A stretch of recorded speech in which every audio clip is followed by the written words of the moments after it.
Some stories. Lena Dunham is opening up about her past relationship and experience in her memoir, Fame Sick, including her complicated dynamic with actor Adam Driver. And after Girls had ended, recalling their final moment together, she wrote, "In the car, he held my hand in silence," later adding, "I never heard from him again." She also described tense moments on the set, alleging that Driver once shouted at her and hurled a chair at the wall next to me. She noted that he could be short-tempered and verbally aggressive, condescending, and physically imposing. But she also added he could also be protective, loving even. Adding to her confusion on where they stood as co-stars, so she continues on in that. But Girls ran for 6 seasons, debuting in 2012 with Driver being a main cast member throughout the series. This does not surprise me because I saw him kill his own father on a walkway on this space station. That was a movie. Oh, was it? Yeah, that was a Star Wars series. So. But no, he is known to, he's walked out of interviews and things like that. He's got a bit of a tude about him. So it kind of, falls in line. I told you yesterday, I always confuse him with Adrian Brody. Mm-hmm. I can see that. Yeah, because they have a similar physicality. Yeah. In her personal life, she admitted to blurred boundaries during her relationship with Jack Antoff, alluding to the rumors that Jack cheated on her, writing, "I had observed careful boundaries, never taking it far enough that I could be declared out of bounds. If I'd wanted to look, perhaps I may have seen that Jack was not observing them as closely as I was." So they were both kind of stretching the boundaries of the relationship. He is married to Margaret Qualley. That is correct, yes. Dunham would also open up about a weeks-long entanglement with an ex-boyfriend while on pause with Jack, who was on tour in 2017. She later revealed her emotional reaction to seeing Antoff move on with his now wife, Margaret Qualley, sharing, "He'd won the friend that I'd wanted. I wept like a child." They dated from 2012 to 2018. So her book is out, and she's revealing some stuff about, people that she's encountered and been in relationships with. This was interesting to see this morning. Dr. Sandra Lee, best known as Dr. Pimple Popper. Yes. She is opening up about the very scary experience of having a stroke while she was working. The dermatological surgeon, who's 55, revealed that the medical emergency happened on November 20th. She's now pretty much back to normal, she said. And she sometimes still notices that, quote, "I don't speak exactly the way I used to." While seeing patients at her practice, as the cameras rolled on season 2 of Dr. Pimple Popper Breaking Out, she experienced what she said I thought was a hot flash. I got super sweaty. I didn't feel like myself. Her symptoms worsened as the day went on, developing shooting pains in one leg. Realizing she had difficulty walking down the stairs at night. The next morning, she said she could hold her arm up. Her hand would just slowly collapse. And she said when she started having a hard time articulating and enunciating, she wondered if she was having a stroke or not. You go through those symptoms, you'd freak the hell out. And MRI later confirmed that she experienced an ischemic stroke, or an ischemic stroke, I'm not sure how to pronounce it, which occurs when blood clots or other particles block the blood vessels to the brain. When the flow of the blood is stymied, brain cells start to die within minutes because they can't get oxygen. The immediate aftermath involved 2 months of recovery, which entailed physical and occupational therapy that helped her find equilibrium and regain movement. I wonder if the repetitive pimple popping led to her stroke. Well, she said the stroke could have been caused by several factors, including my blood pressure, my cholesterol was not under control, and I have a lot of stress in my life dealing with my patients and the show. High blood pressure is a leading cause of stroke. Yeah. High cholesterol, heart disease, diabetes, obesity, and smoking are several other risk factors for experiencing a stroke. Our current post-stroke regimen includes blood thinners and at-home physical therapy. Do you one of the people derives pleasure from seeing a pimple popped? Yeah, kind of. Yeah. Yeah, I actually, I like this show. Yeah. It's bizarrely. Some people can't stand it. But the other day, sorry, Marissa, I know you want to jump in. The other day I sat down, I had a plate of food. Oh, no. I turned on the TV. It wasn't Dr. Pimple Popper. It was another show about people with gnarly feet. I knew you were going to say that. And dude, that's a nightmare. I couldn't handle it. That's a nightmare. And I've seen my dad's feet, which are horrible. He's like one of the Lost Boys. But these podiatrists, what they see, that's a whole nother.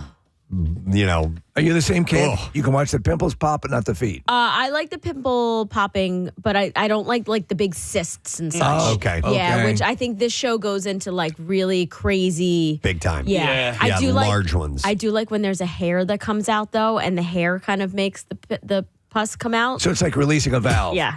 I don't mind the big tumors too, but she does full on surgery. I mean, takes scalpels and cuts it way open, gets in there and digs all that stuff out. One of the most disgusting things is seeing the gauze removed from a nose after a rhinoplasty. Oh my God! Holy hell! Yep. So she had a stroke. That's pretty wild, man. Yeah. All right, Lamar Odom. He had a stroke, didn't he? He did because of too much horny goat weed he and appears cocaine. To have a new girlfriend, Rachel Bradley, after sharing a cozy Instagram reel from his return to Los Angeles Lakers game, captioned, "I'm back." He's had some issues. And the video showed the two walking down a hallway at the arena in each other's arms. Bradley, a Los Angeles real estate agent, has also hinted at the relationship by adding Odom's initials to her bio and posting photos together. They've been spotted out in L.A., including a recent date night where Odom flashed a peace sign. So I wonder how many times you get arrested for public intoxication before people stop going to your rehab facility. Yeah, exactly. Right? All right, Marissa sent this to me. I was going to put it in music news. I'm going to put it here. I'll probably pop it in music news again later. But our friend, G Love, Garrett Dutton, has lost, and you'll pardon me because I don't understand all of the language, but he has lost 5.9 BTC, which is Bitcoin, worth roughly $420,000 after entering his seed phrase in a malicious app disguised as the official Ledger app. Okay. So some of this stuff I don't understand. I kind of get it. But in a Saturday post, he said the scam wiped out his retirement fund. He explained that he had downloaded the Imposter app from the App Store onto his new computer and entered his seed phrase. And he said, all my BTC gone in an instant, and added that his other cryptocurrency holdings actually were not affected. So the BTC is the Bitcoin. Mm-hmm. And so this is... Do you know what a seed phrase is? It's essentially your two-step verification. It's your password. Okay. So scammers have long targeted Ledger hardware, wallet users, and have employed various tactics such as phishing emails. In some cases, attackers send physical letters to Ledger customers requesting their seed phrases. Ledger has warned that official app stores can host fake and malicious apps designed purely to steal your crypto and urge users to download its wallet app only from its official website. You know, it's interesting that you mention this because, and it's something that happens over and over again. If you're ever told to download an app, and even if you go to the Apple App Store, there will be apps that look like your app, like 3 or 4, before you get to the authentic app. Steve, I did it with my parents when we were going to the opening day game. I was like, all right, download the app. I sent them the link. I even sent them the Droid link to it. Right. And then they couldn't log in. I finally took a screenshot of my app and I was like, is this what yours looks like? And they're like, no. Yeah. And I was like, I don't know what the hell you downloaded. And I don't know how they can sit ahead of the actual app in the App Store. You would think your first selection would be the exact app you're looking for with then the knockoff. And that's why I'm like, can he take legal action against Apple or, That's a good question. So Ledger CTO Charles Guillemette said, Ledger will never ask for your 24 words. I don't know what the 24 words is. He said, if anyone or any app is asking for your 24 words, assume something is wrong. He said the only protection that holds is keeping your private keys on a dedicated hardware device with a secure screen like a Ledger signer and never entering your seed phrase into any app or website. Your 24 words are your wallet. Rocky, Ricky, Danny, Yeah, Terry, exactly. Mike, Those are my Tom, 24 Joey, words. Robbie, Johnny, and Brian. Yeah. So your seed phrase is 12 to 24 random words. That's your seed phrase? Yeah. Wow. Okay. So seed phrase and 24 words. All right.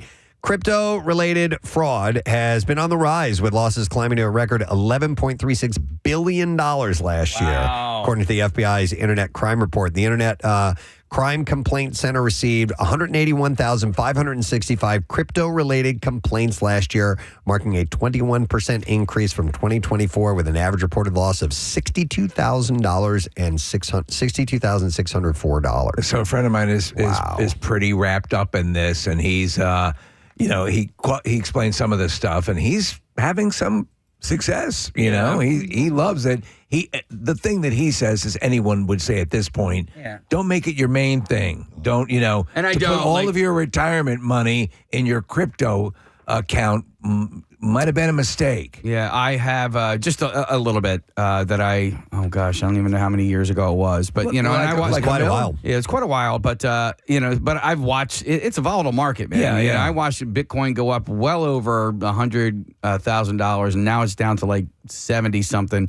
But there are other, but like at a certain point, Steve, I want to like hedge. Yeah. Do you know what I mean? Because it's all like in an IRA, so it's not like I can do anything with it now. So I would only really be able to roll it over into like into a DVD, into a DVD, possibly.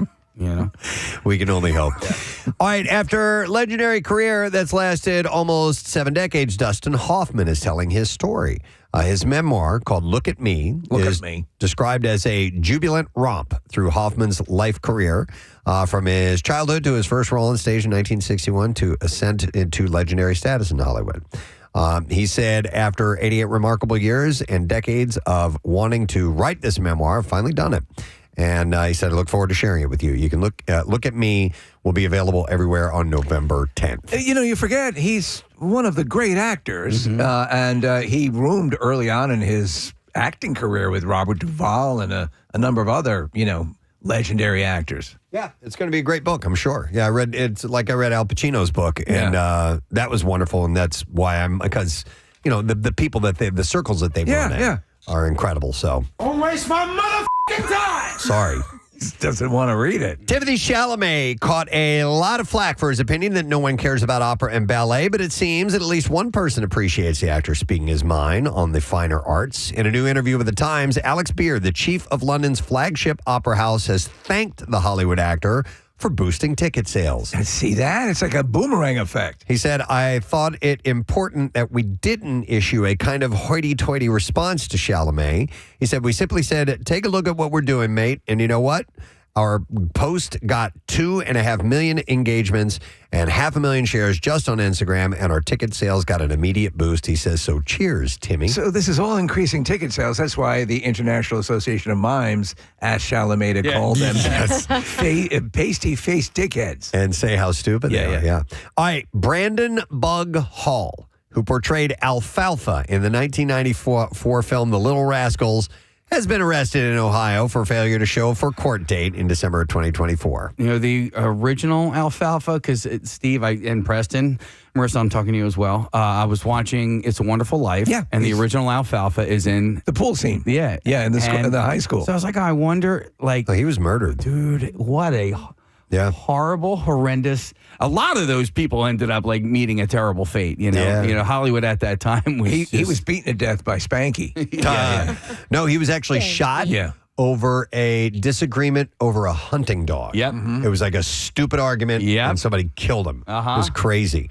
TMZ reports the court date was connected to a 2024 traffic incident in which Hall was cited for not having liability insurance, and this is the second time in the past 6 years that he's faced legal troubles. In 2020, he was arrested in Weatherford, Texas, when he was accused of huffing air duster cans. He faced no charges but called the arrest a wake-up call. He was sober for 15 years prior to the incident. Was Alfalfa... was he known for huffing in the original series? On the show? Yeah, it was part of his character. Yeah, that circle that goes around the dog's eye, that was paint, and he would huff that paint. And that's why he had the Petey. Petey. I love Petey. In January, Hall had said he had given up his acting career and was living off the grid in Arkansas with his family. He identified himself as a radical Catholic extremist and said that he had a vow of poverty. But he did some things outside of Little Rascals. He was on Charmed and Cold Case and CSI and a few other things. So, he worked for a local paint company. Facing the law. So Lin-Manuel Miranda has unveiled the star-studded cast for his upcoming film adaptation of the musical Octet, featuring performers like Amanda Seyfried, Rachel Zegler, Philippa Sue, and Jonathan Groff, and more. The project, based on Dave Malloy's stage musical, follows 8 internet addicts who gather to confront their digital dependency. Lin-Manuel previously expressed his passion for the story, calling it versatile, brilliant, and grows more relevant with each passing year. He emphasized that it won't leave me alone, so here we are. So have they tailored the story? I've heard the name Octet. Have they modernized it, or maybe I'm thinking of a different? Don't know. Yeah, Steve. It's about people who have digital dependency. So that seems rather current. Internet addicts. Yes, I don't know when it was written. The cast also features Tramel Tillman, Paul Jordan Jansen, and Gaten Matarazzo. The film also reunites Lin-Manuel with his Hamilton stars Sue and Groff, who were part of the original cast, where Zegler, Jansen, and Matarazzo are no strangers to Broadway either. Let me see. So Adria Arjona is reportedly joining the new DC universe, landing a role in James Gunn's Superman sequel, Man of Tomorrow. While it was originally expected that she would take up the role of Maxima, the Hollywood Reporter now says she may have secured a different role. And fans have previously called for her to play Wonder Woman. The film brings back David Cornsweet and Nicholas Hoult, with Superman and Lex Luthor forced to team up against Brainiac. Yeah, this could be cool. Now, her boyfriend in real life, Jason Momoa, is also part of the DCU. He's set to play Lobo in Supergirl. So you never know. These two might end up down the road in the same movie together. They certainly could. And James Gunn is throwing everything at the wall. He's jamming. Superman was jammed with a whole bunch of new characters that we haven't seen for some people. I think I enjoyed it. I thought it was a fun movie. To me, I liked it. It's very much like the comic book. My Superman of choice is Henry Cavill, and Man of Steel is the tone I like. But I thought this was a lot of fun, this movie. Yeah, I liked it a lot. Yeah. Dwayne Johnson and Kevin Hart Dwayne Johnson joined Kevin Hart and Jack Black at CinemaCon to unveil their next chapter of the Jumanji franchise, which is officially titled Jumanji Open World. Teasing the film, Johnson said it's the biggest of the franchise so far, building its time for the upcoming Christmas Day release. And he also delivered a heartfelt tribute to Robin Williams, saying this whole franchise would not have started or happened or kicked off in this really beautiful way without one man, and that's Robin Williams. Has there ever been a release of an actual Jumanji game for you to play at home? I believe so, yeah. I think Right, so. you would imagine, but I mean... I don't know. I've never played it, but I thought that there is one, Steve. But Marissa, you can double check on that and verify. Yeah, there is. Jumanji Open World, the name, as it suggests, is the third and final installment of the series' rebooted chapter, and will take place after the cursed board game unleashed its in-game characters and animals on the real world. So that kind of sounds like what they try to do at Tron. Yeah, that's exactly it. Yeah. We'll see how that works out. Steve, All right. It's like Monopoly, where they do all sorts of versions. There's the cheap board one, and then there's a really nice one you can display in your living room. I like the one in the original game. I thought that was the original movie. It's pretty cool. All right, two more quick stories. A teaser for Focker-in-Law came out yesterday with new cast member Ariana Grande. In the teaser, she undergoes a lie detector test that's administered by Robert De Niro, with Ben Stiller also returning. It's a really quick snippet. The full trailer is expected to come out sometime today. And the upcoming comedy is going to star Owen Wilson, Blythe Danner, Terry Polo, Skylar Gisondo, and more. So the whole original cast, it sounds like, it's going to be in there. You can... Ariana Grande is very talented. Yeah. And when she does SNL, she's very funny. Yep. She does about 1 million impressions. I mean, she was kind of weaned on that, right? From was it the Disney camp? Yeah. So and she looks good in this as well. So the film is scheduled to be released on November 25th of 2026. One last story. I bring this up because you guys know golf is that's my jam. No! But country singer Russell Dickerson and reality star Julia Ray, she was on one of the Bachelor things, are teaming up to co-host a unique dating competition series. It's called Score Love, and we'll see Ray and Dickerson play Cupid for single golfers in a dating competition that blends golf and dating. Julia Ray, we've had on the show. Really? Yes. I believe, Marissa, if you check, I believe she is from Philadelphia. Oh. I'm almost positive. Okay. And if that's the case, so would you watch something like this? I mean, I'd kinda have to take a peek at it. Yeah. I don't really see where golf and dating goes together, although it is a fun day to spend together. But they're going to have challenges along the way. One final couple will be crowned the Score Love champions and win themselves a hefty cash prize. So I don't know if are these already couples? Are they going to get together and they just win cash, or are they expected to carry on a relationship? I don't know how this ends. Yeah. You know, Jillian Milley, formerly of NBC 10, and she was on ABC. She is now firmly entrenched in the golf apparel industry. She started up her own brand. Just launched it. What is it called? Lemon Rose. Lemon Rose. Yeah, and it's female-inspired clothing for female golfers. Do you follow her on Instagram at all, Preston? Because she's going to all these tournaments and stuff and pushing the line and getting some traction. Yeah, I'm not really interested in women's clothing in golf, so I won't follow her. But you're interested in golf courses, which is where she's on. So she just doesn't sit in a room. So Ray met her husband here's why she's in on this. Ray met her husband on the first tee when they were randomly paired together during a round of golf 4 years ago. No word yet on where the show will land. Production and the pilot is currently underway, so I don't know where they're filming it. So let's cut the nonsense. Do you think playing golf with a paramour is going to help the relationship? I don't. It will certainly test. Yeah.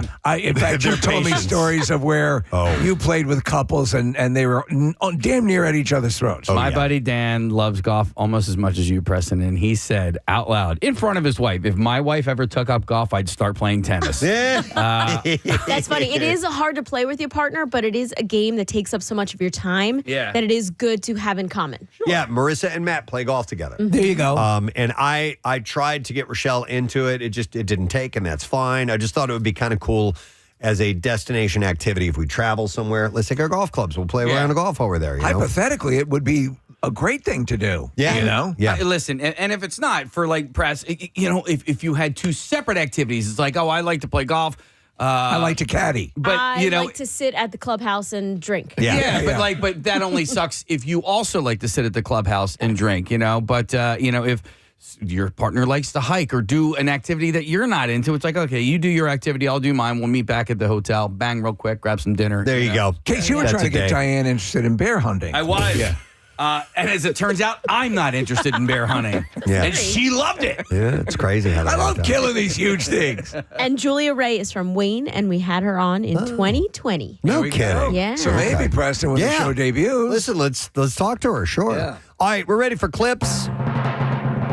Scrubs proves that laughter truly is the best medicine. Here's Zach Braff explains how the series revival is based more in reality. The line between the fantasy sequences and the reality kind of blurred. And I think we all decided when we brought the show back, we were going to reset and come back to the show is based in reality. The actors are going to play it real. A new episode of Scrubs airs tonight, 8 o'clock. That's on ABC. And I remind you that he directed a number of the episodes of Shrinking this season. Yeah, that was cool to find out. All right, next clip. Greatest Average American has contestants competing on how the everyday American thinks and acts. And here Nate Bargatze shares how he came up with the show. I came up with the idea on the road to make this game show. I really wanted it to be about the audience. And so I told my agents and all that, and then we went, and ABC and Disney have been unbelievable. They really know what they're doing. Game shows. Really? Yeah. New episode of The Greatest Average American airs tonight at 9. That is on ABC. All right, that's it. That's what I got for you. Your entertainment report for today. Bunch of things happening. Fox Good Day. We'll check in with Mike and Alex this morning. John Michael Higgins, great actor and game show host, is going to be joining us to talk about America Says. It's his show that's on the Game Show Network, and it's back for its 6th season. So we'll talk to him. And we also have, if you're into the whole FIFA plans for the year. Meg Kane is the host, city executive, and CEO of Philadelphia Soccer 2026. And they've got some events coming up this weekend specifically, or I'm sorry, this Thursday.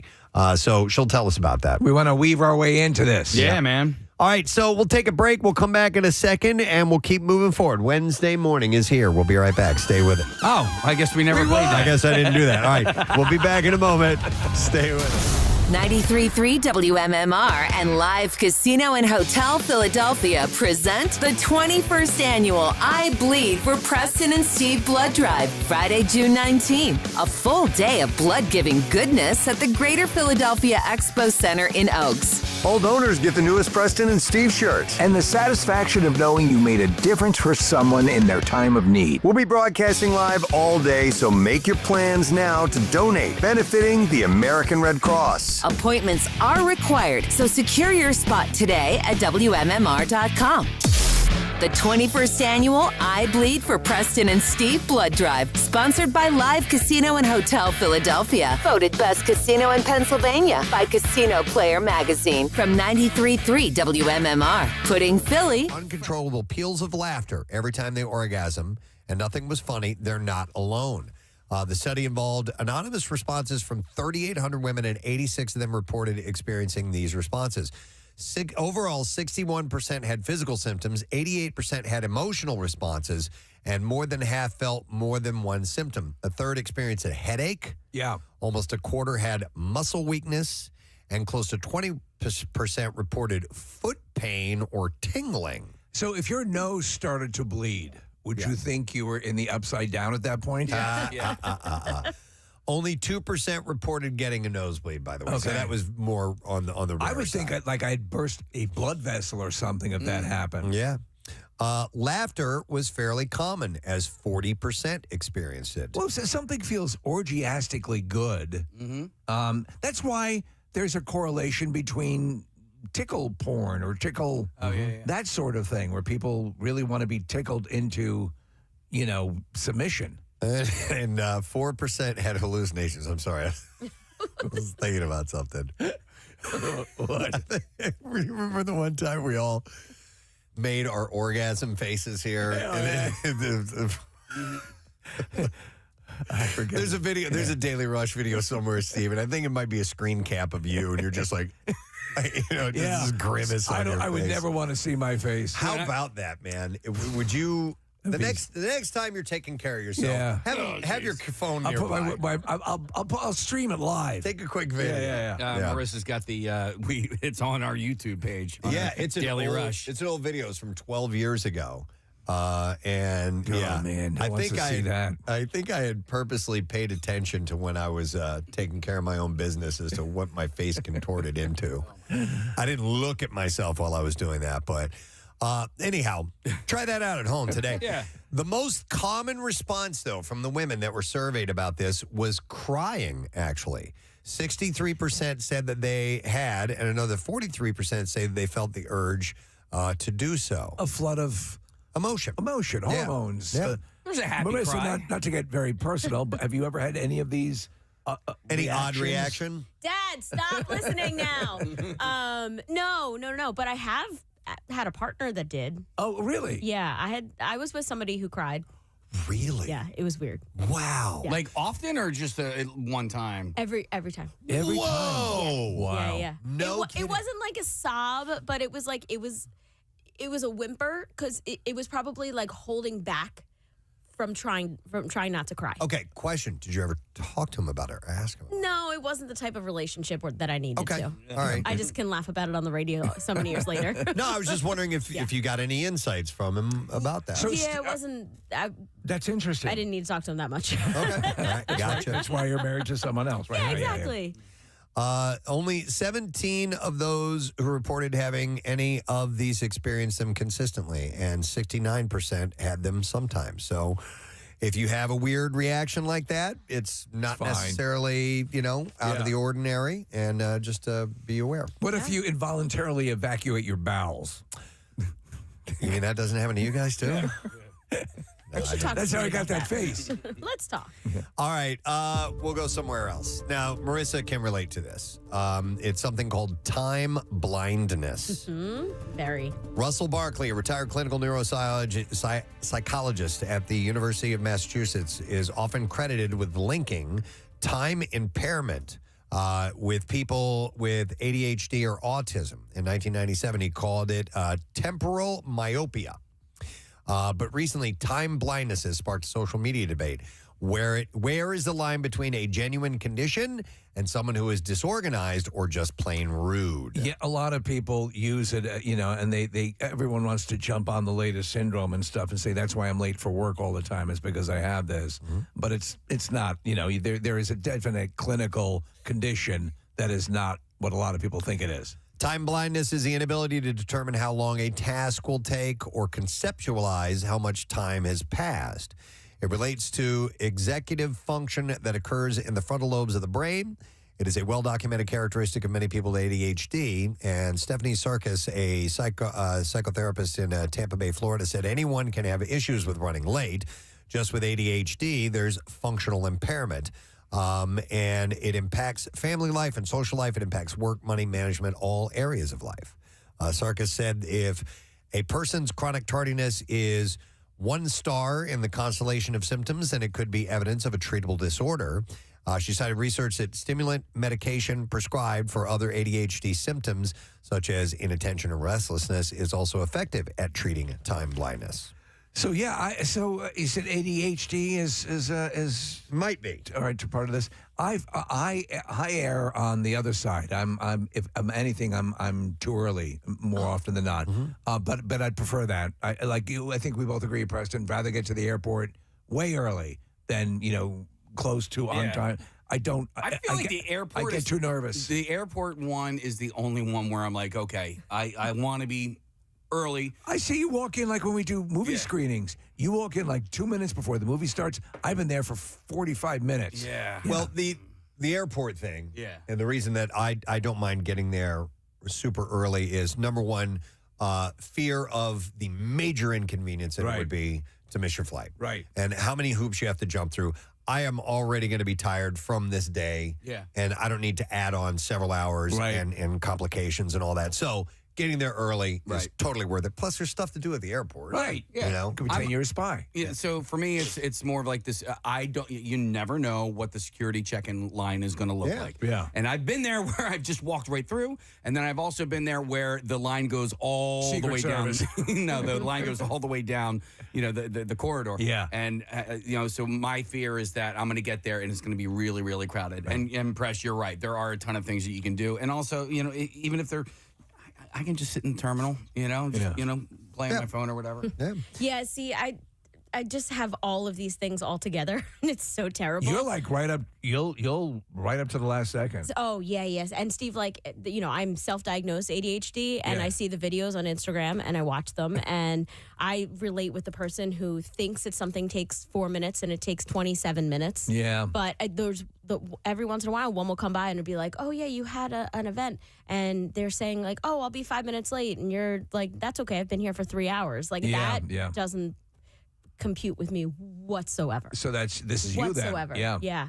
And on top of this, I also have I'm not motivated to do things until I have to do something else. Like when I had to pack for over vacation for a road trip, I decided that was when I wanted to hang up the clothes that had been sitting on my floor for a month. I see. Does that make sense? Yeah, it does. Like it was the pressure to pack that was like, oh, you know what? I've been meaning to do this. I should do that now you get and distract it productive away from that. You get productive under pressure. Yeah. And is it difficult for you to attach priority to something? Meaning, like let's say this: if you had to be somewhere at 6 p.m. and if you weren't there on time, you were going to lose your job. That kind of priority would motivate you to be there early. I am so falsifying myself that I still think that I'm going to be on time, no matter what time I leave. Okay. I can convince myself that like I'm still leaving with enough time. Does that make sense? But what I'm saying, but if a heightened priority were put on something, would you make a mental note to I will not get there late, I will get there early? Yes, like I will still think that I am leaving with enough time to be there early, but somehow even though you're running this late? Time blindness has kept me, and I end up being 3 minutes late. I can't wrap my mind around that. So what about? wild. It's hard to explain and it's hard to justify it because people don't understand it. Yeah, so there is, and I feel like you did this to us, maybe it was in Chicago or whatever, but we all had dinner reservations, and they don't sit you until everybody from your party shows up to the restaurant. And let's say the dinner reservation was at 6:30. And, like, you showed up well, and we're all just sitting there in the lobby, like, just waiting and waiting. It might not have been you. It might have actually been Nick, but it was like, I was like, come on, man. You know, there are, like, 10 people here waiting for you to be on time. Right, yeah. And this is me, the guy who's late for everything. Yeah. Sure. Yeah. It's like whatever that minute is, tell me 5 minutes before, and I will be there at the minute you wanted me to be there. Does that make sense? Jeff Meltzer, a therapist in Bradenton, Florida, counsels people who never show up on time to examine the core issues behind their lateness. And this is interesting. Here's something I hadn't considered. He said some people who hate small talk fear arriving early, which could point to anxiety as the underlying issue. That does suck. Others may feel that they don't have much control over their lives, so they try to reclaim a few minutes from responsibilities. He said it's the same psychology concept behind revenge bedtime procrastination, referring to the urge that one may have to stay up late to recoup personal time after a busy day. Like, I had a busy day, I didn't get to enjoy anything, so I'm going to stay up late tonight. Yeah. So in those cases, one tool is to create a small, what he calls a coping card to refer to regularly. And he said, after determining a reason for chronic lateness, take an index card and write down a reframed thought about that reason and a consequence of being late. For instance, on one side, write, attending this meeting doesn't mean that I lose my freedom. And on the other side, write, being late again will upset people at work. Yeah, that ain't gonna work. Ain't gonna happen. No. And you're gonna put off doing that. Yep. Meltzer said the hardest reason to change the habit would be something that early arrivers often attribute to latecomers, a sense of entitlement. People who feel that their time is more important than others' time. And earlier, we're going to have John Michael Higgins on, great actor. We're also going to have Meg Kane, who is one of the head honchos with the FIFA stuff coming to town, is going to be popping in. And a last-minute addition to our guests, Travis Konecny. I'm down with that. From the Flyers is going to be checking in around 9:30. We were supposed to have Travis Sanheim on yesterday, but it didn't quite work out. So Konecny's going to be joining us, which is pretty awesome. Activate the other Travis in case of a It's a Travis thing that takes place, most definitely. So we're looking forward to that. We'll do Fox Good Day as well. So we got a lot of stuff on our plate today. And no Sad Doe, of course, which we're approaching very, very soon. But the people have been working hard. Our staff at the Just Sayin Institute, we got to spend some time talking about them. The Just Sayin Institute, home of the Ryan Shuttleworth Museum of Liver. Yes! Ryan's first wing. The Museum of Liver. That makes total sense. All right, the CDC says a diarrhea-causing superbug is on the rise. All right. It is a type of Shigella. Shigella. Oh, Bella. I assume that's how you pronounce it, but it's resistant to all classes of antibiotics. Yeah. It's an XDR, or extensively drug resistant. Shigella infection is reportable in all 50 states, and the CDC says that it has been seeing an uptick in the superbug cases since 2011. I mean, if you have really bad diarrhea, it can kill you. Yeah. If you can become dehydrated. I mean, it's eventually fun for a while. But then it gets serious. This is fun. It's like the real world diarrhea. Yeah, it's when stuff starts getting real. It's typically spread through contaminated food and water, but can be transmitted sexually, causing diarrhea, fever, and stomach pain that usually clears up within a week. The CDC estimates that 450,000 Americans are infected with Shigella bacteria every year. Shigella. Oh, Bella. Yeah. Oh, Bella. It is Shigella. Oh, Bella. Oh, Bella. I got Shigella. It's like Nutella. What's that smell? But with not nuts. Doesn't taste like Nutella. All right, so I don't know anybody that actually likes throwing up, but I don't hate diarrhea. There's a small group. Yeah, there might be. There might be people who are not that they like not it, that they like it, but they do it, and Yeah. they probably don't have as big of an aversion to it that somebody like me would. But I don't hate diarrhea. I know what you're saying. I think I can shed light on this. Yeah. The act of vomiting, that doesn't happen. Something coming up in that direction doesn't happen on a regular basis. not natural, yeah. Something going out the other way, out your butt, happens several times a week. Yeah. So you're at least used to that action as opposed to the other one coming Puking up. is convulsive. It hurts. It does man, hurt. sometimes. Whereas you're just sitting there anyway. Yeah. You might as well enjoy the flow. Now, diarrhea sucks. Yeah. And especially if you keep going back, you're peeing out your butt, that whole thing. But I agree, Casey, I would rather have a case of diarrhea than be nauseous and vomiting. That is I think it's a worse sensation. We've taken this Rorschach kind of test before, and we've said, I think we'll agree, diarrhea as opposed to constipation, I'll take diarrhea. Oh, yeah. Yeah, agreed. And by the way, now when you said Rorschach, I'm thinking of poop stains. Yeah. That's what they ought to use on They keep changing. Rorschach turns around, and the skin marks in his underwear are changing. All right, so anyhow, keep an eye out for that. But it's resistant to all classes of antibiotics. What do you Unfortunately, do? I just have the study here, and I don't have any information on what you need to do yet. It says it usually clears up within a week or so. Flex Seal? But maybe Flex Seal. Yeah. Woo doggy. I'm going to have to seal that thing up. Shigella. Woo doggy. All right. So anyhow. Shigella sounds like one of Godzilla's enemies. It does. Oh, my God. Good Shigella. All right. Here's another study. Actually, this is a study. This is something that a guy did, and I thought this was kind of interesting. I wasn't sure if this would be worth a JSI mention, but there's a guy named Tim Friede, Friede. So we'll call him Friede. For nearly 28 years. He's 58 years old, by the way. He allowed some of the most lethal snakes in the world to bite him so that he could build up an immunity that could one day be developed into a universal anti-venom. This extraordinary and painful quest undertaken by a window cleaner with no formal scientific training in the basement of his Wisconsin home. What are you doing down there? Nearly killed him, almost cost him his leg and fingers at one point, put him into a coma as well. Yeah. I wouldn't recommend this. He said, people said I was crazy, of course. Some people tried to stop me. I understood it was dangerous, but people are dying from snake bites, and I was pissed at that. I couldn't get that out of my head, and I put my ass on the line, and he says, I'm glad I did.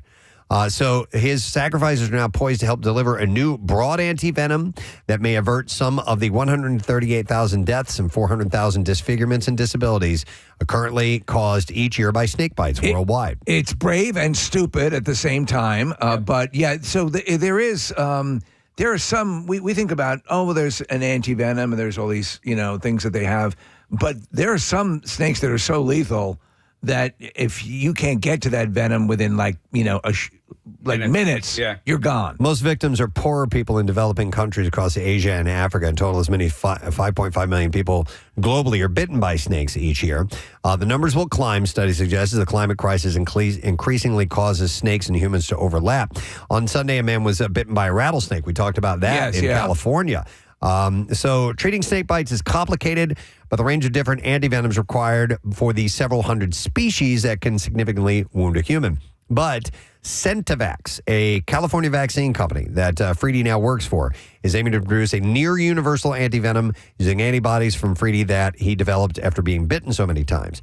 He was assailed by the venom of very lethal snakes that would normally kill a horse, according to the chief executive of Centavax. Centavax, by the way, is the company that makes those little penis-shaped straws for bachelorette parties. I had no idea.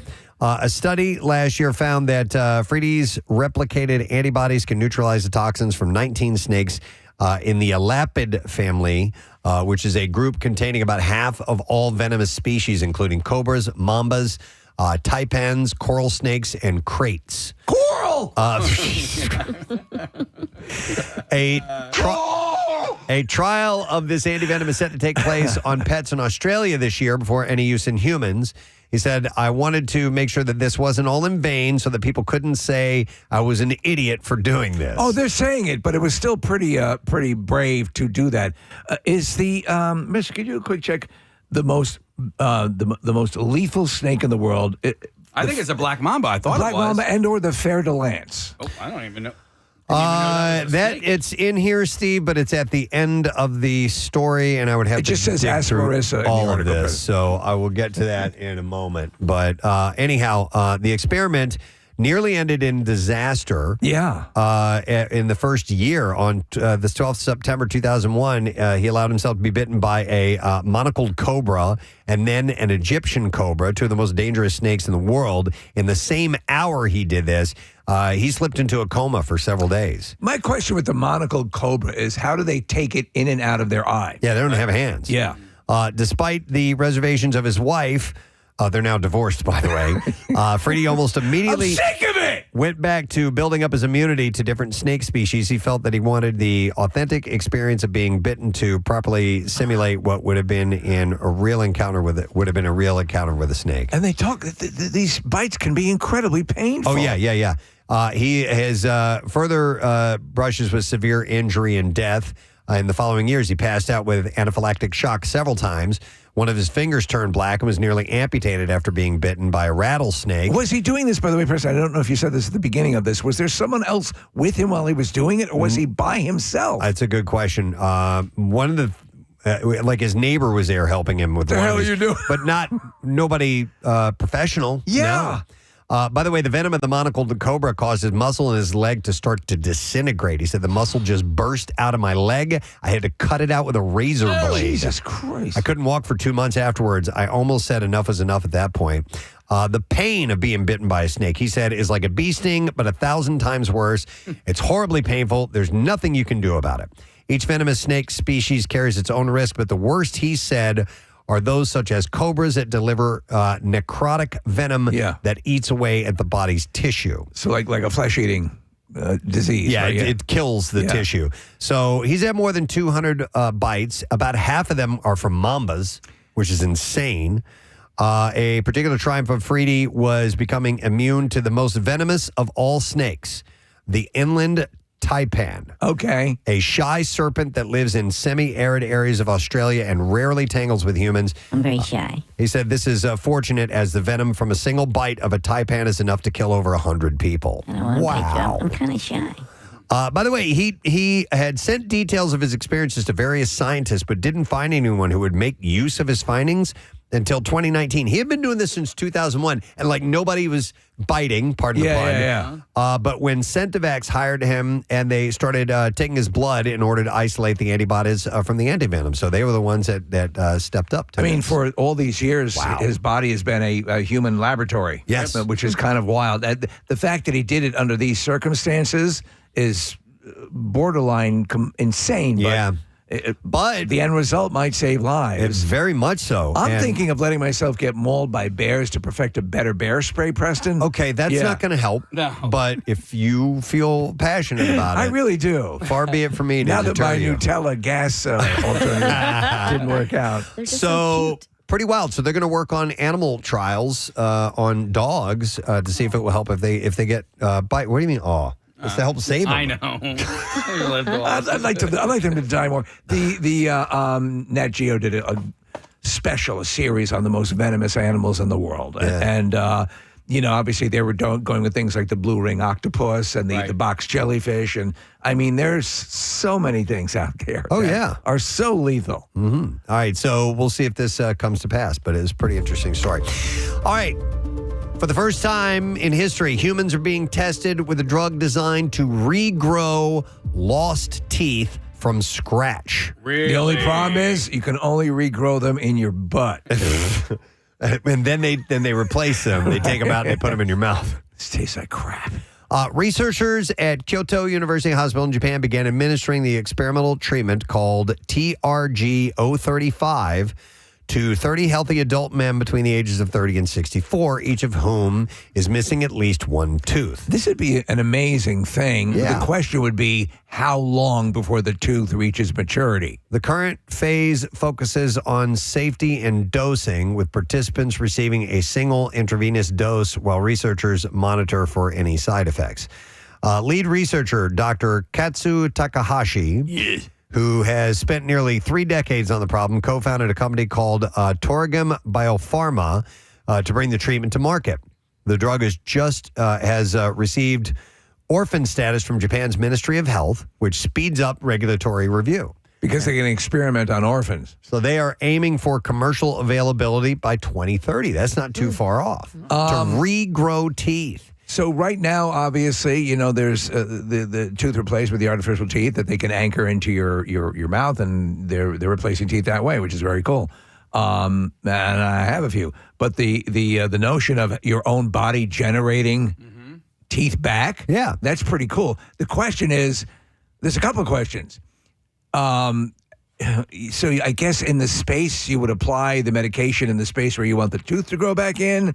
You know, does it play nice with the other teeth? Yeah. Got me. I have no idea how it works. Maybe it's an injection of some type. Yeah. And they'll do it up and deep in the gum. They'll do things where, like, they'll grow an ear on somebody's, you know, elbow or whatever. They'll match the I don't know if this, I assume this is all done within the mouth at the point where the tooth is missing. Yeah. Since it regrows from your body, I would think that would be the case. It's pretty wild. They're going to start with children born missing teeth. Aren't all children born missing teeth? No, babies, before expanding You to asked too many questions. adults as a potential alternative to dentures and implants. That would be pretty groundbreaking. That is pretty cool. All right, let's do another one. This is more on the psychological side of things from the Just Saying Institute. If you don't have anything nice to say, it might be okay to say it anyway, according to new research. We deal with rude people all the time, and responding in a civil way is still the best option, but people may not judge you for snapping back to disrespectful behavior. Dickhead. According to a new study from Cornell University, context makes all the difference, and sometimes it's just fine to respond rudely to someone who treated you or your team that way.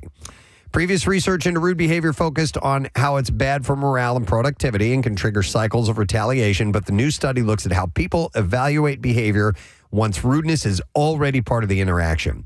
The 5 experiments involved 850 participants and show that people are more accepting of rudeness when it's used to respond to rudeness, not provoke conflict. So so I've had situations where I have had someone who was rude, and I went back at them in a rude way, and you'll eventually it's like strike up a friendship sometimes. Like you have this little bit of back. I prefer not rude people to begin with. It depends on what scenario you're in. If say what we hate, or like a rude.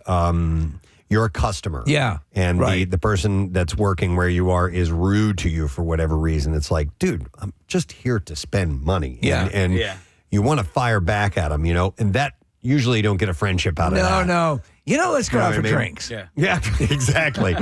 Hey, I'm seeing what you're saying here. We're right here at Home Depot. There's a sandwich shop right over there. Rocco's. Rocco's. Yeah. Scientists stress that their findings don't condone bad behavior, but highlight that when someone instigates by being rude, others see it as, quote, more right, just, and moral to be rude right back. The turn the other cheek thing.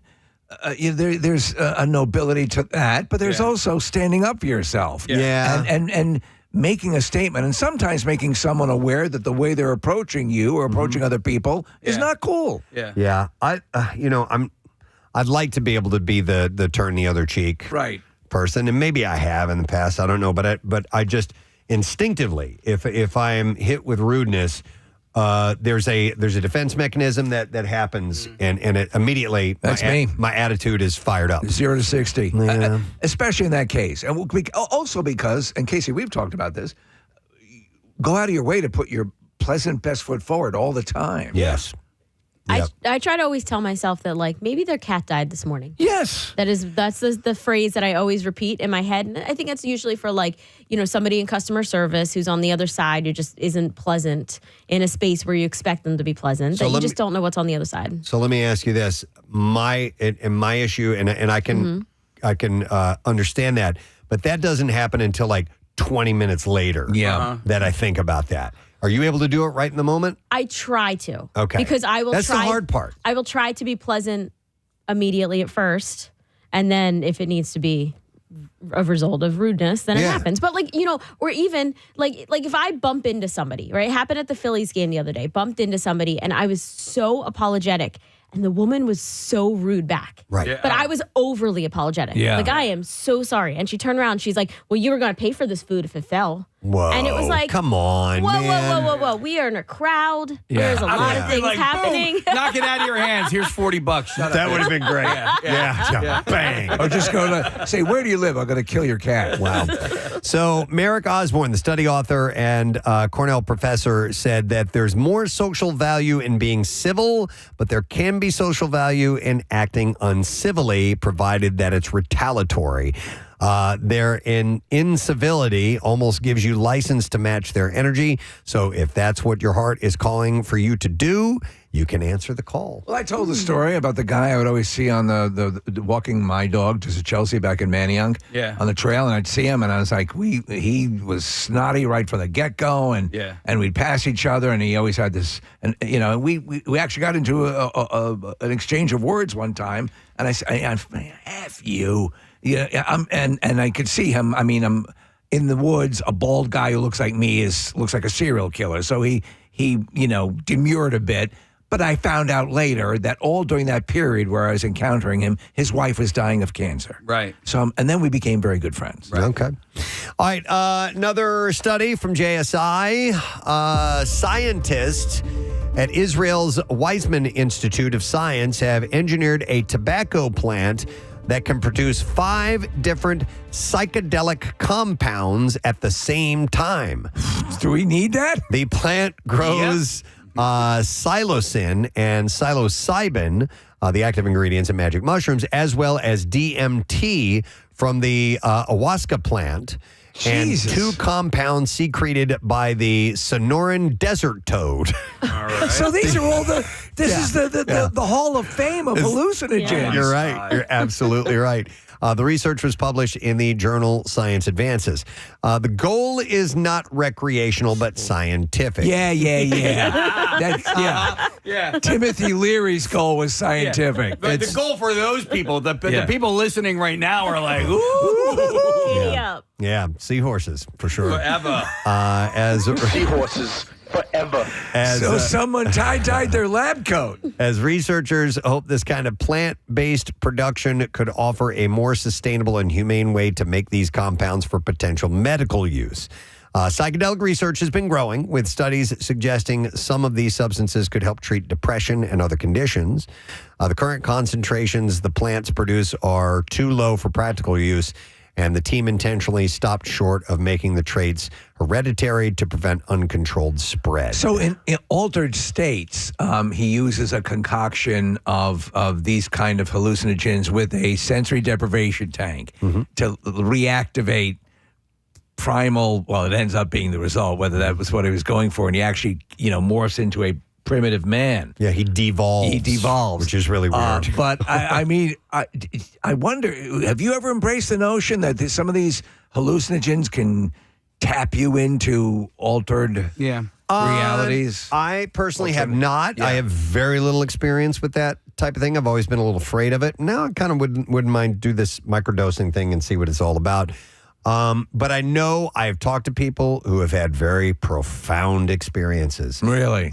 Yes. But I just think it's the chemicals in your brain. I think it is. So there's some people that believe you're actually like getting in touch. Yeah. That is the key to the portal to this other realm. Spiritually and whatnot. What was it was a show, 2 seasons, Nicole Kidman. She's a but 9 Perfect Strangers. 9 Perfect 9 Perfect Strangers, yeah. And so they had this second season, and it's based on essentially like those ayahuasca gurus or Only whatever. they didn't know they were being dosed. Some of them didn't, some of them did. But so I am quite interested in that world. Right. But like I'm sober, so it's not a you can't flirt with that. I mean, it would just it would erase all of my clean time. But I was talking to somebody about ayahuasca, and they were telling me that there's this other thing. I'm going to get the name wrong, but it kind of sounds a little bit like indica, but it's not indica. I know what indica is. But when they talk about, he was saying that something like 90% of the people that do this never touch alcohol again. Oh, really? Because it's that jarring? It's that jarring. But this idea, you ingest this stuff, and then you get violently ill, and then you have this profound experience afterwards. So Ron White, Yeah, yeah. the comedian, he did ayahuasca, and apparently when you do it for 2 days. Yeah. He said the first day was an unrelenting nightmare. That was horrific imagery and sweating and panicking, and he was in hell. And the second day was bliss. Yeah.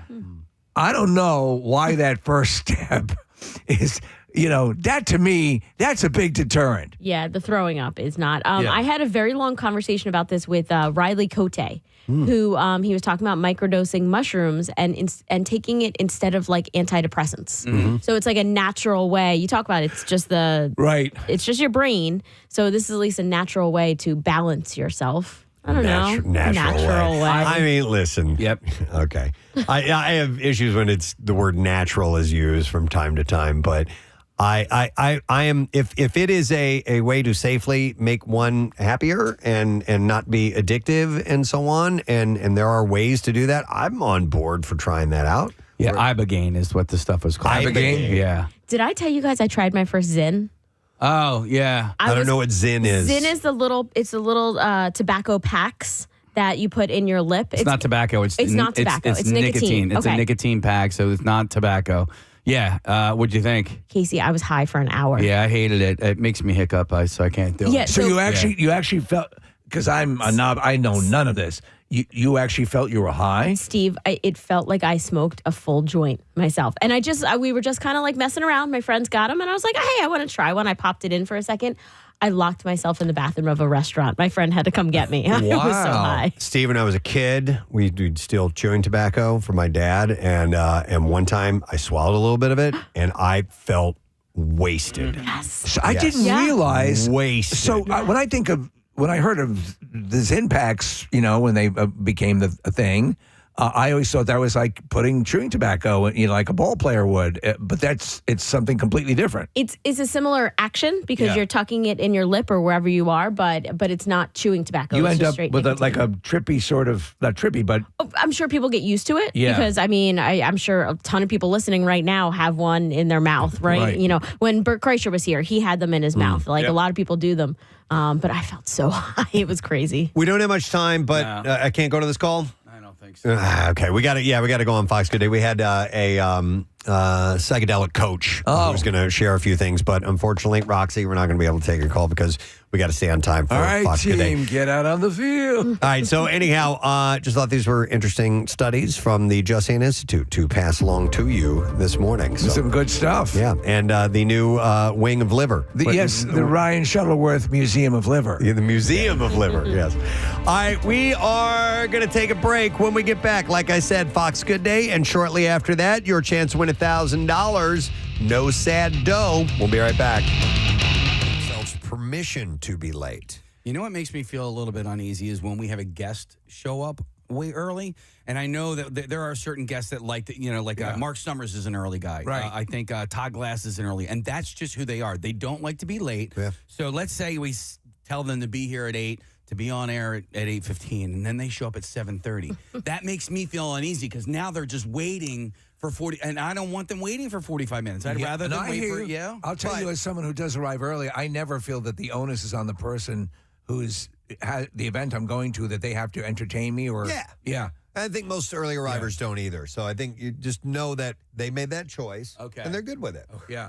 So it should be cool. Except Mark Summers, who called you a prick. The list of things that you're describing there, Preston, I feel like don't describe me. I'm so apologetic for all of it. And there's no entitlement about it whatsoever. I just feel like I could be more productive in that time than waiting for what was going on. Okay. And that's what I convinced myself. That if you get there early, there's something else I could have been doing that was productive. And are you indeed doing productive things Usually, that make you run late? Yeah, I'm doing the thing that Shadow I puppets. wanted to do a week ago. Right. But I'm motivated to do it right now. All right, so this is interesting.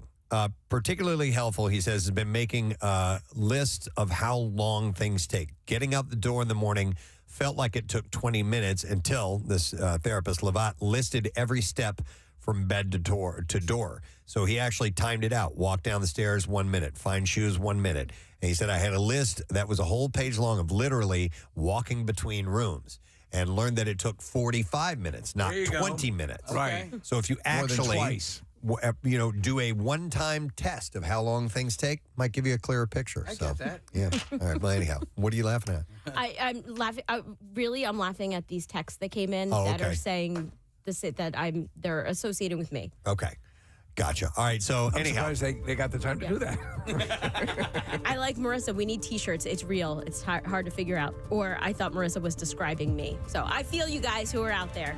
all right, we're moving on to another story. As scientific advancements go, this is really unusual. A growing number of people are getting Brazilian butt lifts and breast enhancements using fat from donated human cadavers. So there's something wildly ghoulish about that. The product called Franken-ass. Aloe Clay is made from sterile fat that goes through a cleaning process to remove DNA and other materials that could cause Like to donate your loved one to go into someone else's ass? it could cause a bad reaction. It is meant for patients who are too thin to use their own fat, or who have already had liposuction. This doesn't bother me. I think it's just weird saying that, but I mean, you get if you even got donations from a living donor, I mean, it's still that's weird too. Removed from the body. I mean, you will listen for life-saving. They already use cadaver stuff for life-saving Absolutely, measures. I don't know what's weird about it. It just seems weird. But to when me, it comes for cosmetic reasons, seems a little bit more frivolous. Yeah. Or So the filler can be what are you injected. going to do with that penis? The filler can be injected in a doctor's office without general anesthesia. Yeah. And Dr. Sachin Siradarani, a Manhattan plastic surgeon, said demand has been high for the product. Procedures start at around $10,000 and go up depending on the amount of filler used. Men are also using aloe clay to sculpt their chests without implants. Just dead people's fat. How soon before they're going out these kill squads to get the ass juice that they need? I saw there's a girl that on Instagram. Crazy, I know. I follow attractive girls on Instagram, but there's a girl on Instagram who is she has 6-pack abs. Right. But her body, the rest of her natural body fat doesn't seem to jibe with that. And I think that there's some kind of implants or injections that It are could in be there. that. You know what I mean? That sort of contouring is quite common these days. Yeah. Where you'd see someone who's the rest of their body fat ratio doesn't belie a sculpted abdomen. And as you know, Steve, to get that, because you've followed bodybuilding and stuff like that for a long time, to get the really definition, you have to build up the muscle first. Then you got to lose weight big time. You have to lose the fat. The fat covers up the muscle, and when the fat is gone, then you see the definition. Absolutely. In case you would well know this as well, when they have to the water all of that has to be purged, and you would see it throughout the entire body. Yeah. You wouldn't just see it in the abs. So, Preston, this one person you're talking about, did they have more like fat on them? Okay. Exactly. So that's what I mean. It doesn't jibe together. So Right. I think they're doing either injections or maybe flat out implants. There are ab implants. Are there? Yes, there are. I wouldn't mind having ab implants. Once in my life, I'd like to have. I took a real shot at it, man. I worked really, really hard for. You got it.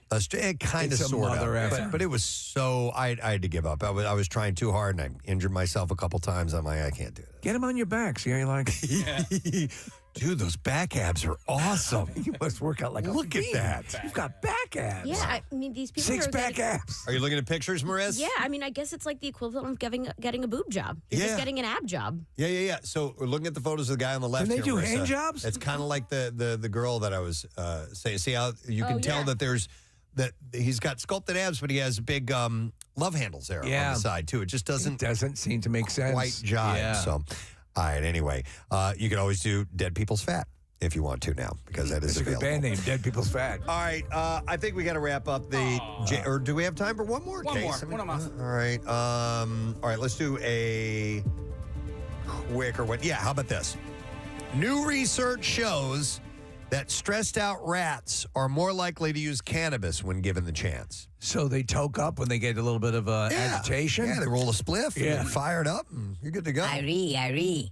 Scientists at Washington State University created Put on some Marley. Created a detailed behavior profile for 48 rats and then let them access cannabis vapor for an hour a day over 3 weeks. Why not just give them edibles? I know, right?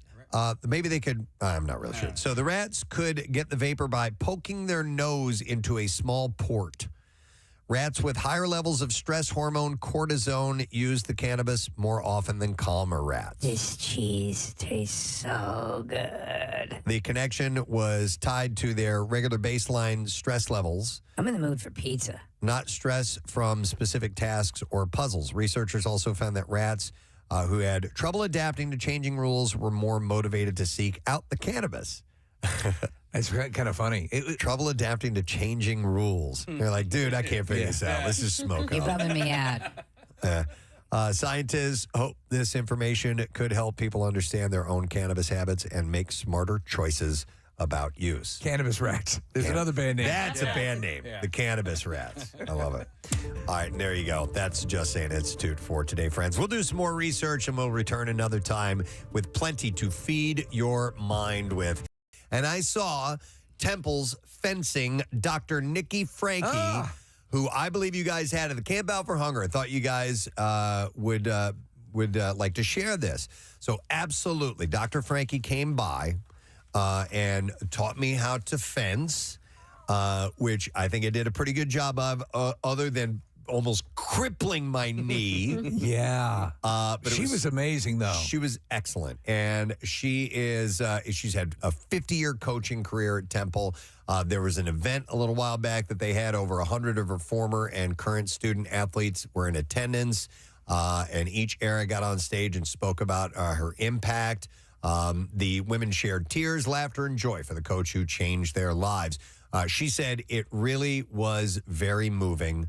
Over the years, it's still the same. The stories that they told and the things they remember, it really made me feel like, okay, I've done my job because they still have good feelings about their time here. That's the most satisfying thing about coaching. She told the story about how it all came to be, and she just kind of on a whim, got involved with it. It became something very important to her. That program would not exist were it not for her. She created it. She created it, yeah. So she is the 2026 winner of the NCAA Pat Summit Award, an honor recognizing a coach who has demonstrated devotion to the development of college athletes and made a positive impact on their lives.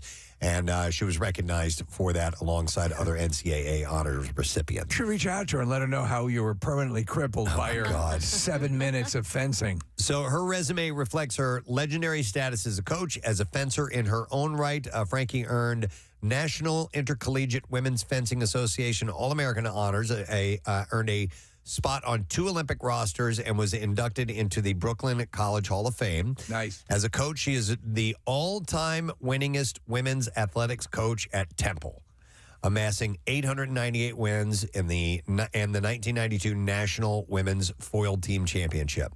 Under her direction, the Temple program perennial ranked in the top 10 with 37 fencers earning 66 NCAA championship selections and 25 fencers earning 35 All-American honors. She was a 4-time U.S. Fencing Coaches Association Coach of the Year and was inducted into the International Women's Sports Hall of Fame. Think about the way her life just played out and all these accolades and the commitment. But I mean, she had the 2 students with her the day she came out to the Camp Out for Hunger, and they were amazing. Yeah. So all the lives that she positively affected, it's just the staggering the amount of people that have gone through that program. Yeah, it's a legacy. Yeah. It's absolutely. I would call it iconic. Almost Richard Marx-like, to be honest. So the iconic fencing of Richard Marx. So Eric, who emailed me, also said, hey, can I get a shout out from my neighbor, Francesca Lucia? I'm not sure how you pronounce her last name. Loiseau. And she won the NCAA Inspiration Award. So he sent me an article about her, and I read about it. And she was a tennis player, collegiate tennis player in her freshman year, and she had a stroke. Oh wow! She was doing weight training, and boom. Just nailed her, and like half her body went out, and they saved her life. They had to essentially bore a hole in her head, Jesus, and release the pressure of a brain bleed. And so she just took her a couple of years to rehab and get back, and she ended up getting back to tennis, and playing again in matches. Well? And I don't know if she got 100% all of her function back, but enough to participate again in the program. So she was given the NCAA Inspiration Award. So I want to give a shout out to her. Which is just cool. on a side note, and we certainly do that. Years ago, when I was powerlifting a lot, when that was one of the things I do, I stopped doing that because I heard a couple of stories of like strokes and like when you're overtaxing your system like that, I'm like, I don't know, man. You're kind of flirting with. That happened to Paul Hogan. He was weight training and doing some sort of excessive weight, and he had a stroke. He passed out. Yeah. And this was years ago. Do you remember, famous musician, played chef on... Richard Marx? No, not Richard Marx. Isaac Hayes. Isaac Hayes. He was on the treadmill. Yes. He was exercising. He was doing what he was supposed to be doing and had a stroke and died. Honestly, if you can, sit on the couch and eat junk food. Please. Yes. Please. Yeah. So I think it's Francesca Lusso, probably is how you say that, Marissa. I don't know. That sounds about right. Yeah, that sounds right. Okay, I was just seeing if your eyes, if that made sense. All right, anyhow, that's the City Beat story. Here's another one for you. We'd just start having a conversation, and then I would find out 3 or 4 minutes that somebody's in the car with her. Right. And I'm like, we need a system here. So quite literally, Alex, like you were saying, it's, hi, you're on speaker. Like immediately she would say that, and now we do that every single time without fail. Even if she'll do it if there's somebody else in the car, but when there's no one else in there and she's by herself, then we don't announce it. That's fine. But it should be standard rule and etiquette. I think so too, Steve. Yeah, it's the same thing. Obviously, there's sometimes I'll ask people. Not only that, I'll ask people in the room, "Do you mind if I have this on speaker if I'm doing something or I'm working in the office?" But because I've had a number of situations where somebody blurted out something that was like, they didn't know that the exact person they were going to start talking about was in the room. So you just best to have that caveat to everything makes a safer conversation. And I want to know, too. Like, I think it's beneficial. I want to know who's all around you. Yes. Let me ask you this. If you guys, there are these Plod recorders, and I have them for, like, meetings and stuff like that. You put them on a phone for a conversation. You know what I'm talking about? Like, if you're having a conversation for work or whatever, and you can record the conversation. I let people know if I'm recording the conversation. Would that be something you would do? Yes, I think it's mandatory. Yeah, it's in legal. Some states. Yeah. I mean, it's part of the deal. And so you're recording. Should I be recording phone calls? I'm not on your recording phone calls. Rather than taking notes, it actually turns it over into notes. I'm just essentially lazy, and I don't want to do that. But and then it gives you. Or are you building a case? You're building a case, exactly. That's true too. Yeah. But I'm certain there have been scenarios where people have said the wrong thing with the wrong people around, it's happened enough times where you've got to be careful for sure. Oh, we have our conversations every 6 o'clock. We have our conference call, and I'm in the car with the kids. Oh yeah, immediately. Yeah. And in fact, there had been times earlier for Casey where one of us says something, you're like, Avery's in the car with me now. Well, now you know how sex happens. Well, now you know where babies come from. All right, fellas, we'll talk to you later this week, I have a feeling. All right. Sounds good. You have a fantastic record.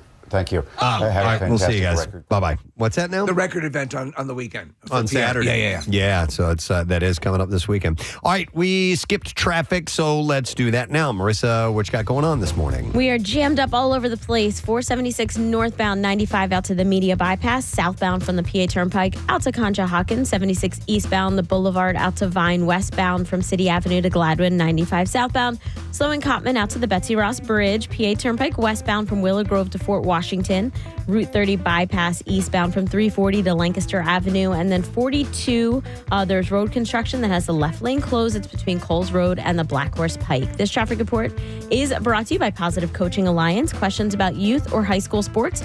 Positive Coaching Alliance can help. PCA, a national nonprofit, develops better athletes and better people through sports. Info at positivecoach.org. And that's your traffic on 93.3 WMMR. All right, thanks, Marissa. Listen, before I do the no Sad Doe keyword, I'm just curious if anybody ever noticed on YouTube watching here in the studio when I floss. It's possible. I try to do it when I know the camera's not on me. Marissa's doing traffic, and real quick, I'm like, I got something in my teeth. Let me floss this out real quick. During I don't know who was playing. Maybe it was a Celtics, but they fixed the camera on somebody, and he had one of those floss picks, and it was like one tooth tooth, Yeah. 3. He was going through the whole mouth? The whole mouth, The and they whole kept the camera on him. It was either a player or an alumni or Okay. somebody. They were talking about him, and when they happened to catch him, he was just flossing and away. going to Yeah. town. I wasn't watching, but I caught you in the corner of my eye. It looked like he got something big. A little chunk coming out there. Just a piece of apple. Apple? Yep. Yep. Got that out of there. Skin or no skin? I didn't really take a good close look at it, but I know it's time to do this. 93.3 WMMR Philadelphia. It's time for a keyword. All right, the keyword is final, F-I-N-A-L. And if you enter that right now, you could win $1,000. You have 25 minutes till after the hour to enter it at the MMR app or WMMR.com. You can also text it to the special contest short code number 45911. Again, it's $1,000 that somebody is randomly going to win in our company-wide contest. Winners will get a call from Beasley, so make sure you answer your phone. Our contest rules available at WMMR.com. And the Preston and Steve No Sad Doe is sponsored by Franklin Mint Federal Credit Union. The word again is final, F-I-N-A-L. Enter it right now, and good luck. WMMR presents Preston and Steve's Bizarre File. Brought to you this morning by Family and Company Jewelers Viraggio Bridal Show, April 16th through the 18th. And this is your chance to save hundreds, maybe even thousands on the ring of her dreams. Family and Company Jewelers, South Jersey's diamond destination. You like this story, Steve. A person was using acetone to strip floors inside a building in Tennessee and decided to light a cigarette. Oh, no! The explosion caused a wall to collapse and left the man injured. Why don't we take a 5 minute? Officials received a report. Why don't we take a 5-minute break? About an explosion inside a building that caused the wall to collapse.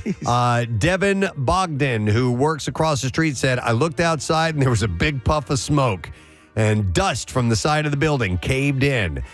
People inside the building were told to evacuate. When first responders arrived, they found nothing visible on the exterior of the building. By that time, the victim was outside. Bogdan said he came outside. He seemed pretty chill. He just take a 5 minutes. He seemed pretty chill. He didn't seem like he was stressed out or anything. Maybe it was just adrenaline from what happened. I love in the old cartoons when a stick of dynamite would go off and their face would be all black with their hair blown back and just standing there stunned. The victim told officials he was using acetone to strip the floor and then lit a cigarette. Team members conducted air tests and confirmed that acetone fumes were present in the building. The person was transported to a medical center with burns and was in non-critical condition. No other injuries were reported. You have to watch that stuff. Here's a local story. 2 litters of kittens are now being cared for by a local rescue after they were found living inside a Lowe's hardware store. And it's interesting where they were, too. It was on Saturday. Lisa Newton of Lucky Dog Animal Rescue got a call from one of her volunteers about several kittens being found inside the Lowe's location on Cornerstone Boulevard in Downingtown. Newton headed to the store with a small carrier to retrieve the animals. She said they directed me to the garden center and said that they have 7 kittens, and I was surprised at that. And they said, 2 separate litters. Newton said employees found the kittens when they went to pull down a pallet. The animals estimated there to be 3 or 4 weeks old, and they had been living in boxes on the top shelf of one of those things. Yeah. When a mom is taking care of her kittens, they'll make sure that they get them as far away from general eyesight as possible. They had to get the forklift and go up there and get them, she said. One of the litters, you could tell that there was, that's where the mom had delivered them. And she placed the kittens in her carrier, took them home. She's currently caring for them as she readies them for adoption. She said the litter belongs to 2 moms, both feral cats, who like to frequent the particular Lowe's Garden Center. And they like it so much that they decided to give birth there. And, of course, you can go on the website of the rescue, and they are looking, obviously, for homes. So they've given them unique names.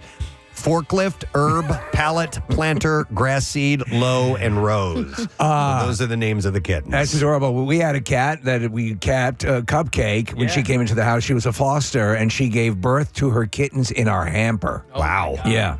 Were there clothes in it? Yeah. Oh, man. Wow. All right, listen to this. Just when you think social media trends can't get weirder, people have started eating pots. People are eating tiny clay pots dusted with the chili lime tahini seasoning after soaking them in lime juice on TikTok.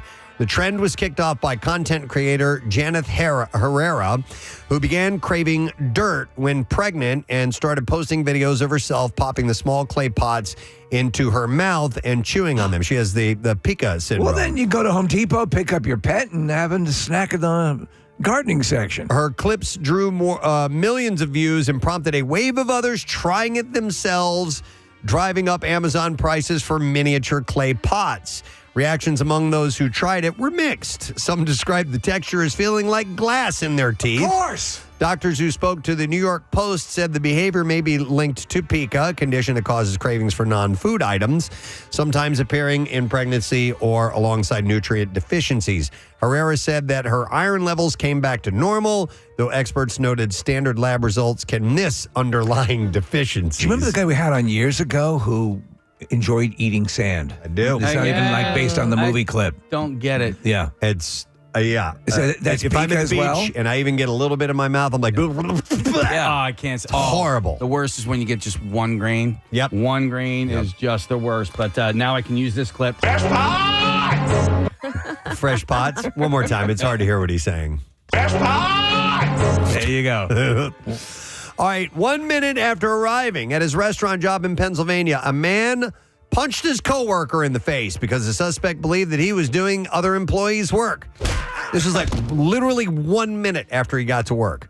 McKinley Maurice Pace is wanted on charges of aggravated assault by attempting to cause serious bodily injury. The incident occurred at D'Annunzio's restaurant in Jeanette, Pennsylvania, which lies just east of Pittsburgh. Pace had just arrived at the job when he began complaining about doing other workers' jobs. He said, "I've had enough." He had reportedly yelled with one specific coworker on his mind. He said, "I'm going to punch him in the face." The other man responded, "I'm right here. You don't have to go upstairs." Pace allegedly hit the man in the face multiple times and then approached the coworker's wife and hit her in the face, too. So they were upset. They were asking him to do other people's work? I don't know. He felt that he was doing other people's work. So it's time to punch people. The general manager at the time said Pace had only been working for 1 minute when he launched into the attack. Police were called to the restaurant about a fight, but when they arrived, Pace was not there. The department is asking anyone with information about the suspect's whereabouts to contact the agency. Punching the wife in the face? I don't know what that's all about. HR is going to have something to say about that. That is what I have in the bizarre file for you this morning. We have added Travis Konecny to our lineup of guests this morning. He's going to be joining us around 9:30, so excited to talk to the Flyer that's headed to the playoffs, of course. It's so cool. A reminder that we have a new keyword for you for No Sad Bro. It's final. All right, that's the word. And you have until 25 minutes after the hour to enter it. So you got some time, but just make sure you do it. FINAL. And you can enter it on the MMR app at WMMR.com. You can text it the contest short code, which is 45911. I recommend you do it now. We'll take a quick break. Be back in a moment, so stay there. Wawa is closing a store on Drexel University's campus. This is nearly 3 years after remodeling to a digital order-only concept with no products on the shelves. I remember when they debuted this. They had a ribbon cutting and the whole thing, and it was going to be in it. The thing I like with Wawa, though, is that something doesn't work or they add something. They move. They're fluid. So this didn't work. One of the many things I like about 3300 Market Street location, which has been open since 2018, is set to close on the 21st of this month. It was remodeled in 2023 to test the new store format, which required customers to order all items on touchscreen, no shelves of products to browse. The pilot was not successful, leading to the store's planned closure, according to a statement from our friend Lori Bruce at Wawa. Prior to the pandemic, the store saw more food service than any other Wawa, they said. But the company statement shared by Lori said, over the years, we've made several attempts to address business and operational changes at this location. That effort includes partnering with property owner Drexel University in an attempt to address some of these issues, and most recently making investments in our store design to test fully digital format. Unfortunately, this test did not adequately improve performance or deliver an enhanced customer experience, which ultimately led to the decision to close the store, they said. I think there's a lot of the Wawa experience is I go in and to my Wawa and I'll see people that I see there, and there, there's a little bit more of that. It's more like your country store. If you are a regular at your Wawa, which you are, you know the people that work there. Yeah. You get to know them after a while. we need to expand our minds and knowledge at the Just Saying Institute. The Just Saying Institute, home of the Marissa Magnata Mini Mount Snow Removal Service. By the way, Marissa, she stepped out of the studio for a moment, but she was showing us some videos that she took of herself 15 years ago in Manayunk, where it was a really, really big snowstorm, and she and her friends are riding bikes down. I don't know if it was levering or one of the really, really steep roads. Crazy. Yeah. Insane. Suicidal. Yeah. So. You said, what was you were saying? I could never do this now. I can't do that anymore. I can't do that anymore. I will risk permanent damage in my destroyed knees and so on. So, all right, well, tell my wife I love her. We're going to start with this. NASA will soon run a high-stakes fueling test on its Artemis 2 rocket, a practice run that must succeed before 4 astronauts can fly around the moon. The U.S. Space Agency inched the 11 million pound space launch system and mobile launcher to a Cape Canaveral, Florida launch pad on Saturday. The slow procession of the 322-foot rocket, topped with the Orion spaceship, took 12 hours on the aging crawler transporter to complete. Those things are amazing. Did you say 11 million pounds? Yeah, 11 million pounds. Wow, man. Yeah, it's unbelievable. I've been lucky. I've been to the Kennedy Space Center before, and we took a tour, like a close-up tour. You have to pay extra to do that. Yeah. And they took us by the crawlers, and you're right at the base of it. It's massive, and that's just the thing that moves the massive rocket. To roll it out into place is astonishing. It's pretty incredible. So that 4-mile trek could mark the first leg of Artemis 2. I love the name Artemis, too. It's perfect. Which will be a 10-day journey around the moon and back that will put the spaceship through its paces. The lunar mission will be NASA's first with astronauts since Apollo 17. It's been 53 years since anybody has been up that close to the moon. It's been way too long, and I know that you are. I assume you're like me. I'm out of my mind excited for this. Oh, very much so. So the astronauts include Victor Glover, Christina Koch, Reed Wiseman, and Canada's Jerry Hansen that will be aboard. No Katy Perry? No Katy Perry on this one. No, she did go up in the Orion. On that mission. The Orion, right? Okay, so I'm sorry. I don't have your. Is your microphone not on? There you go. In the Blue Emu? In the Blue Emu. Yeah. So the Blue Horizon, was that it? Yeah. All right. So the Blue Waffle. The so-called, they're calling it the wet dress rehearsal. Oh, man, that's hot. Will load the Mega Moon rocket with 700,000 gallons of ultra-cold liquid oxygen and liquid hydrogen propellants and take the countdown all the way down to 29 seconds before liftoff. You guys wet yet? How this test goes will shape the flight timeline and determine whether launch opportunities Go Squirt Go in February remain in play. So wait, when's the launch?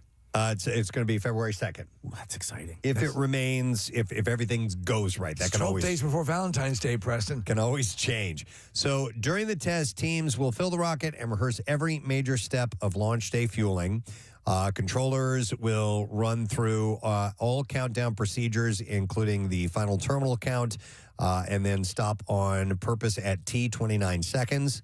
NASA is targeting February 2nd for the crucial exercise, though that could change depending on preparation. So if you were to see like an Apollo 13 or anything that will show you the inside you just watched from the Earth to the moon, inside those capsules, in the kind of equipment looks borderline prehistoric to what they're going to have now when they go into space. Yeah. I mean, when you realize that at the time, the average cell phone that we carry had more technology than all of NASA at that time. Yeah. It puts it all into perspective. Yeah, it's pretty amazing. And you look at the antiquated computers that they were using and the commands that they had to give. So they used their commands were verb and noun. Yeah. It would be like verb 020 enter, noun 254 blank, and they would have to do these really long computations to do whatever they needed to change in the guidance computer, but they couldn't get anywhere without it. They had to use that stuff, and that's what and at the time it was cutting edge technology. And then other times it was tape and a wing and a prayer. Yeah, totally.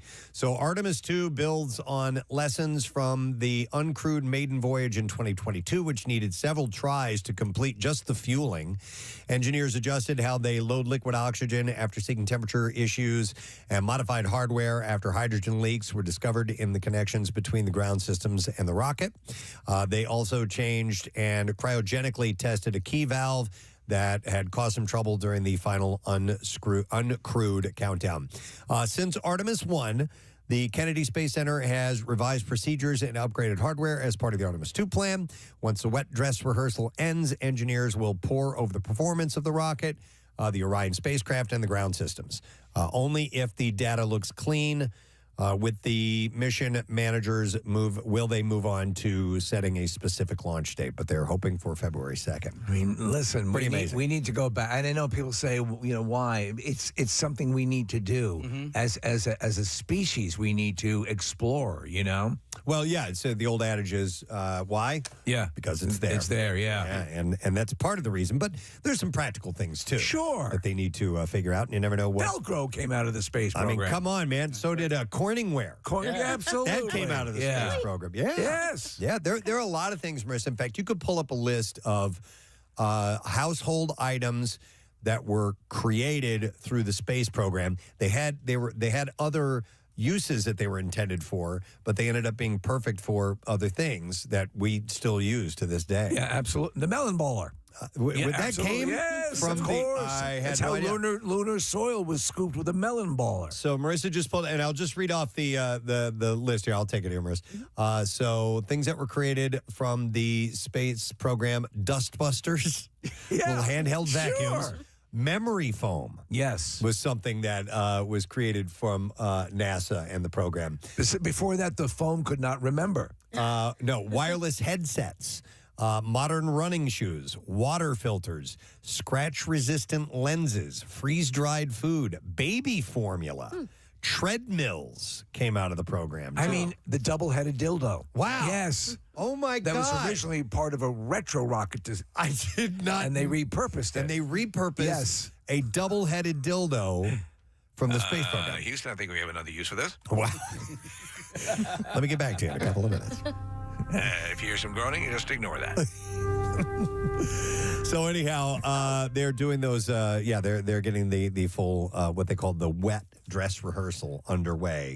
We talked about this last week about the resort on the moon or things of that nature, and the projected cost of what it'd be to go there. I don't think, obviously, in my lifetime, I'm not going to make it.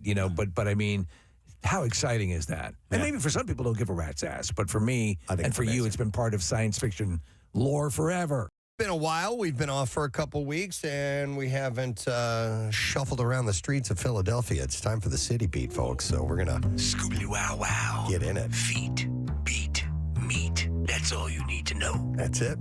All right, so a new baby African penguin at the Adventure Aquarium in Camden was unveiled yesterday, and now they have announced a contest to name the baby penguin. I love this because it's twofold. It's to name the penguin and then how best to prepare it. No, you don't. We're not going to eat it. No, it's adorable. It's funny how when you talk about the changes that some, animals go through when they are young to what they become when they're older. We essentially look like small versions of humans, but there's this massive change that takes place, but it's adorable. Yeah, they're cute.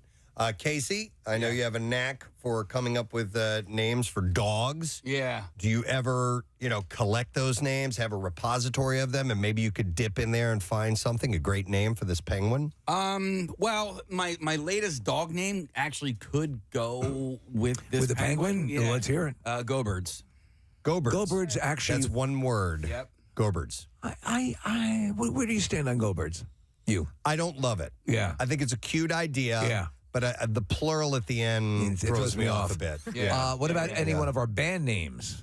Dude, okay. So yesterday, finally, I wrote them all down and I printed it up. Really? And I have it here with me. Okay. I have the full list of the Preston Elliott band name repository that I've been collecting for years and years and years. I'm not going to read it. I'll just show you. Give us a taste. I'll show you. This is the full.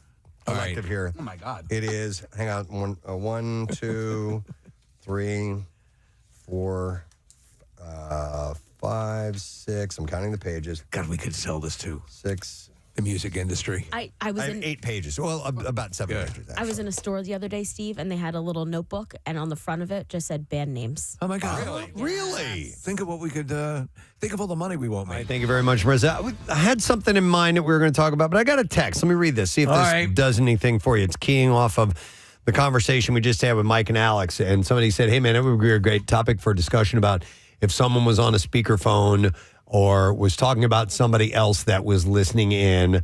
And they said, maybe you could put it in Stacko Topics, or maybe we could just throw it out there right now and see if anybody has a moment that was absolutely mortifying when you had the speakerphone on and either you heard something you weren't supposed to. Okay. You know what I mean? Or you were on speaker and there was somebody there and somebody on the phone says something you didn't want them to hear, or any scenario like that. Have you had something that you've had moments that we talked about where you're talking about somebody around a corner and they're there? What about on this tech level? Well, not on this tech level, but back in the analog days, I remember sometimes if you didn't hang up the phone, if it didn't sit on the cradle all the way, it would still be an open line. And I remember one time I was talking to this guy. He played guitar. I wanted to get together and play with him sometime. He hangs up the phone. It didn't hang up all the way. Somebody else is in there, and they started talking crap about me. And I sat there and I listened to it, and I was like, whoa, man. I was just being nice. Yeah. I just wanted to get together and jam, and this guy just started serving up a bunch of crap on me, and I was like, I never said anything to him about it, but I know who this guy is. I think he was a grade younger than me or something like that, but I was just like, man, you are a dick. You're a jerk. And I heard it all. And it was one of those moments where I realized I don't ever want to hear other people talking about me. It's just, and if you feel that way, that's fine. I just don't want to hear it. You know what I mean? Because I'm sure that I have even jokingly said something about someone, not really meaning, I don't hate him or anything like that, but if they were to hear it, it could be taken really badly. Guarantee that most of us have had a moment where we've been saying stuff that we really didn't mean just for sake of conversation. And you'd die if the person you were talking about heard it, you know? Yeah, if you have a story, give us a call on the Xfinity guest line, 610-660-9333. So high school days can be brutal, and high school kids can be brutal. And back in our day, people used to call somebody, and then all right, so it would be like two people on one line, you know, and then basically entice that person to like talk crap about the other person listening. Mean Girls. There's a scene in Mean Girls where they do exactly that. Yeah.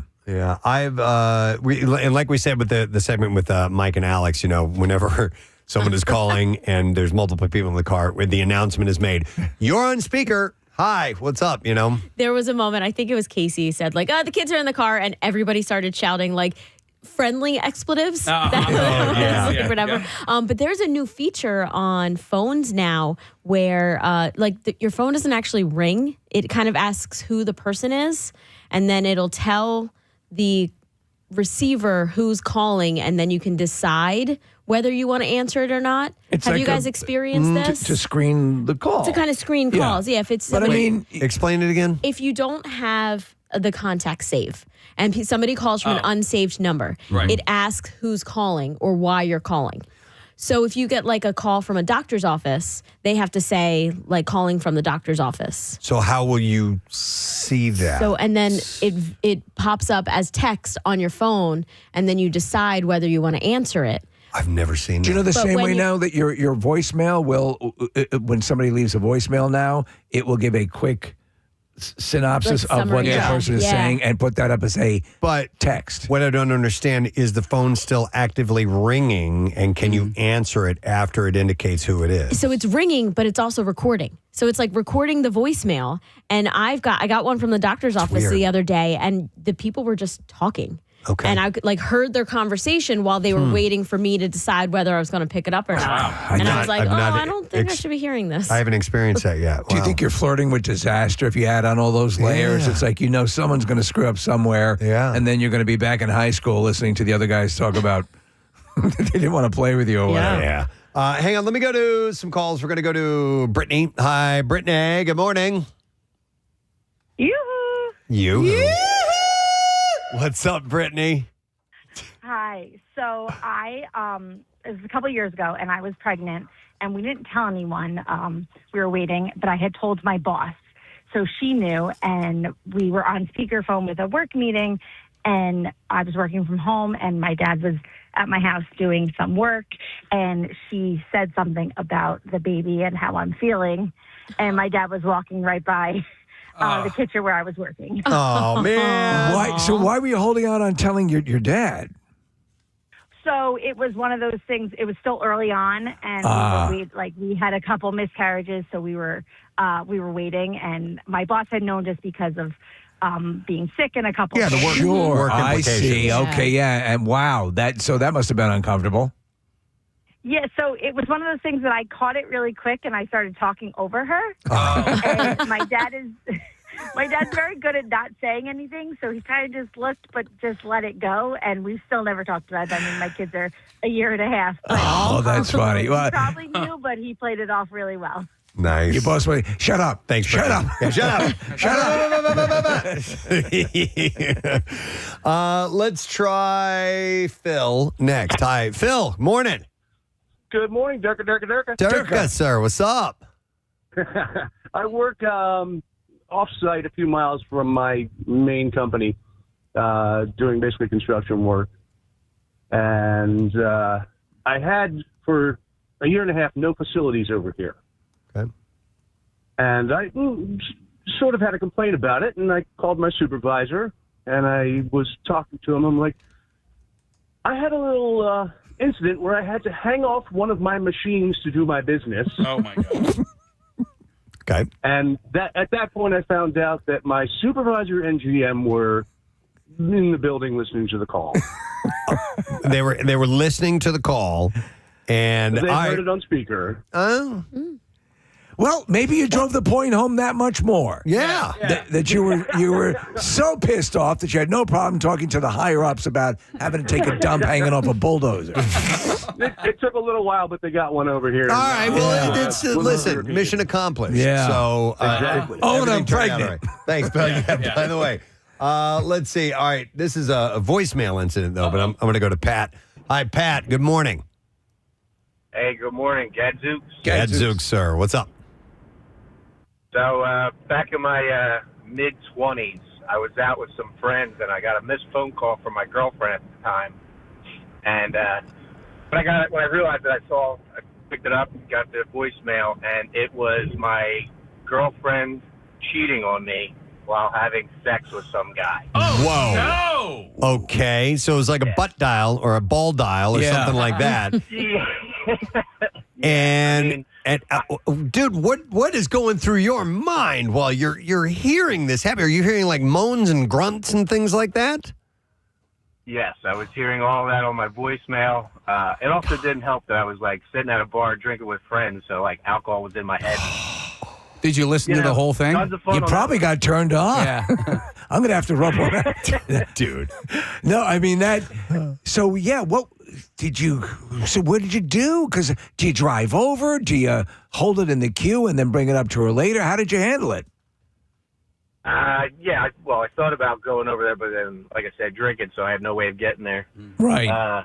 But yeah, I held it in until the next time I saw her, till we spoke, and then confronted her. It became a big fight. We ended up breaking up, but she denied the whole thing. I even played it for her. She goes, "That could be anybody." You know what I would have done, Pat? I would have. What you should have gone. You should have slept with the guy, recorded it, and sent it. But wait a minute, Pat. She said it could have been anybody. It would have indicated it was from her phone. Yes. Mm-hmm. Right. So busted, cold. Yeah. And did the relationship end right there, I assume? Oh, yeah, instantly. Yes, of It became course. very contentious after that because she was friends with some of my friends and stuff like that. But yeah. Well, she was busted. She knew it. She just didn't want to admit it. So, oh, man. Right. At that point, That's just admit it, Could you man. imagine you get a call mid-coitus from your cheating girlfriend? Wow. That's why I'm like, Pat, did you listen to the entire voicemail or did you hang up at a certain point? I did hang up at a certain point. I was listening because it wasn't because I wanted to listen to it. It was like I wanted to see if like she realized what was happening. Like OS. Like I was going to see if he wanted to see if she had an orgasm or not. Wow, never heard that noise before. You're the best, Jeff Foxworthy. Oh my! What? Wow. Pat, thank you for the call. Sorry that happened to you, brother. Thank you. But he had actually Have a had good day. a recording of it. Wow. I mean, that's as damning as, and you're right, it would have indicated where the call came from. You can't wiggle your way out of that. Yeah. Let's see. It is Amanda on the Xfinity guest line. Amanda, good morning. Good morning. Hey, Amanda. All right. So, what was the scenario of your call mishap? So I'm a teacher. I teach special education, and I had to go talk to my special education compliance person. Asked a simple question that needed the principal's approval. Well, she called him, and she put him on speakerphone, and he started talking crap about me, my staff, and my students in my classroom. Oh, no. And during this call, did anybody share with him that you were sitting right there? Oh, she did. After a little while, she's like, she's right here. You've passed the test. Yes, we can tell that you have an even temper, Yes, and you are the right kind of person for management. handling kids. I knew this. My thing is, I've been in special education since 2010. Okay. And he doesn't really know special education. Oh, wow. And so, I'm still teaching. did he and did he apologize? No. Oh, man. So that sets up a bad dynamic. Listen, again, so many people, a good portion, but the vast majority are going to get caught doing something like this at some point. In some way, somehow, just own up to it, apologize. Yeah. Do you think we would all carry into it the knowledge that we've had moments where we said something and maybe we were caught saying something we shouldn't have said? Maybe. And for the most part. Thank you, Amanda. Yeah, I think you have some latitude. But I love your backup plan of, and that was a test, you see. And you passed. You passed. Yeah. That's very good. Very high marks all the way around. You're the exact kind of demeanor we want as a teacher. Here are some texts that are coming in. By the way, you can call us 610-660-9333. Top one is actually on line 2. Okay, so I'll read another one. It says, I was on a call with a systems analyst and had a consultant in my office helping troubleshoot an issue. The analyst, who is very knowledgeable, didn't want to follow the vendor's instructions on how to install and configure the software. I thought I had muted the phone and said to the consultant that, quote, this guy thinks he knows everything. Oh. A moment of silence, and then the analyst says, yep, and I think I know what's wrong. Luckily, I am a smartass, and he thought that I was just busting his stones. Thankfully, I didn't completely trash him. You've passed the test. You passed the test. And then another one says, teacher here called a parent regarding student behavior. Phone was still live. When I continued to reprimand the student, the parent heard and wasn't happy. So... Yep, that can be a bit of a mistake. Let's go to Joyce. Hi, Joyce. Good morning. Hi, good morning. Hey. Love you guys. Thank you. So was this a speaker issue? Oh, this was a speaker issue. Okay, what happened? Well, our family is around the kitchen table having dinner. We're a very relaxed family. And our daughter was visiting from Hatboro. We're in Jersey.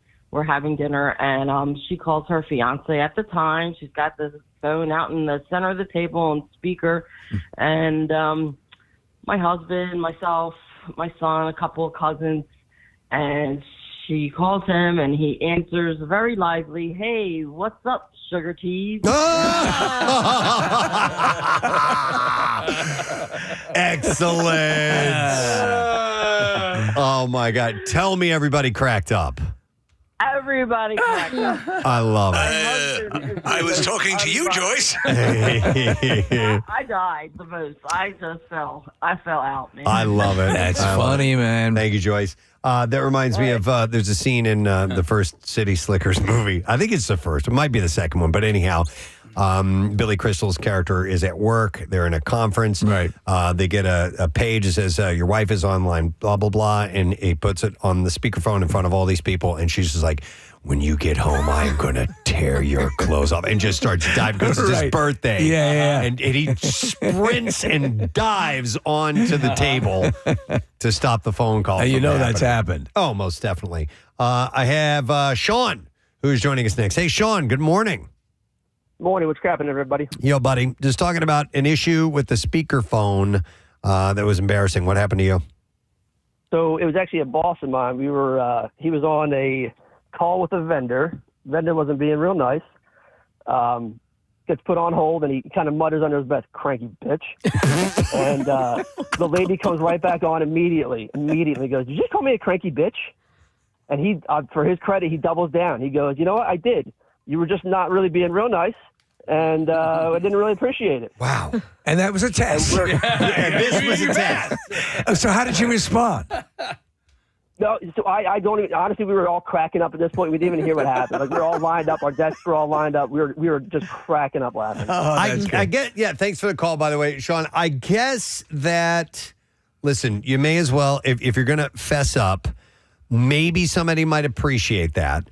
But then again, they might go, okay, I understand that, but you can't use that kind of language in a work environment. That's a work thing, too. And then if you felt strongly enough about it, you would have brought it up at that time to the person. Mm-hmm. The fact that you did it under the subterfuge of thinking that you were off line, that's the giveaway. Cranky bitch.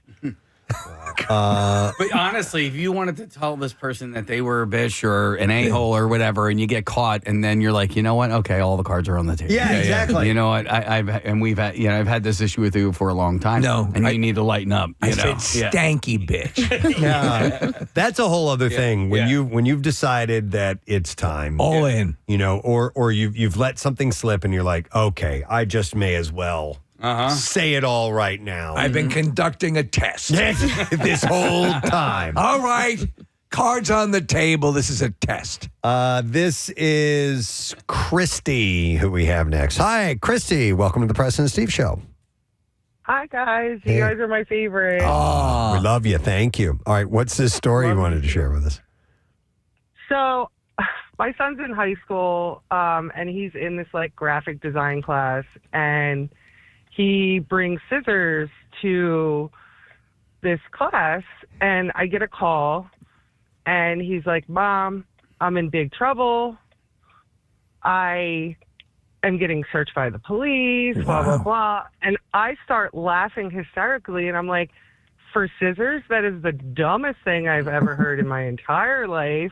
I'm like, this school's so stupid. Like, I start going off, and then I hear, "Hi, Mrs. Martino." Here, the vice principal is right there behind him. He had me on speakerphone and, of course, didn't tell me because he's a 16-year-old boy.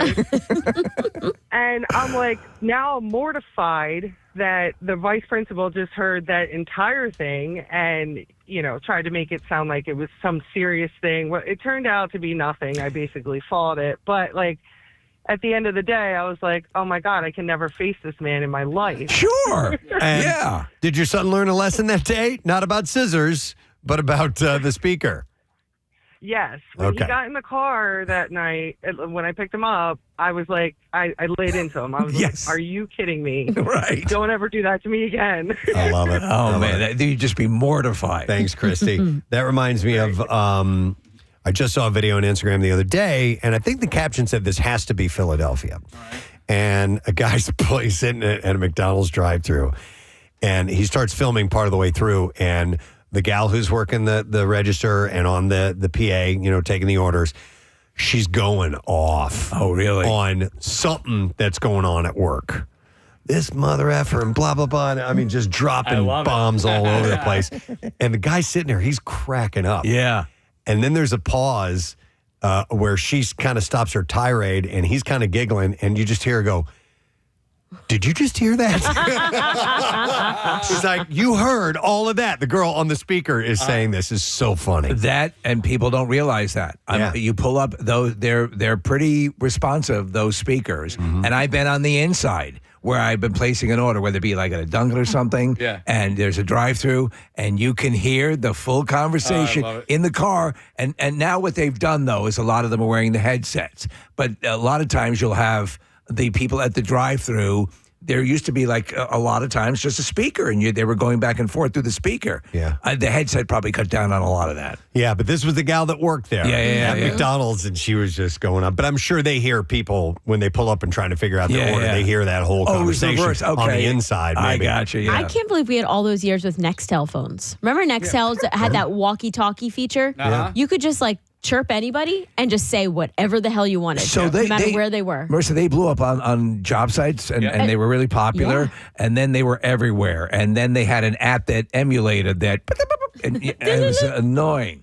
Hang on, this is not quite the same thing, but I do want to hear this story. I have Mike who's joining us. Hey, Mike, good morning.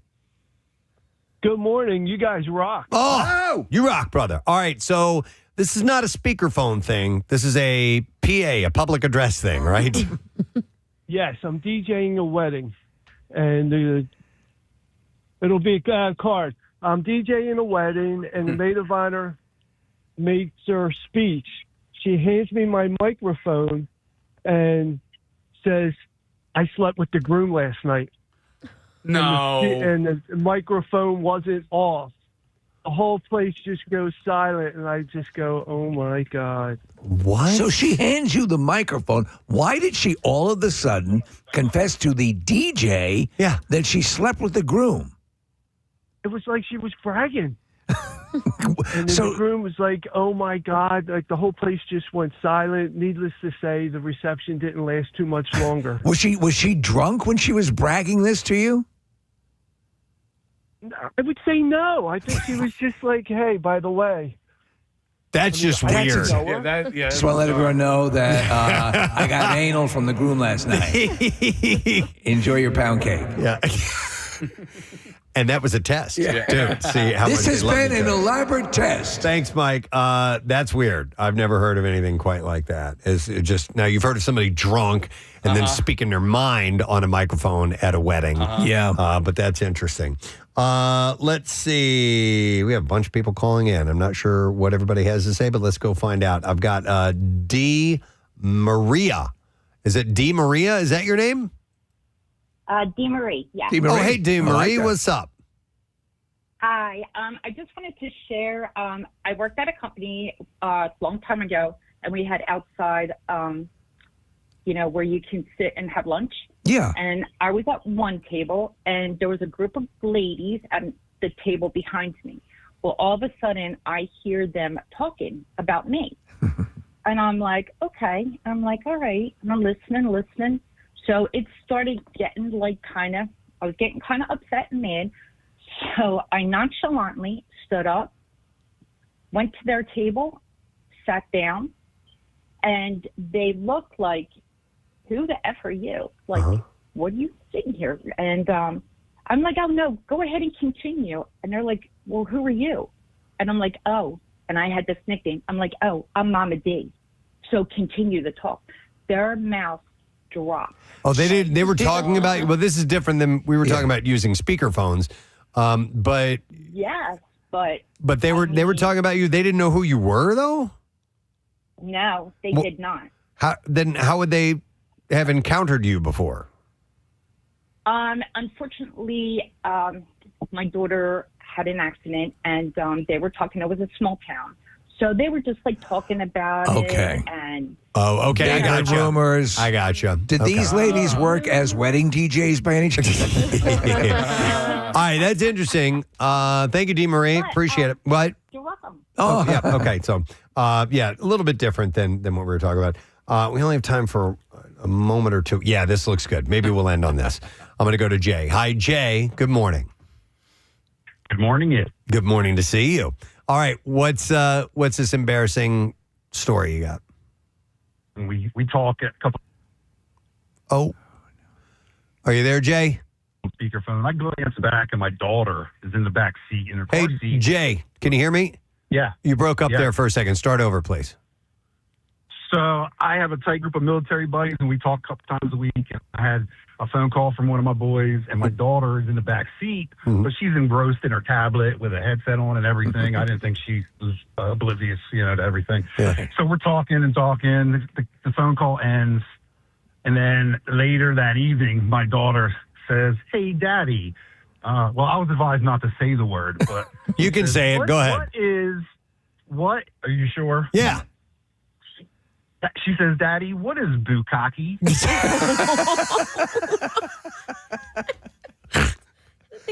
I said, honey, that's just a Japanese comic book. That's a good dodge. Well done. Well done, Jay. Yeah. Oh, my God. It's the new Blizzard at Dairy Queen. Yeah. Oh, my God. That's brilliant. I think we got to end on that. Thank you, Jay. Bukkake. Appreciate it, man. Oh, my God. Yeah. As we learned from the discussion and these calls, if you do answer your phone and it automatically goes to speaker, or you're in your car and somebody else is there, you need to let that other person on the line know immediately. Like, do you mind if I take this on speaker? And vice versa. Yeah. Both things. As soon as you answer the phone, hey, what's up, Dave? You're on speaker, and Right. so-and-so's here, so probably a good How's that idea. bukkake going? Thank you for the calls. We do need to take a break because our list of guests will start when we return. We're going to begin with John Michael Higgins, great actor. You know him from Pitch Perfect and the Christopher Guest movies and a bunch of stuff. And then we're going to get some really cool deets about an event coming up concerning the FIFA World Cup from Meg Kane, who's got all kinds of big titles in that world. And Travis Konecny will be joining us too. So we got a lot to get to. We'll be right back. Stay put. I highlighted my favorite ones. Okay. I'll just give you one for now because maybe eventually I will reveal the whole thing, but I really like this one. Saskatoon Bible Camp. And here's another good one. The Shoe Tree Dildos. Okay? Hey, come on. I've got pages and pages of these those are names. great. I don't think they'd be right for a penguin, no. But where did shoe tree dildos come from? I don't know. You have Something no Steve idea? said, probably. Okay. It happens a lot while we're discussing something offbeat, and then 2 words or 3 words are put together, and I'm like, that's a great name. It's almost like when you're playing that game where you look for the there's a whole page of letters and you look for words within the and that's the same word thing. search. Yeah. So I agree with you. Those probably wouldn't be suitable for a penguin. No. Don't think they should do the penguin make penguin face. No, don't that's do that. another- That's kind of old, but The penguin's sibling is Schubert, if that inspires. And okay. his parents are Hubert and Mushu. And Mushu, that's right. So the unnamed chick was hatched November 21st and was the 3rd African penguin to be hatched at the Adventure Aquarium last year. The announcement of the new chicks are held off until they determine that the new bird is healthy and expected to survive, so they've gotten past that point now. The other 2 baby African penguins, Duffy and Oscar, hatched earlier in November. What I do remember about the penguins when I visited them is that they stank. Yeah, they do. Yeah. They do. Horribly bad. Well, Yeah. So there's also always at the Adventure Aquarium. Yeah. They have the penguins as well. Yeah. And then that's fairly stinky. I don't remember the zoo stinking as much, but yeah. What about? Oh, so I thought that was Adventure Aquarium. My bad. What about the name Oswald? Because of Oswald Lee Cobblepot. Harvey Oswald? No, Oswald Cobblepot. Oh, okay. Oh, yeah, for the penguin. Oswald would actually be good, though. He is a nefarious, horrible, strangling pimp. Yeah. Yeah, that might be not the most appropriate for a penguin. You remember that they stank. All I could think about is that they have CDs hanging in their little enclosure to kind of, the light reflects on them. They like the and it shimmering distracts stuff? them. Oh, Oh, I don't really? remember that. Really? Okay. And they choose the artists. Yes. Yeah, they get to choose which musicians are represented. Harvey Danger. So, Mehdi Alskovich Pohl, a biologist, says that the aquariums, in the aquarium's introduction video, although he's a little bit younger than the other 2, he does make up for it in size. He is quite a big baby penguin chick. And so, starting today, or yesterday, actually, aquarium visitors are available to now vote on one of 4 names offered the new penguin. Oh man, I thought we were going to be able to, I to thought submit. from scratch. Okay, well, these are pretty good names. All right. So, Scrappy, Zero, Flounder, and Toothless. Well, those are cute. Toothless, wonderful from How to Train Your Dragon. Flounder, obviously, Animal House. Yeah. I don't know. I might. Zero might be from Casey, that show Sticks. Yeah. With Owen Wilson. There's a character named Zero on that show. And I'm not sure about Scrappy. I like Zero. Just like my country, I'm young, scrappy, and what is it? And hungry. Young, Just like my country, young, scrappy, and hungry. young, happy. Yeah, okay. Whatever. I don't know if any of those are thrilling me, but I might do Toothless because I love that character so much. I like Zero. I think I would go with that. The unnamed chick is being parented, like Marissa said, by Mushu and Hubert, and they also parented a 2024 chick named Schubert. How about Moobert? Then their Mushu was named for a dragon sidekick from the movie Mulan, the Disney movie. Okay, Mulan. yeah. So the aquarium's birds and mammals team chose possible names using a dragons and sidekicks theme. Here's my suggestion, and don't dismiss it immediately. Okay. If you want global press, name it the C word. Yeah, do it. Right? If you want to make waves, yeah. want to get your name out there. You will not believe what they named the penguin at the Philadelphia Zoo. Mm-hmm. Are you Is it the zoo or the aquarium that has It's the aquarium. Oh, I'm sorry. In case I misunderstood. Okay, yeah. So the naming contest will close on January 19th, and the winner will be announced January 20th, Penguin Awareness Day, the aquarium staff had said. So that's why they're doing it on that day. African penguins, by the way, which originate from the waters around southern Africa, are classified critically endangered. So the hatches are important to the survival of the species. Do you know what they have over the Adventure Aquarium, which is kind of a cool thing, is they have the porcupines. Yeah. Which are, okay, you got these too. Yeah, I don't know why those were chosen to be a part of the aquarium. They're in with the hippos, I believe. Is Button still there? The hippo, do we know? I think Because so. Marissa, we went there like the first or second year we were here at MMR. We all went over there together to meet Button when she first showed up.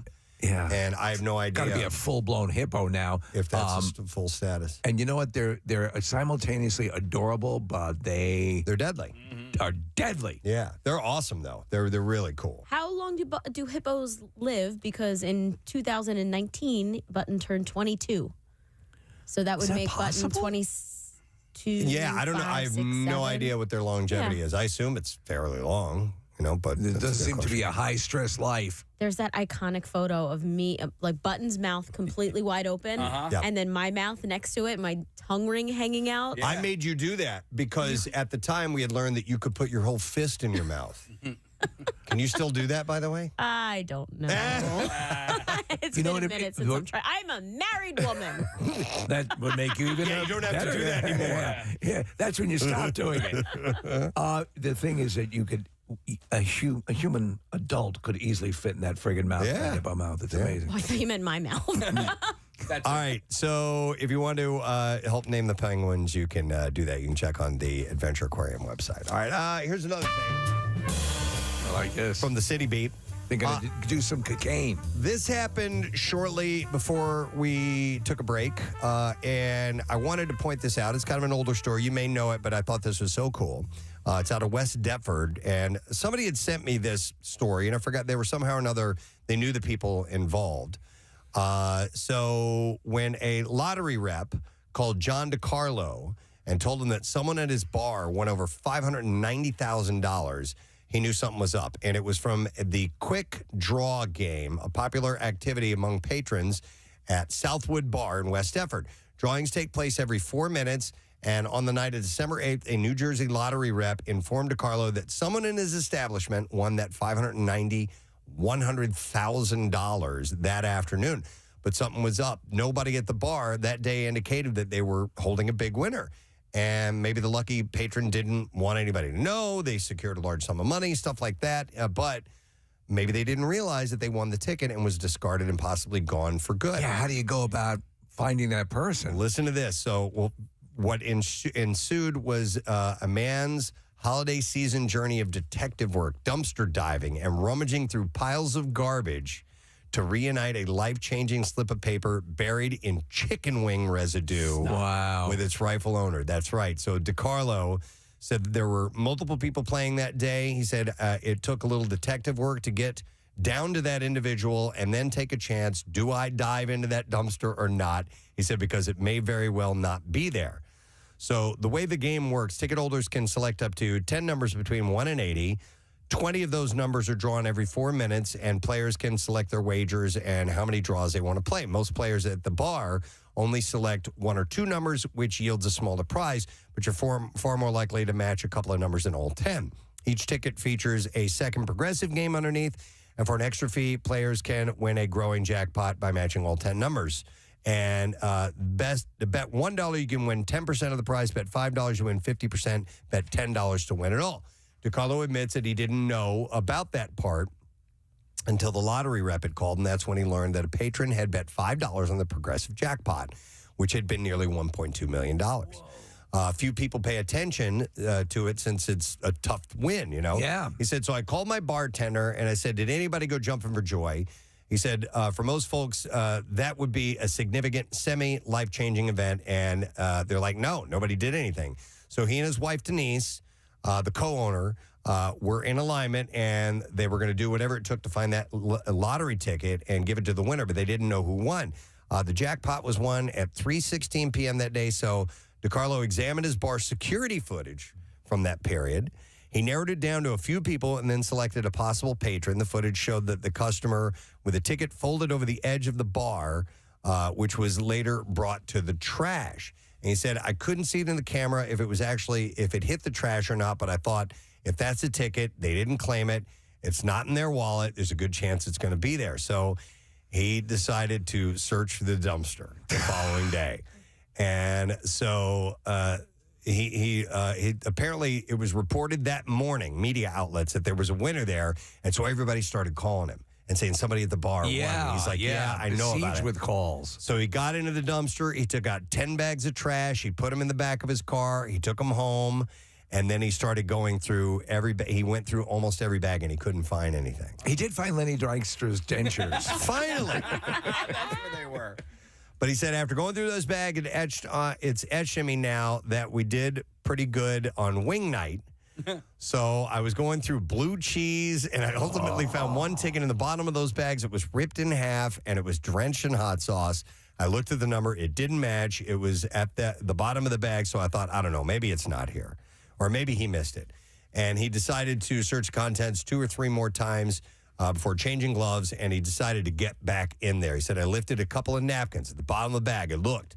There was something balled up. I pulled it out. It was wet and messy, but I carefully brought it out, and there were 2 or 3 tickets. I laid them out, and I looked, and sure enough, one of them was the winning ticket. Listen, and this is not for him. It's for someone else. It was for somebody out of the blue, motivated to do this. It says a lot about this guy. My question is this. Does he have rightful claim to that ticket? Does he have to find the patron who bought that? Or, in other words, could that have been his? Yeah. Because they actively threw it away. That is a very good question. But they did pay for it. Yeah. So he's not that type of person, right? You know, and he could have easily. I mean, that amount of money can change someone's life. That person didn't know that they threw away a winning ticket, Ryan. So I'm kind of having an existential crisis because this bar is actually down the street from my local watering hole back home. So there's a bar up the street called Captain's Corner, which is one of my absolute favorites. And just I'm thinking about all the times, like, you know, I like ex's dads would go in there. Like it's one of those like drive by it and you miss kind of places, but I think I might start attending this place if there's going to be lottery tickets to be had. And a staff nice enough to do something. Yeah, exactly. Seriously. So he called the winner, and the winner wants to remain anonymous, but he asked if they played the lottery, and the winner said, yeah, but I didn't win. And he said, not so fast. And he explained it to him, and he set him up with it. And I have no idea obviously, this person needs to give him some type of a reward for going to that great I think length. you'd have to. I mean, at least like 10 grand or something like that, right? Or at least let him lick the chicken sauce off. Yeah. And I wonder if he gets a fee, like when the PA lottery or any of those lotteries hit, they get like 10% or something. Yeah, maybe he's going to get something, and but maybe he needs more. Yeah. He deserves Agreed. more. But that might be why the lottery actually called him to begin with. Good point. Yeah. To issue that, sell those tickets there. It's a good point. Yeah, and it's a good motivation for him to go find it because if he does get something, it's in his best interest. Here's another question. All right, so they call him and they're going to do. Here's your percentage of the win because you're the facility that sold it. Do you need to have? They know that it was sold there. Does it matter if the recipient or the person who bought the ticket? Good question. That's a whole other aspect of it, right? I wonder if it's not redeemed, if the place that sold it still gets that bonus or not. It's a good question. But I thought that was a great story. It is a good story. Somebody doing the right thing. So I wanted to pass that along. So kudos to you, John DiCarlo, and the gang at Southwood Bar. Oh, okay. We're going to have to bail on the interview. Thank you. I appreciate that. And we found out at exactly 9 o'clock when the interview was scheduled. How about that? I think that's professionalism. Isn't it? I think that the thing to do, as in broadcast, any form of broadcast, you let the interviewer know at the absolute last second. Okay. All right. So, but I mean, there is that super quick food poisoning that comes on like within seconds. Yeah, so maybe that's it. That's it. I don't know. All right, well, we do have to get a look at traffic. I got food poisoning, President. Let's take a look at traffic and see how we're doing. Marissa, what's going on this morning? We're jammed up on 295 northbound. It is north of 130 where there's an accident blocking the right lane, jammed back to exit 56.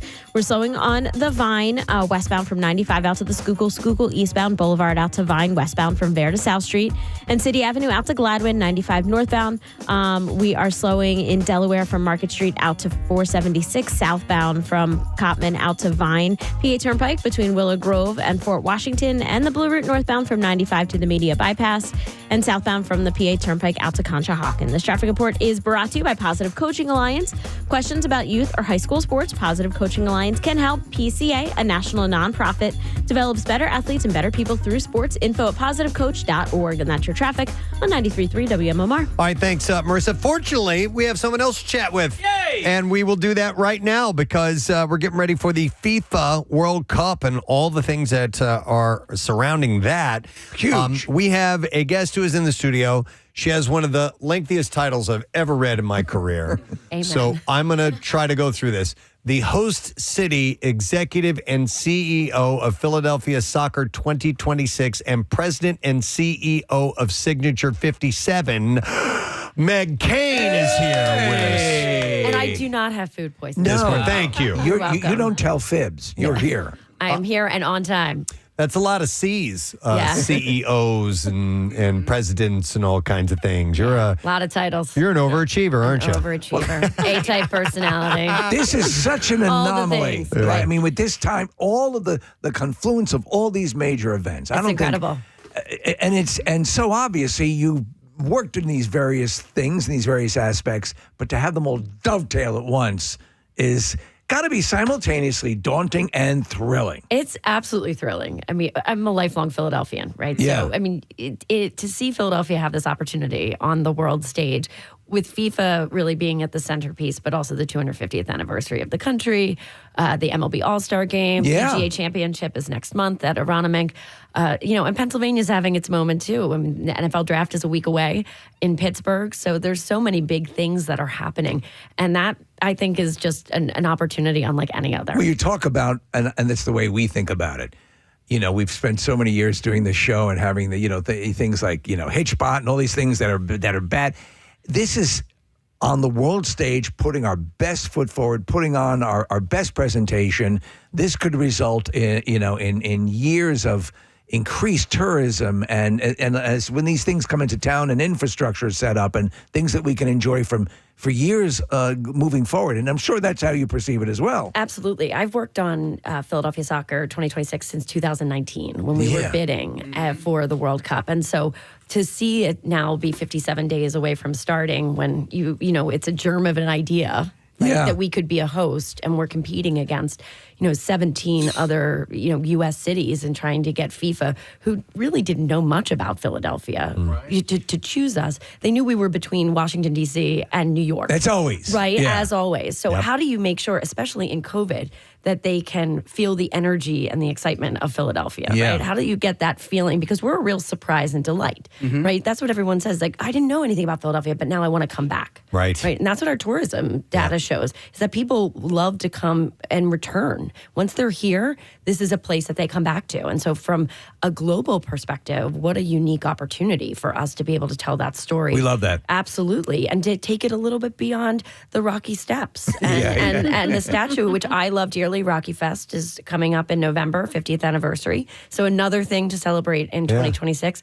But it's such an important way for us to show up on the world stage, whether it's arts and culture. But I think that the fact that sports is at the center of this really taps into the Philadelphia fandom and that culture. So we've got matches for FIFA for World Cup starting in mid-June. Yes, June 14th is the But first we match. start ramping things up now, right? Absolutely. Okay, what's coming up? Well, tomorrow night we are hosting our Party on the Pitch, hosted by Philadelphia Soccer 2026. It is our kickoff party, if you will, to get everyone excited about FIFA World Cup coming.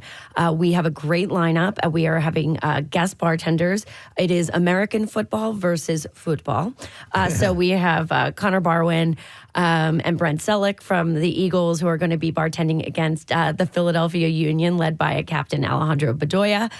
So we're going to have some fun there. We've got some great auction items, that you must be in the room to be able to enjoy.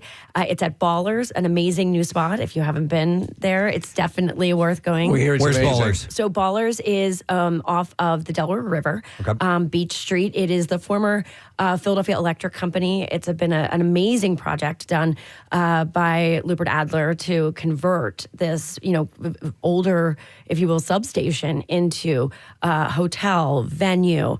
It has padel, pickleball, an indoor pitch. That's one of the reasons that we chose it. So we'll be on the pitch, literally. Preston, it's right next to Penn Treaty Park. Plenty of parking. I know that speaks to you guys. Yeah, absolutely. It's a really cool venue. It's really great. It's going to be amazing. Going to be so much fun and a great way for us to kick off the celebration of really the next 3 months, which is all about, truly a celebration of sports and a celebration of Philadelphia. And that's why we wanted to really kick this off in mid-April. It's funny because we talked about over the years, so many kids go, then they play soccer when they're kids. And we would always talk to representatives from the union and say, well, when's soccer going to kick in the way it really should, And then obviously we're friends with Rob Mack and welcome to Wrexham and all of that going on. And it's building and building. And I think we're coming in for the layup here. Yeah, I think so. And also, we got some for the preliminary rounds, we got some marquee countries coming to the city. Absolutely. So we're hosting 6 matches here in Philadelphia. And to the point of, that tipping point, I think that our match schedule really allows the soccer fan, the passionate soccer fan, and also the soccer curious to be able to come together and enjoy this. So to your point, we have a France and Brazil coming during the group stage matches, which is heavy duty. Croatia and Ghana will be a marquee matchup. We have Ecuador coming, a top 15 country in the world, playing soccer. And then Cote d'Ivoire is going to play 2 matches here, also known as the Ivory Coast. The Ivory Coast. And I was told to don't sleep on the Ivory Coast. Do not sleep. The African champions.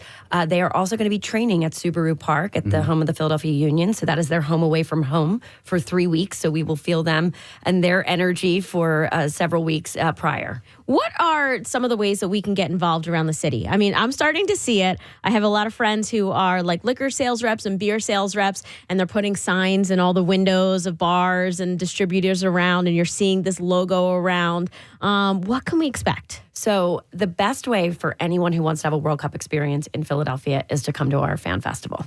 So to really ensure that we could make this the party that it is supposed to be, we are going to be building Fan Festival at Lemon Hill, which is the park that is right behind the Art Museum up Sedgley Drive off of Kelly. It overlooks the Schuylkill River. I like to refer to this as soccer Coachella. That's the best way I can explain it. I love it. Right? And being from Philadelphia, sometimes we think of these these parties as it's a little bit like a church fair. I'm a Catholic. We have plenty of those. There's the rickety, Ferris wheel and the funnel cake. And everyone's oh, great. Well, we're going to set up in the parking lot. This is not that. Yeah. Right. This is 39 days of just a full-on party. There's going to be giant screens, community talent, entertainment, high-level entertainment, DJ. We have activations from major FIFA commercial partners. So think Anheuser-Busch Beer Garden. Think Fanatics as the merchandise. Think Casamigos as everyone's favorite tequila. So, and the point to be made, this is an ecumenical, a worldwide event. Worldwide. So you're not pulling out your C and D level stuff. No, you are seeing A level. And that, I think, is the coolest part. I mean, when you see what is going to be built up there, this is the ultimate watch party. And one of the things that we at Philadelphia Soccer 2026 is most proud of is that our fan festival is free to the public. Which is great. I wanted to ask you something you mentioned earlier about is it just one team or are a couple teams going to practice at Subaru Park? So one team will practice at Subaru Park as its team base camp. So is that open for the public if they want? It is not. Okay, just curious. But there may be opportunities in advance of the tournament potentially for some type of community activation. We're working with the federations now, with the union. But typically practices are closed during the FIFA World Cup lead up. There will also be practice facilities in and around Philadelphia for teams as they travel in the 24 hours prior. So we obviously, you mentioned a number of celebrity liquors. Yes. Some associated with George Clooney and some with Ryan Reynolds and Rob Mack. All of these things are on the table. What is your word on the advance as far as those heavy-duty celebrities coming into town for some of this? Well, FIFA World Cup draws celebrities from around the world as well as dignitaries. Yeah. And so that is something that is part of our planning we're expecting, right? So soccer is the love language of the world. It's the sport that everyone follows. When we look at the numbers, we're expecting more than 3 billion people to tune in to the FIFA World Cup final on July 19th. To give comparison to that, 240 million people tuned in to watch the Philadelphia Eagles beat the Kansas City Chiefs in the Super Bowl. Barely get 1 billion every morning listening. I was going to say, you guys are up at, I was thinking right at like $9.99. No, you're very kind. But I think we're going to push you over that billion mark this summer for 26. But that is, to give the scale of this, this is something that FIFA always talks about, the fact that when the World Cup starts, the world stops. Yeah, it's true. It's true. Are you hearing from fan groups around the world and around the country? I mean, locally, Philly Sports Trips will go to Brazil or maybe Australia someday soon. And then we'll reach out to restaurants and places to host us. Are you guys hearing that back from other places? Absolutely. So a couple of really cool things that have happened. We are meeting with all the different federations and fan groups. We've had an awesome time. We've met with Cote d'Ivoire. We met with Curacao, which is the smallest nation to ever qualify for the World Cup. They are so excited about coming. What is so great is to feel the excitement of all of these fan groups who are absolutely delighted that they're coming to Philadelphia. And again, and that's so cool. Tourism. And for those who are ticket holders, and I think this is really important, for anyone that has tickets to a match in Philadelphia, there's an awesome opportunity to pair that with a pregame party at Stateside Live. So if you're interested in that, check out our website and you can learn more information about that. Are there any signature promotional items that we should keep an eye out for that are going to be the hot thing? It's a great question. So we're still waiting to see what the promotional items might be. There will certainly be Philadelphia-specific merch that will come. We encourage everyone to collect them all, as we like to say. But I think that there's going to be very unique things to each of the host cities because they are we are so different from one another. There's 11 U.S. host cities, 16 across the 3 countries. So I think for fans, this is, we wanted to feel uniquely Philadelphia. Right. And that's one of the reasons for Fan Festival. Our mantra is let's bring Philly flavor to the world. It's why we're doing an entire food truck lineup that is just Philadelphia food trucks, small and diverse businesses. We just closed the applications for Vendor Village and Community Talent so that in between matches, you are seeing Philadelphia-based talent. When you're coming up to the FIFA Fan Festival, you can buy artisans and crafts from local businesses. So we're working through the review of all that. We were overwhelmed by the outpouring of excitement, as you might imagine, for all of this. But it is definitely going to feel like Philadelphia. So FanFest is like, you said 30 some odd days? 39 days. At Lemon Hill, that same spot. Lemon Hill, same so this spot. This is a nonstop party. Nonstop party. Although I will say for the late matches, we have made some decisions to close a little early because obviously we have the neighbors have been wonderful to us and are so grateful for them allowing us to use their park for a couple months. And when does that begin? It begins on June 11th. Okay. And will close July 19th. Okay. All right. So will I know tickets are sold out. Will tickets for any of these matches be released, or what's sold is sold now? So FIFA controls all the ticketing. Okay. And so I would say that everyone should keep their eye out for any last-minute release of tickets by FIFA. At the moment, I mean, more than 500 million applications were received by FIFA into their lottery for ticketing. When you think about that, there's only 6 million tickets across the entire 104 matches of the tournament. In Philadelphia alone, there's only 362,000 tickets to have. It should also raise your radar for fraud and all that stuff as well. Absolutely. There's going to be a huge problem they're talking about. Absolutely. And so we're working really closely with safety and security and the officials at FIFA around that issue itself. There's going to be a lot of information that comes out with our Know Before You Go campaign that will allow people to kind of be on the lookout for that. Yeah. And then so I guess FIFA had released a whole bunch of hotel rooms that they had blocked off for a little while. My friend Ed Gross was like, no. I love Ed. So when I saw that in the news, I was like, that's not going to be an issue. That and I'm sure that those hotel rooms. Yeah, so I think it's important, and knowing Ed, and as you do, the hotel rooms that FIFA blocks, they blocked those hotel rooms back in 2022 as soon as our selection was made public. Right. So at that time, there is no match schedule.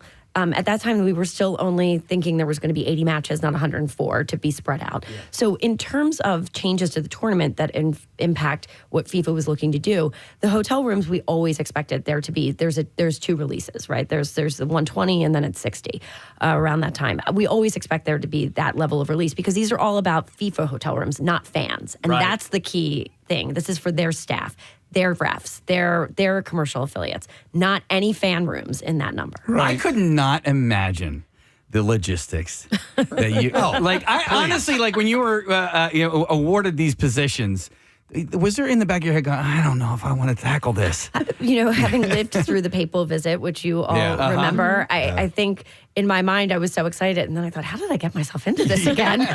Well, thank God people like you step up to do it because there's so much minutia, so much. And obviously you have a great support staff as well, but I mean... Amazing team. Do you get actual solid night's sleeps leading up to this or no? On occasion, rarely. I think as we were going through, tomorrow is Wawa Day, so we'll be out at Wawa, store number 1 tomorrow, celebrating with them. That starts at 6 a.m. We've got Party on the Pitch tomorrow night, so the days are elongating, the sleep is shortening. Okay. Meg, somebody texted in and said Ballers is a member-only club, according to the website, but obviously for that, tomorrow for special events. It's a ticketed event, so check out our social media handles, FWC26 Philly, across all the platforms. There's limited numbers of tickets left, but we're almost sold out, which is really exciting. There's so many people that just want to see that facility. Absolutely. Yeah, so that's worth it alone. Oh, back to merch. I just have to compliment this logo. Is my favorite of all of the logos I've seen across the country. It is Billy Penn kicking a soccer ball. Is this available on any merch anywhere? It has been. Okay. It may be. Stay tuned for that. Shout out to Hannah Westerman and our partner for helping us to create this. This was something that we did at the Christmas Village this past winter. So I would expect you'll see it. It was actually we had a FIFA World Cup promotional night on Monday night at the Flyers. Go Flyers! And that was on the T-shirt giveaway that they had, which was great. Excellent. Well, the Party on the Pitch tomorrow night at Ballers, and what's a catch-all website that people can go to for information? Everybody can go to Philly26fwc.com. Okay, excellent. Thank you very much, Thank Meg. you. Great to have you here, Meg Kane. Thanks, guys.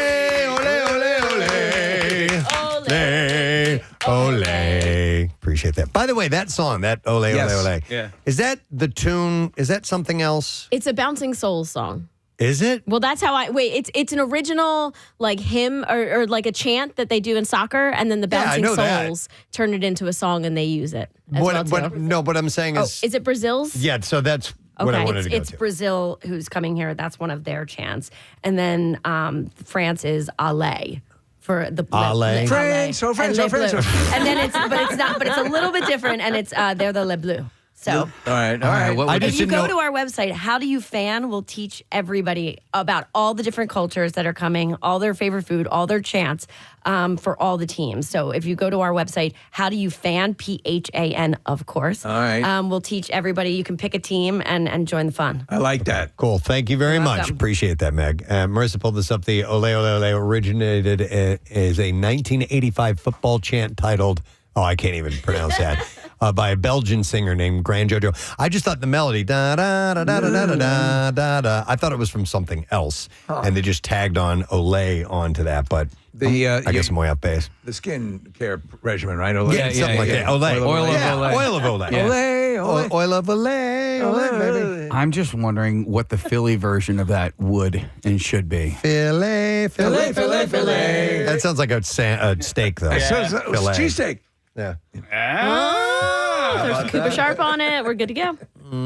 Cooper Sharp. All right. Too many syllables. All right, well, listen, we have a couple of minutes before we're going to get Travis Konecny on. He's on in about 10 minutes or so. But I guess what? We could do Totally Preston or something like that. Well, I have a story that talk about food poisoning that keys off of Philly sports, though, which is kind of interesting if you did not know this, that one of the Artemis astronauts had confetti from the Eagles' Super Bowl victory. Yeah, man. And took it around the moon. Yeah. Yeah. That's so cool. Christina Koch was one of the two mission specialists, and she posted on Instagram on Tuesday that she flew Super Bowl confetti around the moon to surprise her husband, who introduced her to the birds, by the way. Did you see she was rocking some some merch. Yeah.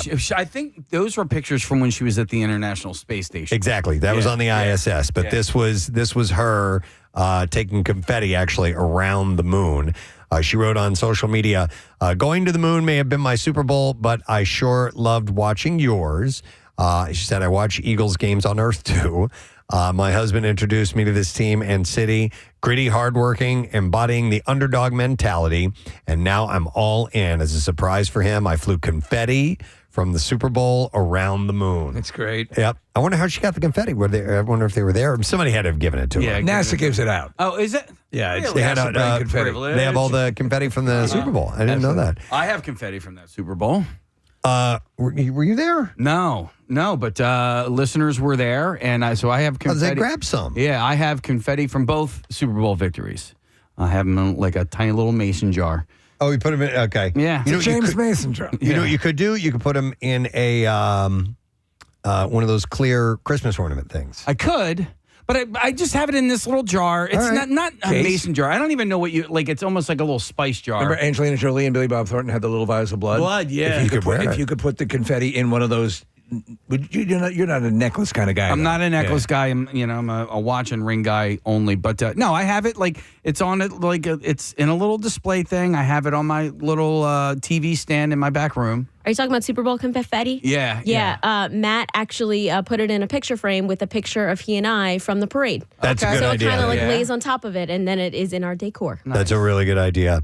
So yeah, when she was on the International Space Station, she had pictures of herself wearing a jersey and a hat. And Jalen Hurts had congratulated Koch and the Artemis 2 crew last week in a video on social media after they splashed down. That's so cool. There's a really cool I love connection it. to that. I That's like amazing. it. Yeah. All right. Yeah, totally Presbo. Yeah, Let's do it. all right. Totally Presbo. Hi, Presbo. I just have a couple of things. We're just kind of killing some time before we get to. We didn't know that we'd have a huge chunk set aside for a guest that has food poisoning. Yep. So the 7-Elevens, they're making a major shift. 7-Eleven is closing hundreds of underperforming stores while transforming the rest into bigger food-focused destinations with more meals and upgraded offerings. This is not a knock on 7-Eleven because I've been inside them from time to time. Lucky. But literally every single time I'm in a 7-Eleven, I'm the only person in there besides the person working. I just don't know. Are you in legit 7-Elevens or Sunoco's that are now 7-Elevens? Both, but like legit 7-Elevens. There's one on Eagle Road that I'll from time to time go in, and then there's one. Oh my gosh, I'm drawing a blank on where. It's in like a Broomall Newtown Square area. They're nowhere near me. I just don't see them anymore. There is one, I believe, in Lansdale that only when I go to the dentist do I drive by it. So they're like between Wawa and 7-Eleven, they're different. You can go into a 7-Eleven and get like the one near me, paper towels and stuff like that. Right. So it's a little bit more of a mini mart.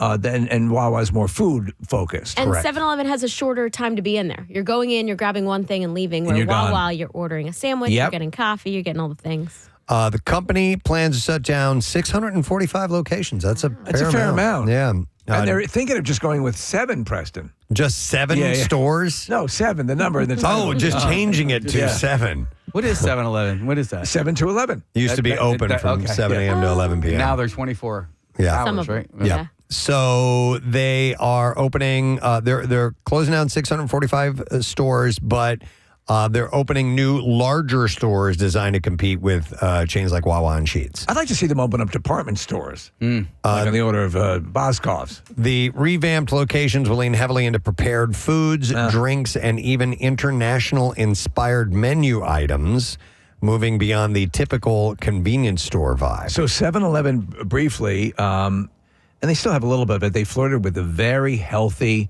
food option. They would have like, you remember what I'm talking about? Marissa? Like salads and hot dogs, taquitos. Hummus, but I mean, but like real, like away from that, real apple slices. Oh no, much more like vegan and vegetarian sandwiches and meals, like the hamburger dog, like the hamburger cheeseburger dog that they. By the way, Well, also traditionally, if people of Indian descent don't eat meat, so that makes sense to have more Mediterranean type foods. It's quite possible. All right, Ryan. So something that's been in my algorithm, the obsession with like Japanese 7-Elevens and the like insane things that they have there. Okay. Ryan, the egg salad sandwich. Are you familiar with this? The Sandos, right? So people go to, as soon as you go to Japan, if you travel there, people go right to 7-Eleven and buy this special egg salad sandwich. It's made with QP mayo, and they're starting to bring it here in Philly. Interesting. And locally. What's QP mayo? It's, but you can't get a Q to pee on your chest. It's a brand of mayo, Casey. You may have seen it actually comes in a little bag when you squeeze it out. I don't know. It's like there's a whole mayo culture that's not just Hellman's and Duke's. There's other ones. And it's this famous viral sandwich. I saw a guy, he swears by using mayo when you're making hamburgers. So in your hamburger meat concoction, you throw like egg, or instead of putting egg in there, you use mayonnaise. So I would put mayonnaise occasionally, like Friendly's, used to do.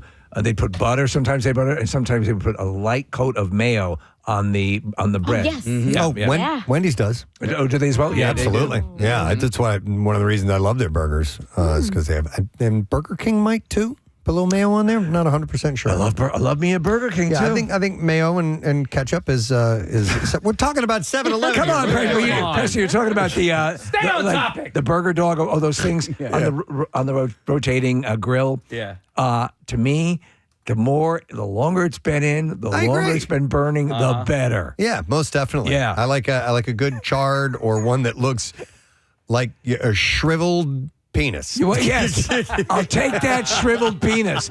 If the guy behind the counter doesn't know what it was when he put it in there, it can't identify it, that's what I'm buying. So Marissa pulled up a picture of the Japanese-style egg salad sandwich. It looks good. It looks tasty. I haven't had an egg salad sandwich in ages. I used to love them. I haven't had them in Would you quite a travel while. to Japan to get one? I don't think I'd take a trip to Japan. Can you get them here? But they're going to bring them here, right, Marissa? Yeah, apparently Okay. a friend of mine picked one up somewhere at a 7-Eleven in this area. There's a 7-Eleven 300 yards from here. Okay, well, and also if the secret ingredient is Kewpie mayonnaise, why not just make it at home? You could do that. I'm always do that. weary of egg salad from a place. Me too. Right, I know. Yeah. I know. I have to make it myself. Yep.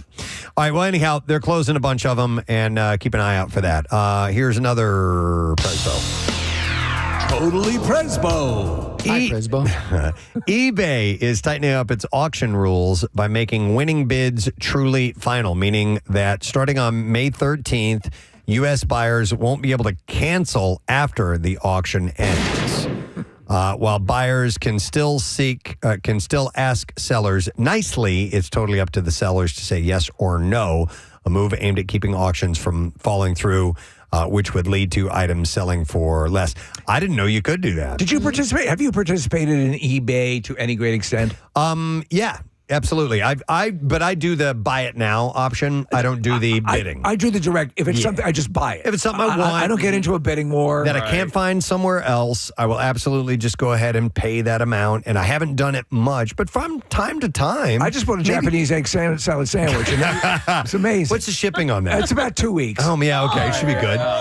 So, maybe once a year, I'll find myself locating a unique item that I couldn't find anywhere else, and I'll do the eBay route. But it's been a stretch. Since I'm the same. If it's direct, if it's basically like Amazon, that I see that, I want that, I buy that. Yeah, I don't want to get into a bidding war with some guy in Cincinnati. Yep. So the update also helps sellers avoid unfair negative reviews with options to have certain complaints removed if they stem from declined cancellations.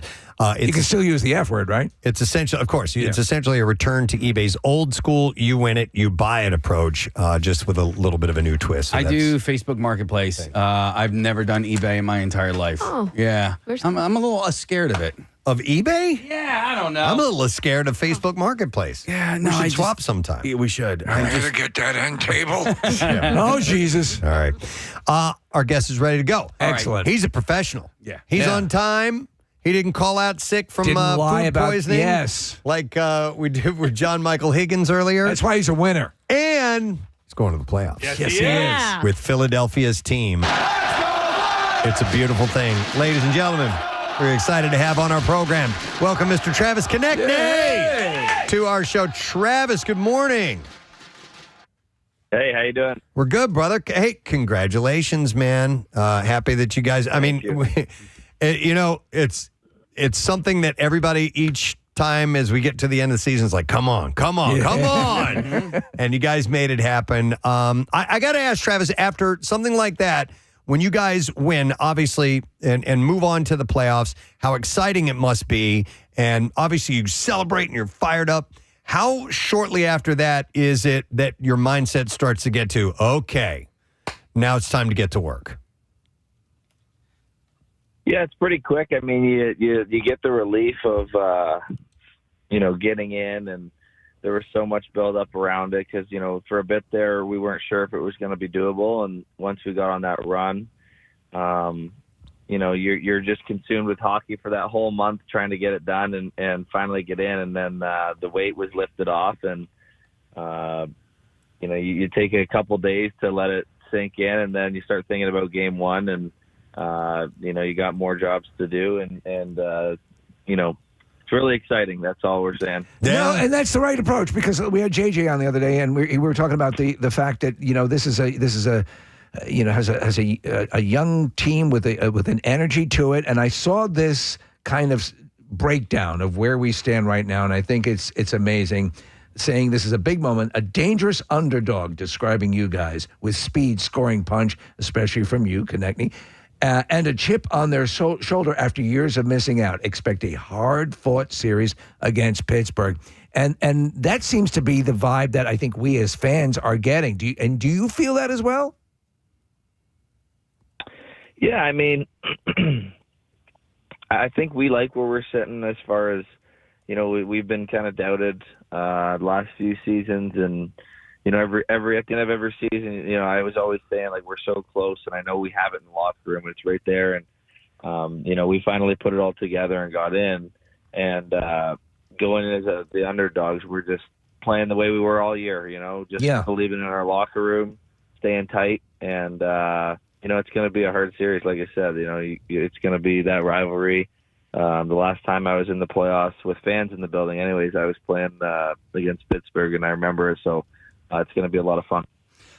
So you're not the young kid on the team anymore. In fact, you're one of three players that were on the squad the last time that they were in the playoffs. Can you talk about the young core that you have on this team now?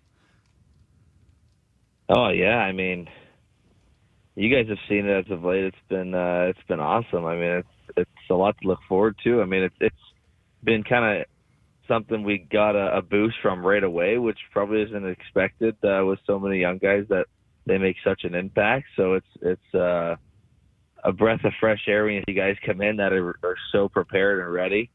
And it's an awesome look to the future too of what we have coming. So these guys are professionals, and they're going to be making a difference in the series. So, Travis, we were talking about the team yesterday. I was talking with a friend of mine, and she's very sweet, just kind of new to the sport. And she, out of the blue, says, "I love the chirping."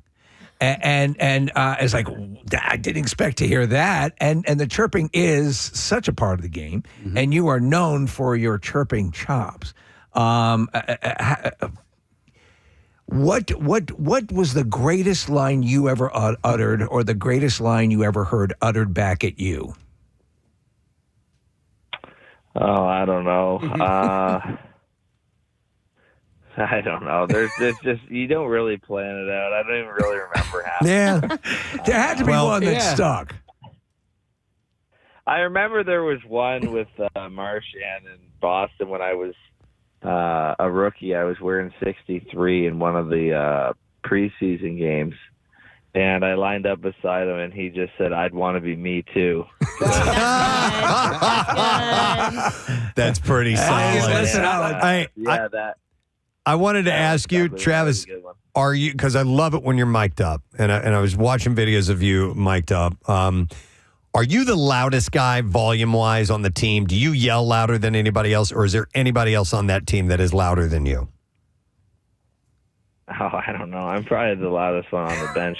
Yeah. Just during the game, like, whether it's with my own teammates or whatever I'm doing, I'm probably the one yelling the most. But I would say, as far as actual volume, no, there's some big boys on the team that can holler a little louder than me. All right, okay, because you can clearly hear you when you're really getting at the top of your lungs. So it's interesting because in talking to you now and talking to you where you're, and hearing it in your voice, I think and we're all taking this approach, which is almost like playing with house money. I mean, you've known, you said you knew this team was existing right there, and you almost get it's got to piss you off after a while, saying, "No, I'm telling you, we can do this, and that here is your proof."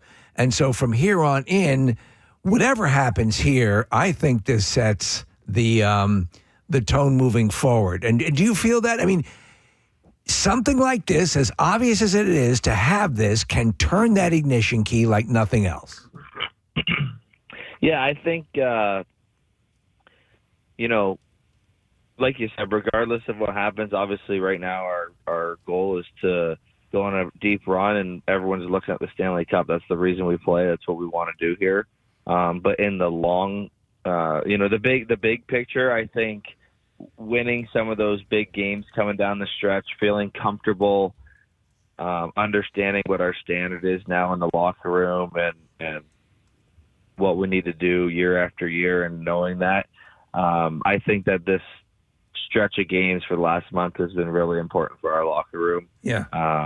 Regardless of what happens right now, it's just a really good thing for everyone to experience those games and understand what it takes to be in the playoffs, what it takes to be a good team consistently.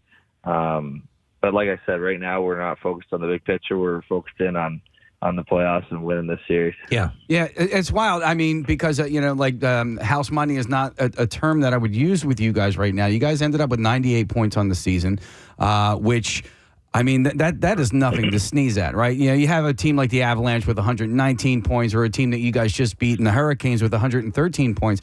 But, we talked to Jim Jackson the other day, and he's like, if you guys were in the West, you would have locked in a playoff spot, weeks ago. And at this point, that it came down to the wire, and that you essentially had to beat two really good teams in the Hurricanes and the Canadiens. Actually, you didn't really need to beat the Canadiens last night. But, this is not a house money team. This is a solid team that put 98 points up for the season. And you guys got to be going into this playoff run with confidence. Is that true? That's got to be true, right? Yeah, it is. I mean, I love where our team's at right now. I love that. I just mentioned we've been playing meaningful games now for, since that Olympic break, we knew what we needed to do, and we buckled down and got the job done. So I love where our heads are at right now in the locker room. And, I think we understand what it's going to take every single day to be prepared and what it's going to take every game to get the job done. So I'm just really excited for it. You mentioned the locker room. You've been with the team for over a decade, Travis. Have you gotten used to the smell of that place yet? Yeah, it's not as bad. I mean, maybe it's not as bad. So I'm used to it, I guess. You're nose blind. Nose blind. You're nose blind. That's what it is.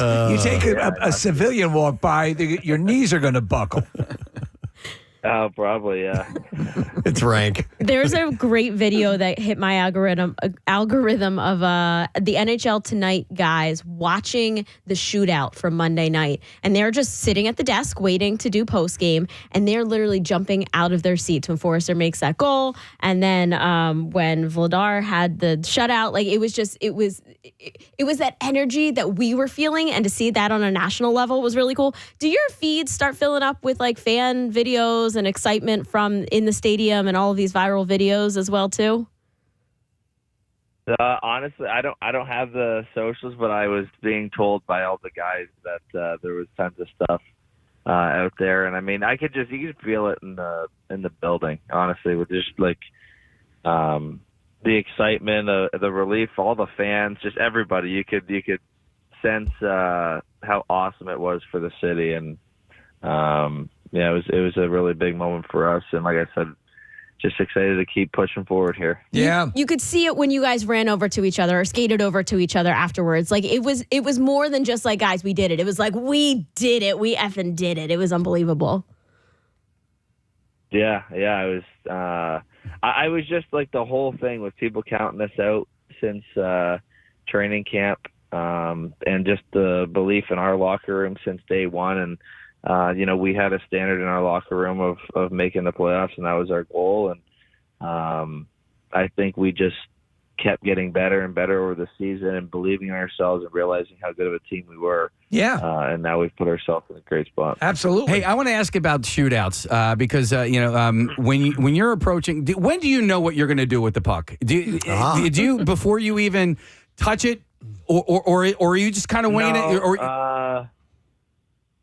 It depends. Sometimes it also depends when you go in the shootout. Like,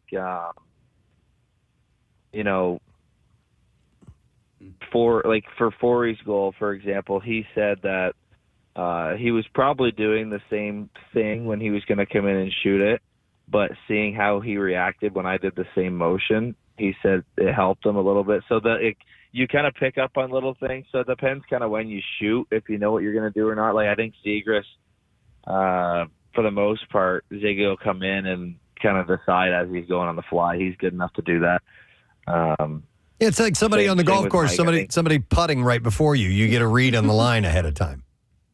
Yeah, it's kind of similar. Like for me, I actually wasn't planning on shooting where I did, and I saw something and changed my mind last second. Obviously didn't work out, so maybe I got to change what I'm doing. Talking about golf, we know you play golf, and I was curious, would you ever consider a reverse Happy Gilmore and start playing with golf clubs? Yeah. Oh, out on the ice. Give it a shot. Yeah, why not? You should do that sometime as a little feature on see how well you can do it in reverse. Yeah. Travis is the guy to do it. Oh, right? no question. Hey, can I talk to you about Porter Martone? My daughter is actually she's a sophomore at Michigan State University, so I actually watched a few of his games while he was playing at MSU. Unfortunately, that they didn't make it all the way to the Frozen Four. So, but lucky for you guys, that's how and why he ended up with you guys at the end of the season. But it seems like on the ice, he has settled in very, very nicely. He's got 10 points in 9 games. But also, I heard him in an interview after one of his games where he scored, and he mentioned, Christian Dvorak calls him Devo. And I'm like, okay, sounds like he's settling in nicely. He's got the nicknames down in the locker room. For a young guy, he's 19 years old. Is he settling in nicely in the locker room as well as on the ice? Oh yeah. He's awesome. I love Marty. Actually, all our young guys are great. They've all fit in great. But Marty, I knew him from World, so I knew he was gonna fit in just fine. And he's such a likable guy too, and he works hard. So just a guy you root for, and you're happy for him when he's having the success he's having.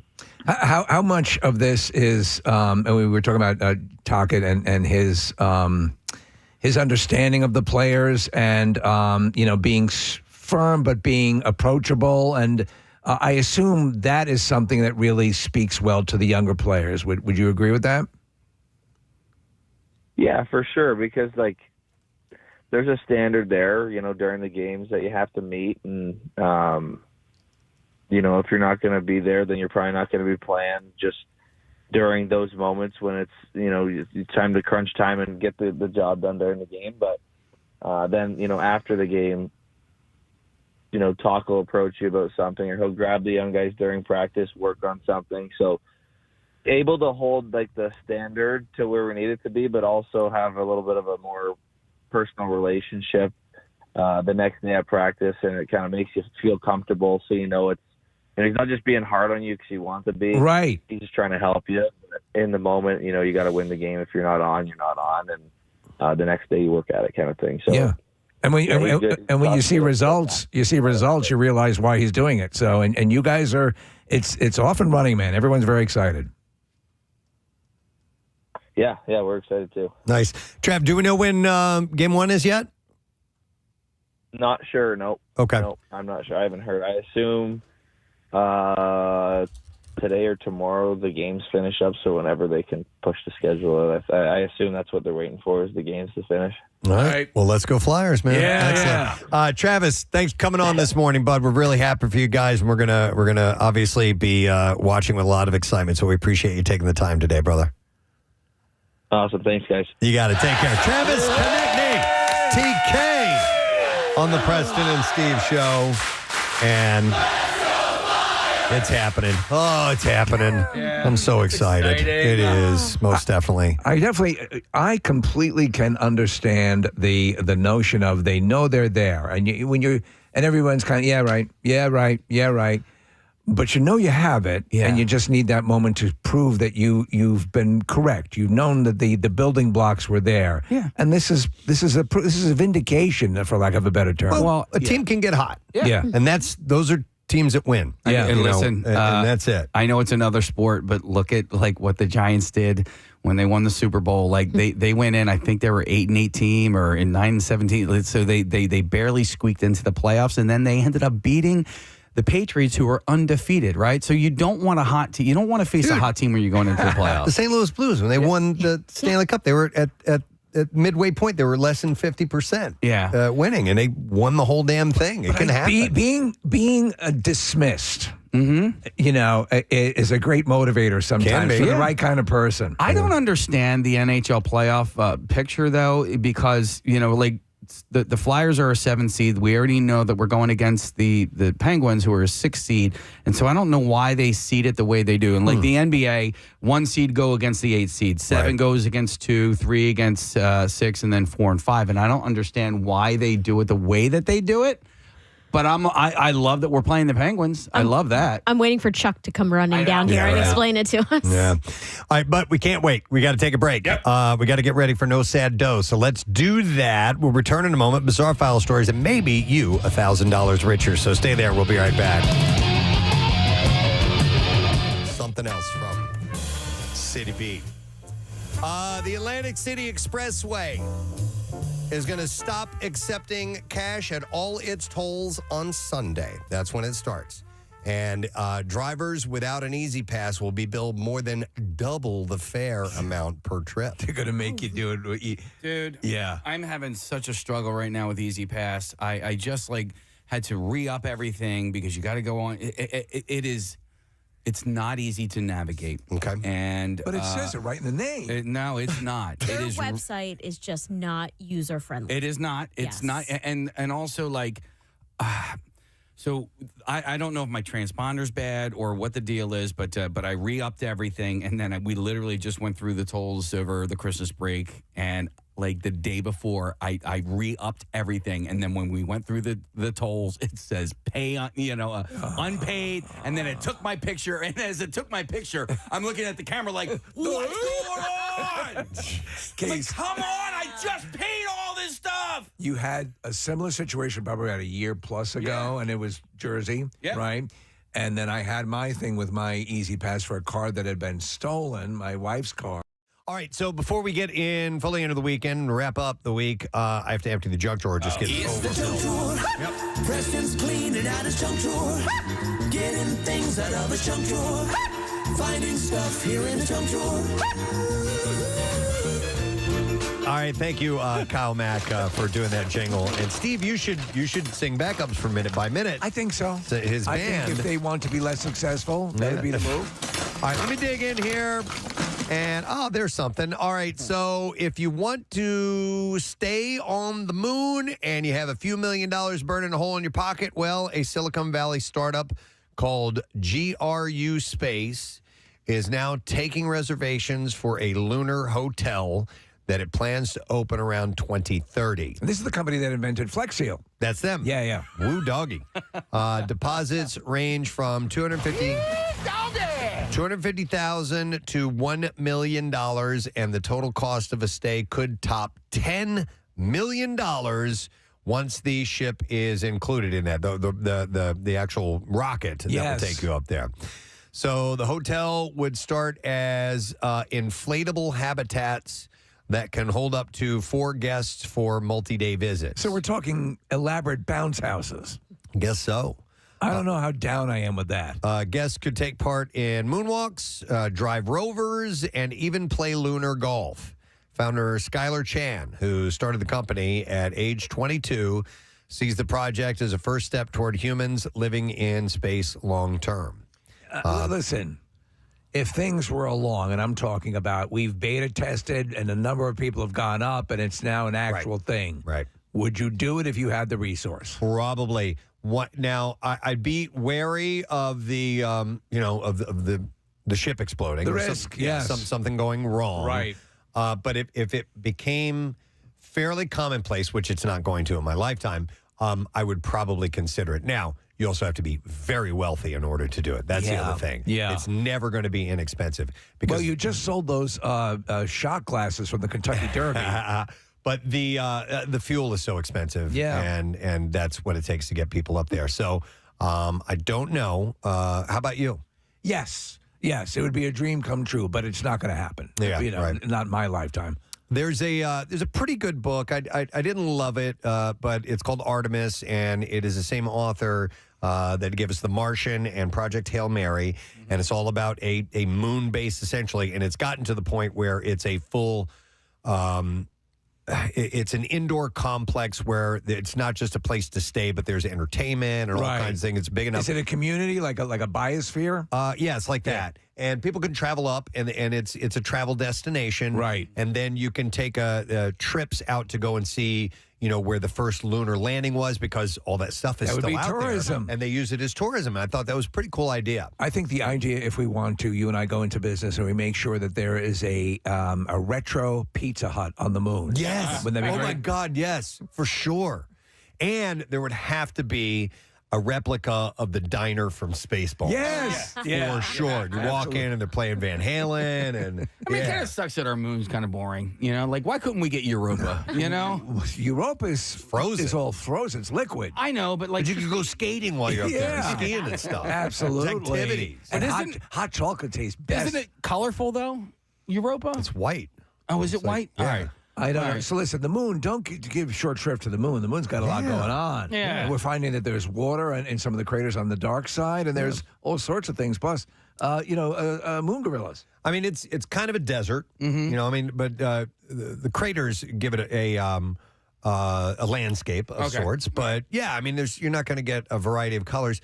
But I don't know. What do you want, man? Yeah, come on, man, get off our back. The Sea of Tranquility. They were when they were landing, they were just how many yards away from a crater that was pretty deep. Yeah, Neil Armstrong had to use it manually. Had to get them out of that area. I want to see a great series, and I'm most of the way through it again, probably for the 5th time or so, is From the Earth to the Moon.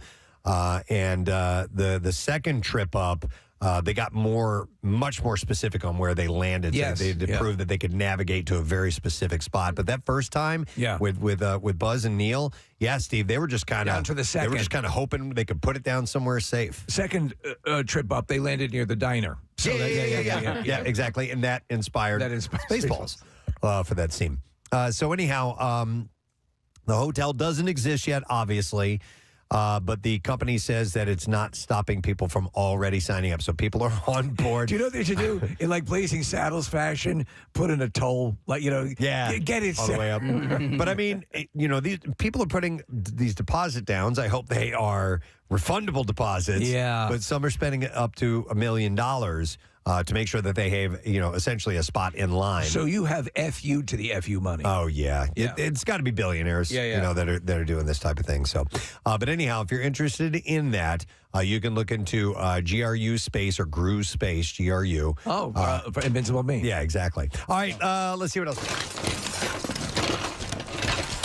Costco members can tap into even more perks of the membership through an electronic device trade-in program that they've started. So if you have old electronics that you're not using, you can consider trading them into Costco instead of storing them indefinitely or throwing them away. The program is powered by Phobio, a specialist in the trade industry. Potential rewards for devices range up to $2,550 for laptops. And Costco accepts a wide variety of brands, including Apple, Samsung, and Google. The 6 product categories that you can trade in are phone, laptop, tablet, smartwatch, desktop, and media player. So I assume that they're doing some sort of vetting where they check like to see if the device is functional on a basic level, right? I don't know. I think they want the components. They Steve. just want the components. Yeah. So, and by the way, I have like 6 old laptops. As do I. I have a gazillion iPhones. I've always been trepidatious about throwing because them of personal away. information. Personal information. Yeah, Rochelle's the same way. I'm like, I think it's too much work for somebody to go mining into my laptop and find anything that's worth a damn. And I know it's unhinged. Others I've completely destroyed it. I'm fine. If you beat the crap out of the hard drive, you're good. But I still just kind of hold on to them. But if you can get $2,500 worth of merch from Costco, I want to see what totally the worth it. parameters are. What exactly they want. I'm on the website now, and it looks like you select. So you get a quote before you do anything, and you have to answer a couple questions. So it probably says, does it turn on? Right. Does it hold a charge? Things like that. Are you horny? I don't know if that has to do anything. Why did you ask that? All right, so to participate, all you have to do is fill out a form, like Marissa said. It's on the Phobio's website. Details such as brand, original purchase date of your item, its condition, and then you can get an instant quote. From there, you can print a shipping label and prepare your device for shipment. It includes steps like wiping it, packing it, securing it, and getting it to a shipping service. I'm glad to hear that Phobio, who is a failed romance novel model, he was Fabio's cousin. Fabio's cousin. Phobio just didn't have the same chops. So once Costco and Phobio get your device, they'll take a look at it. They'll make sure it's clean. They'll prep your payout. And as a reward, you'll get a digital Costco shop card that you can use toward your favorite Costco purchases in the warehouse or online. The whole process takes somewhere between 9 and 15 business days. That's actually pretty good. How did they just start this, or? Yeah, I just saw this yesterday. All right. So Costco's program not only provides savings, but also helps reduce demand for new minerals used in manufacturing electronics. That makes them beneficial for both your wallet and the environment. Is this solely for Costco members? Yes. And so it says companies can extract valuable materials from old devices, such as gold, as well as important ones used in lithium-ion batteries. And that's why it's tremendous waste that so much old electronics go to waste, leaving an estimated $62 billion in value on the table. Trading in old electronics is also important in keeping hazardous materials out of landfills. Poorly managed e-waste can leach dangerous chemicals such as mercury and lead, thereby contaminating soil and water. How about that? Yeah. Because they always have those mass, like the office complex here will have a digital garbage day where they'll come by with, I guess shredders and bulk erasers and things of that nature and get rid of it for you. But if you could get paid for it. Yeah, I've turned in, we had old PCs that we got rid of through that very thing, and I think it might have been here. Do you remember what they did? I mean, did they? They just took it from me. I don't remember what kind of guarantee they gave you that, that any data was going to be, was not going to be compromised. So I just remember I felt okay doing it. So somewhere in Russia, there are guys sitting around. Let me see. We got like 1 minute left. I want to wait till officially 10 o'clock. Do you want to do Totally Presbo Jr.? No, we're not going to do Totally Presbo Jr. We are going to mention, though, that the deadline for the live band karaoke event is tomorrow. Yeah. So we're right on the edge of it. Oh, wow. And if you would still be interested in submitting a video, you can do that. And you go to PrestonandSteve.com. So you create a video of you singing, you send us a link, and you'll be in a running for it. We're going to choose 10 people that will get up and play with the band Sidearm on the Preston and Steve Show side stage, sponsored by Live Casino Hotel Philadelphia. Love that. And we're also going to have Jackie Bam Bam spinning some music and stuff like that happening. So if you would like to do it, please get on it. If you know someone who by now should have already done it, they haven't done it, and you know better, make sure you let them know about this. Just point them in the direction of PrestonandSteve.com. But stress to them that time is of the essence. The deadline is tomorrow. So you do have a moment to get it done, but not much left. We just wanted you to be aware of that. All right, it is now 10 o'clock, and that means we can do this. 93.3 WMMR Philadelphia. It's time for a keyword. Keyword is player, Player. You have until 25 minutes after the hour to enter it. You can do it on the MMR app or WMMR.com, or you can, of course, text it to the special contest short code number as well, and that is 45911. So text word player to 45911 if you're going to go to the text route. One random entry wins $1,000 of the company-wide contest. Winners will get a call from Beasley. Make sure you answer your phone. Contest rules are at WMMR.com. And Preston and Steve's No Sad Doe is sponsored by Franklin Mint Federal Credit Union. Again, the word is player. Enter it now.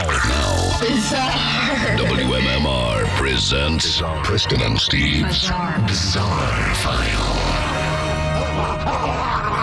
Brought to you by Dermatology Associates. Plymouth Meeting Research Department, a pediatric hair loss study is now enrolling kids ages 12 to 17 with severe alopecia areata. You can learn about hair loss research near you at PlymouthMeetingDermatology.com. Well, most people walk out of prison and they call a family member, or they get a cab or a ride share or something like that. But Isaiah Walker allegedly had a different plan. He stole a massive 18-wheeler hauling 10 brand new Chevrolet C8 Corvettes and drove himself back to Oklahoma. Now, son, it appears you didn't learn your lesson. By the way, that nearly topped $1.25 million in stolen goods. The incident happened at a Love's travel stop in Wilcox, Arizona. Walker, 23 years old, had just been released from a nearby correctional facility and apparently, lacking a solid exit strategy, spotted a commercial car hauler stacked with gleaming C8 Corvettes and decided that that was his ride. Look, a free truck. The driver of the truck never saw it coming, which is pretty understandable when you're not expecting your afternoon to take a turn that you would see in a Hollywood action movie. According to the sheriff's office, Walker struck up a casual conversation with the truck driver before quickly turning on him. The moment the driver tried to climb back into the cab, Walker grabbed him, threw him to the ground, jumped into the driver's seat, and locked the door. Within a matter of seconds, roughly $1.25 million worth of America's favorite sports car was rolling out of the parking lot in the hands of a guy who, by his own account, just really needed to get home. What follows one of a more conspicuous vehicle pursuits in recent memory. It didn't take long for a sheriff's deputy to notice the stolen rig barreling on Fort Grant Road. When the deputy activated emergency lights and sirens, Walker initially refused to stop, instead swerving the massive hauler across lanes and forcing other drivers off the road. Walker told me I had AIDS. Thankfully, the chase was short-lived. Walker eventually turned down a county road and surrendered to law enforcement without a major incident. The whole ordeal came to a close almost as quickly as it started. You wonder if, there's just, I guess, living the life that's just has to steal stuff. Once Walker was in handcuffs, deputies asked the obvious question: what exactly did he plan to do with 10 brand new Corvettes? His answer was almost refreshingly honest. He said he had no interest in the cars whatsoever. He had just gotten out of prison and no way to get back to Oklahoma, and figured stealing a semi was a reasonable solution to his problem. Despite the chaos of the situation, the outcome could have been far worse. The truck driver was shaken up, but he was okay. He wasn't seriously injured. And even more remarkably, not one of the 10 C8 Corvettes suffered so much as a scratch during the event. And he obviously was arrested and booked with a lengthy list of felony charges. including 11 separate counts of theft because of the number of cars. He ultimately pleaded guilty, sentenced to 2.5 years behind bars, so he headed right back into the joint. Think about how stupid you have to be you want something that's inconspicuous. You could steal a car. Yeah. Do you think he's one of these guys, though, as in Shawshank, who just needs to be on the inside? I don't know. Maybe. Might be. Here's the Florida story. A doctor accused, this is a follow-up, by the way, a doctor accused of removing the wrong organ from a patient has been indicted for second-degree manslaughter. You're going to laugh when you hear this. Dr. Thomas Schenknovsky was arrested on Monday and is now in a county jail. His arrest comes almost 2 years after the death of William Bryan, 70 years old, a veteran who died on the operating table at Ascension Sacred Heart Emerald Coast. He died during what was scheduled to be a laparoscopic splenectomy after Schenknovsky removed his liver instead of his spleen. Look, even we would know the difference. Yes, between a spleen and a liver. Yes, we would know how to pick out a liver. And Ryan, the king of all livers, would know by far. He's the liver king. A grand... He is. Those spleen fest is going on right now. Yeah. The liver king of Chicago. A grand jury found probable cause to charge the actions taken in the operating room constituted criminal conduct under Florida law. So in September 2024, the Florida Surgeon General Joseph Ladapo issued a 21-page emergency order suspending his Florida license to practice. And he had written that Schenknovsky presented an immediate serious danger to health, welfare, and safety of the public. And the suspension order spelled out a history of problems. One of them was in May of 2023 when Schenknovsky removed a portion of a different patient's pancreas instead of his adrenal gland at the same hospital and claimed that the adrenal gland had, quote, migrated to a different part of the body. Is it possible that this guy never attended medical school? The patient suffered permanent injuries, including loss of fingers and loss or damage to his organs. Fake it till you make it. So he's going to jail. Yeah. Obviously, he has a sentencing hearing coming up. Hey, how do you spell lung? In a dramatic diplomatic outburst that has sent shockwaves across East Africa and beyond, Uganda's Chief of Defense Forces, General Muhoozi Kainerugaba, has demanded a minimum of $1 billion from Turkey, along with the most beautiful woman in the country, to become his wife. Well, let's get back to you on that. The demands were posted and came with a stern 30-day ultimatum threatening to close Turkey's embassy in Kampala and sever all diplomatic ties. All right, $100 and a chick with all her teeth. Yeah, they finally they negotiated. Yeah.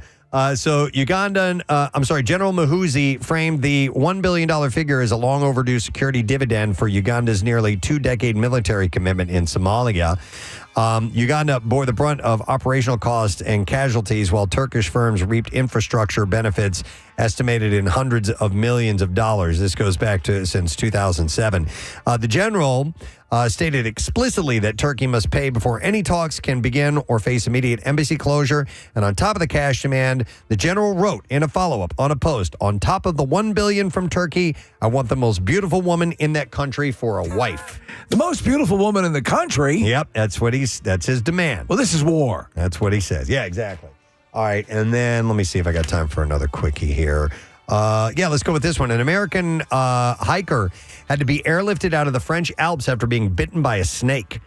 The hiker, who was identified as a 37-year-old man, had been with two other Americans in the hills above Voriosi, I don't know how to say this, on the northern edge of Vericourse Massives when he was bitten by a red and black snake. The hiker had a severe reaction to the bite. His condition deteriorated rapidly, prompting his companions to alert emergency services, and it's unclear what led up to the snake bite. Alps Mountain Rescue Unit and a doctor from France's Emergency Medical Service were dispatched to the scene via helicopter. When they arrived at the scene, they found the hiker unconscious but still breathing and administered emergency aid. He was airlifted to a university hospital where he was admitted to the trauma unit. It was unclear what kind of snake could have bitten the hiker, though there are several venomous species across the Alps, including the asp viper and the common adder as and also well. The cross snake. The what? The cross snake. Cross snake? Like a croissant. Croissant. What do we say was the black mamba is the most? No, there was another one that I had mentioned in that story that we had in the Just Saying Institute. I forgot what it was, but a lot of snake bites going on these days. Yeah, most definitely. It's a good thing that guy had himself bitten 200 times. 200 times. We could have anti-venom. Yeah. All right, a reminder that your keyword for the No Sad Doe is player. So we need you to enter that. You have until 25 minutes after the hour. You got almost 15 minutes left. So make sure you then enter word player. You can do it through the MMR app, through WMMR.com, or you can text it to 45911. We're going to take a break. We'll come back in just a moment, and we'll get to the lesson question of raw trash and the music news. Stay with us. This guy really likes Sporty Spice. Yeah. If you're interested, check through Costco. But I thought that's a pretty cool idea. Yeah. You know. All right, let's see what else we got here. All right, I found this one. I thought about putting this in the Just Saying Institute, but we'll do this here. A biopharmaceutical company is looking for ways to slim down household pets. Okava Pharmaceuticals in San Francisco plans to introduce this week a new GLP-1 clinical weight loss study for cats. It's called Meow 1. And to be honest, this could be a good thing. Yeah, they will look to use OKV-119, which is a miniature implant in cats, which will deliver the GLP-1 continuously for up to 6 months. Because one of the hardest things to do is to get an obese animal to lose weight. Yeah, for sure. Yeah, our male dog he's overweight. Yeah, and he loves to eat. And it's hard to, especially when you have another pet in the house. Yeah, it's hard to keep that from happening. So Meow 1 is the first ever weight loss trial using this approach on household pets. The study is going to examine up to 50 cats who will take the implant and have their weight studied at 3 months on the drug. Though the cats will remain under evaluation for 6 months, according to Okava CEO Michael Klotzman. If they can get a handle on this, how soon before we're having cats inject oil to give them fake muscles? Klotzman said that the goal would be to file for FDA approval for the product between 2027 and 28, and the target is for the product to cost owners an out-of-pocket payment around $100 a month. The company says weight is a particular important issue among felines, as over 50% of domestic household cats are overweight or clinically obese. Yeah, we've had a few, that are on the heavier side, and you work hard and you try to do the best you can for them. But now we now have 7 remaining. Seeing the big, the ones that look like sumo wrestlers, crack me up. Yeah. They're big fat They're cats. so funny. Okava will use exenatide as its GLP-1 for the study. A different ingredient than is used for popular weight loss drugs for humans. Ozempic uses semaglutide, and Mounjaro uses a trizepatide. So what popular song will they rip off for the cat version of Ozempic? Yeah. That's a good question. Cats in the Cradle? The company it's not peppy enough. Claims several advantages to using the drug on pets over using traditional diet or exercise regimens. Some of the pros that the company cites are reduced risk of diabetes through improved glucose metabolism and decreased osteoarthritic pain. Stray cat strut. And inflammation. There you go. As among the advantages cited are enhanced cardiovascular function and better insulin sensitivity. Yeah. So I wonder what the availability now is of the non-injectable, because now every company is coming out with some sort of weight loss drug, because everyone weighs out the pros and cons of getting on it, whether we talked about microdosing or whatever. Right. They're seeing the advantages. Yeah, Wegovy's the only one that's pill form. Pill form. Okay. Right now, there's another one on the road. The company also says that early studies have proven the implant and GLP-1 treatment is safe and beneficial to pets. Yes, do you carry pussy pills? No, we only do the injections, sir. We just do the pussy injections. Beyond just cats, Okava plans to study dogs next, too. Yeah, why not? They said the medicine works similarly in pets as it does in humans. For my experience over the years has been you're more likely to find a corpulent cat than a puffy puppy. They said pet owners should expect to see meaningful behavioral changes in their animals. Most notably, pets will become less food motivated. Right. They'll show less begging behavior. Yes. Reduced scavenging and better portion control. But Press, you have your dogs are siblings, and Yes. you feed them at the same time. Why is one bigger, fatter than the other? So not only fatter, just bigger in general. All right. So there has to be.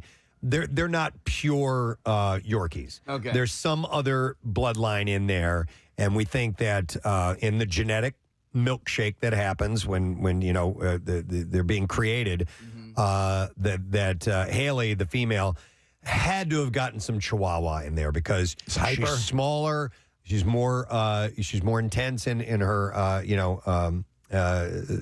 she's more hyperactive, like you said, and her snout looks a little bit different. Okay. But they're both from the same litter. She just came out a little different. Is it possible they're St. Bernard Yorkies? St. Bernard Yorkies, quite possible. I don't know if I see any St. Bernard in there or not. But anyhow, I thought that was a cool idea that they're going to do weight control for cats. Long-term health prospects. It's good. Yeah. All right, back into the junk drawer.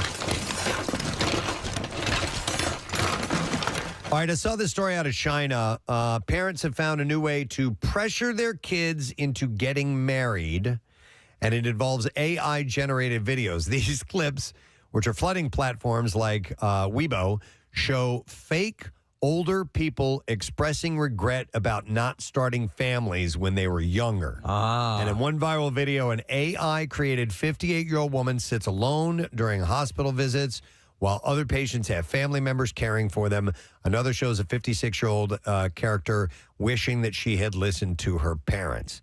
And I saw this, and I was wondering if the pressure to get married is still really as much of a thing as it used to be. Well, I think particularly with China, they're countering their, one child or their child limitation rules.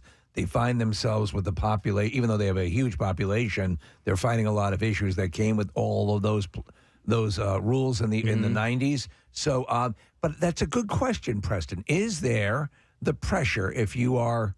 You talk about globally, right? I mean, just in general. Yeah, already here. Yeah, and, the people listening right now, because I remember a friend of mine who, we're the same age. Yeah. I remember him telling me when we were in probably our early 30s that his parents were really pushing. Hey, you're not married yet. I never had that. We really want some grandkids, and in fact, my advice was, please don't ever get married. Don't have kids. No, but and I was like, wow, really? You're getting that? I'd never gotten that from my parents, but because it says here not just about having kids, but just about getting married. Getting married in particular, and I know obviously times have changed. Specifically, that. There was a time where women needed to find a man to help support them because women weren't really commonplace in the workforce, and so therefore, if you didn't find a breadwinner, you were going to be stuck with your family and having to take money from them. There's a big indicator of that in the movie It's a Wonderful Life, where Mary hasn't gotten married. You're not going to like it. She's an old maid. She's an old maid. Yeah. I mean, women couldn't get credit cards until the 70s. Yeah. So, but they had their own cigarette. Virginia come a long way, Yeah. baby. Somebody had to buy them for us, but Baby, you've come a long way, baby. You got your own cancer stick. Oh my God. But I'm just not sure if it I think some cultures are probably you're going to feel it a little bit more. Certainly, yeah. And maybe China is one of those. China saw marriage registrations drop more than 20% in 2024, with just 6.1 million couples tying the knot, which has parents worried, apparently. While some commenters are cheering on the trend and asking for more videos, young people mostly find it funny. Many say the fact that parents had to use AI because they couldn't find real people to share these regrets says a lot. That doesn't say a lot about your message. Yeah. I'm loving it, man. Yep. All right, back into the drawer of the junk. All right, here's one. Speaking of having kids, this is according to Kate Stone. She's a mother and is breaking down which extracurricular activities are most helpful for getting kids into college. I don't know. She is. Hang on a second. College admission process. She's a professional who's built a career on guiding students. So she's a madam. Yeah, she's a no. She's a college admissions expert. I see. So, Okay. yeah, sorry about that. Is crew in there rowing? Well, let's start at the beginning, and then I'll get to that. While being involved at a school is great, not all extracurriculars are created equal. Anything that thousands of kids are doing is always going to be less helpful for you, she says. And it's not that you should completely avoid popular extracurriculars, though. It just means that you have to bring something creative or differentiated to it. So these things they're gonna stoke your chances of getting into a college, right? It's going to help you with that process. Yeah. I assume promoting college basketball gambling is not one of them. Probably not. The college admissions expert recently ranked a handful of popular high school activities according to their value, and she did it out of a ranking out of 10. All right. So 10 being the best. So I'll give you a couple of these on here. So in an application to a top-tier university, if you're a newspaper editor, that's like a 7 out of 10. Yeah. My daughter did that at her high school newspaper. Okay. That's all I have to say about that. Which daughter? Oh, Casey. All right. She's in college. And that helped her out? Yeah. Okay. Robotics is a 3 out of 10. So if your daughter's a robot. Student council is 5 out of 10. Yeah. Winning academic competitions, that's an 8 out of 10. So it's a big one. Yeah. And so academic competition, so, math clubs and things like that. These kind of things. So these things. Playing viola, a 9 out of 10. Why the viola? Playing the violin is 3 out of 10. What? Why? I guess fewer people play the viola. All right, hang on. What about the guitar? The viola is slightly larger than a violin. Okay. I knew you were going to ask the question. And like deeper, right? Like the sound. Well, yeah, because it's larger. It has it's got a lower register. All to right, it. so hang on a second. Then what's that compared to a cello? Well, a cello is even larger. So Okay. it's got a lower timbre to it. All right. And remember, a manwich is a meal. Yeah, but it tastes like what is it?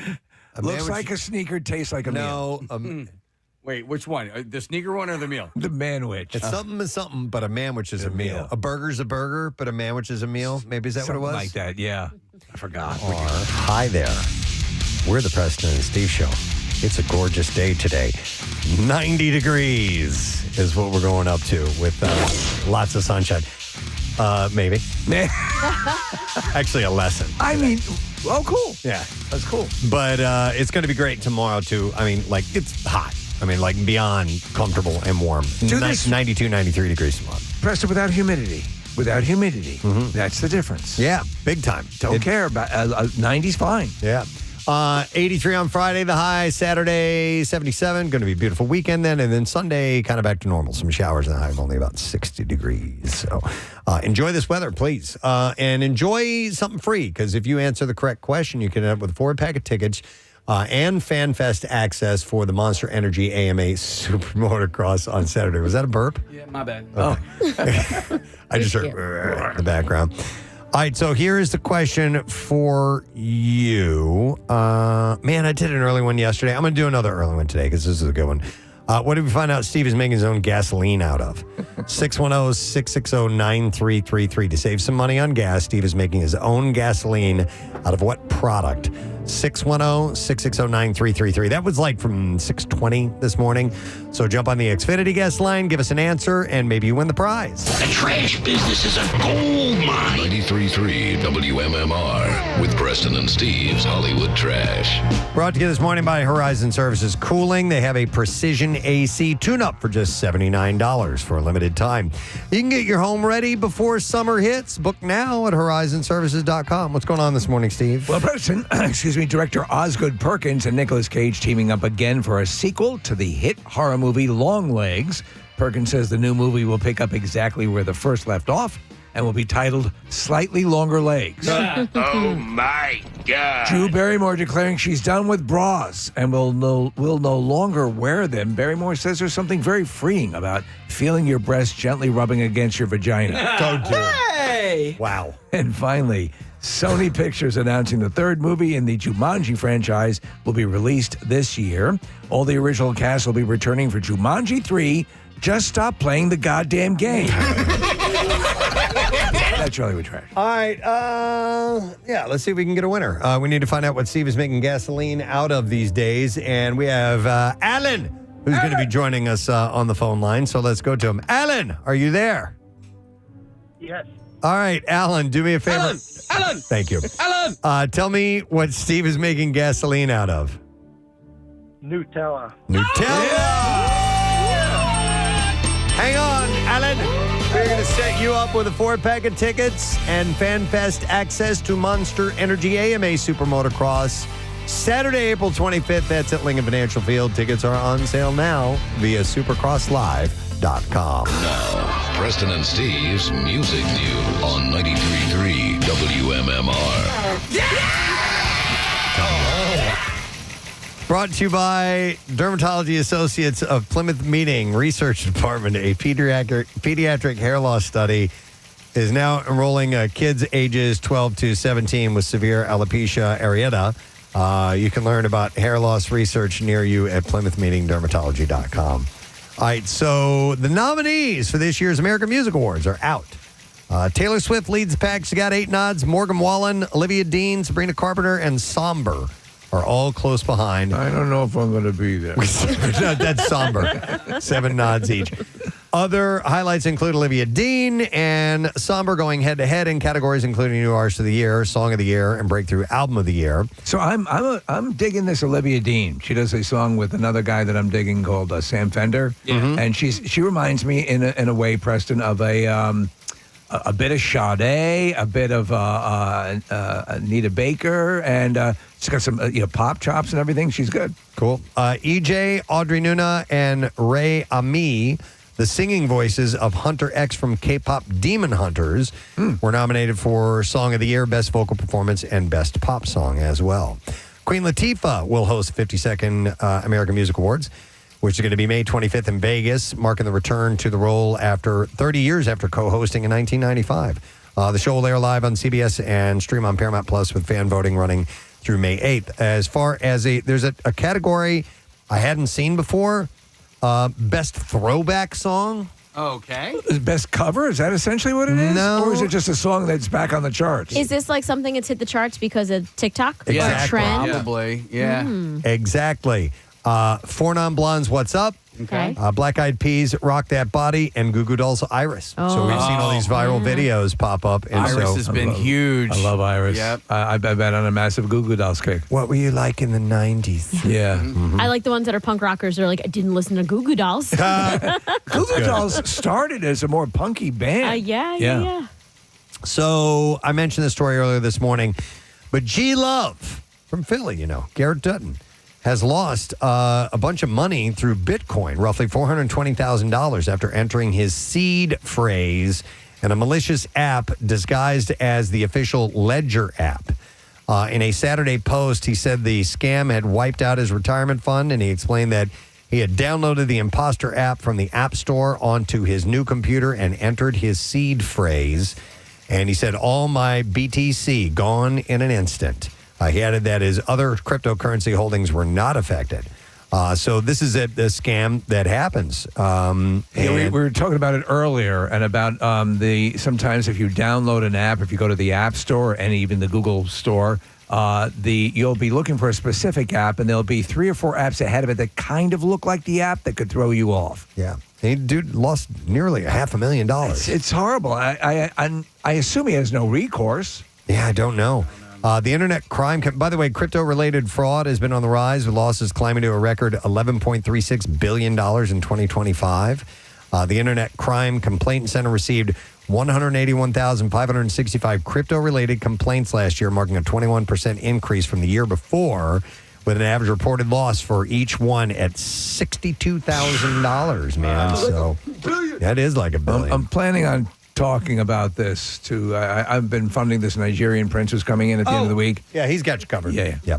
The 25th anniversary of the Tribeca Festival will open June 3rd with an Earth, Wind & Fire documentary that was directed by Questlove, followed by a live performance with The Roots at the Beacon Theater in Manhattan. Cool. The film explores the band's legacy, spotlighting founder Maurice White and iconic hits like Shining Star, September, and After the Love Has Gone. So great. And it will later premiere on HBO and stream on HBO Max. The Tribeca Film Festival runs from June 3rd through the 14th. And then one last story, Drowning Pool's platinum debut album, Sinner. Is getting a 25th anniversary reissue this summer. Sinner. Craft Recordings is releasing a limited edition vinyl version along with an expanded digital edition, both featuring previously unreleased material. Bonus tracks include a demo called Break You, a Rob Zombie collaboration on The Man Without Fear, and Chris Vrenna remix of Bodies, all recorded during the original 2001 sessions with the band's late frontman Dave Williams, who died of an undiagnosed heart condition while on tour in 2002. Sinner went platinum within 6 weeks of its original release, powered largely by the signature hit Bodies. The album remains the band's only record to feature Williams, by the way. And that is the last story in music news. All right, that means we're going to break, come back in a second, and wrap the show up for the day. Of course, you'll need the letter for the Word of the Week prize. We'll get it, too, from Matt Cord. Stay with us. We'll be right back. A can of worms with that one. Yep. All right, taking an independent online course or college course is an 8 out of 10. So it's an independent course. Planning your prom, planning your summer vacation is a 7 out of 10. Wait. Students can plan. I just assumed that the prom was planned by all of the faculty and staff. I had no idea that. I wasn't. You're part on of the prom planning committee. Yeah, you get to pick the theme and the colors and what the little giveaway is. You know what I did? What I recall most about the prom was that "Carry On My Wayward Son." It was in the program. They had it as by Journey, and I was like, "What?" I know. Wow. Yeah, I don't know why that song was listed, but it was like carry and by Journey. I was like, "That's not Journey." What? Yeah. They didn't consult me. That's why. Okay, so you should have been on the prom committee. On the committee. All right, solving a real-world problem in your community will get you a 10 out of 10 as far as extracurricular activities being a good sign for a university. So that's where Eagle Scout comes into play. Yeah. You know, if you're an Eagle Scout, that's part of you have to do something for your community. It's a final project. It's a massive point. Mm-hmm. Yep. So what else about devising a way to travel faster than the speed of light? Will that bode well for you? They might take a peek at that. I see here that you broke the speed of light barrier. Model, UN, and debate. Why do you have to be attractive to join that? 5 out of 10. No, it's not like a fashion model. You guys know I was in the Model UN, right? Yeah. In college, though. Super sexy. Yeah. And what did you represent? Djibouti. Djibouti. Yeah. No kidding. And was your slogan, "It's my duty to please the people of Djibouti"? The only thing I actually remember from any of that is that the capital of Djibouti is Djibouti. That's right. That's all I remember. Listen, things should be so simple. Yeah. All right, this is interesting, Casey. You mentioned Eagle Scout. That's only 6 out of 10. I find that surprising. Eagle Scout, to me, would carry a lot, more impact. I feel like maybe it carried more impact in the past. Well, and then Eagle Scout, like if you're getting into some of the great, like the Citadel or some of the great military academies or West Point, you'd have to have a senator or somebody get behind you. But I know that scouting thing figures in prominently. Listen, this whole college thing is a game these days, right? And the parents are now they know how to play the game. Yeah. So so this is just another tactic. Part of the game. It's another part of it. It's like Catan. Yeah, exactly. And so so all of this stuff, it's so competitive. And the colleges know this too. I'm sorry, Casey, I have breaking news. Can you can you pull that up real quick? Hang on real quick. Yep. Breaking news. All right, this just in. A sandwich is a sandwich, but a manwich is a meal. There you go. Yeah. A lot of people are coming to terms with that right now. Okay, thank you. I just had a sandwich. You didn't have a manwich? Because that's a meal. By the way, I do love a manwich. All right, so also, here's a couple more. I just have a handful of these lists. Founding a club with a measurable impact is, if you're a founder of a club, it's a 3 out of 10. That's not so great. But founding a club with a measurable impact, whatever that means, is a 9 out of 10. All right. If you're ISIS. If you're the varsity captain, it's a 5 out of 10. Which I would have thought that would have been a little bit better. I thought it would have carried more. I'm clearly a bad judge of this stuff. I guess if you're if you're not really going for an athletic scholarship, right?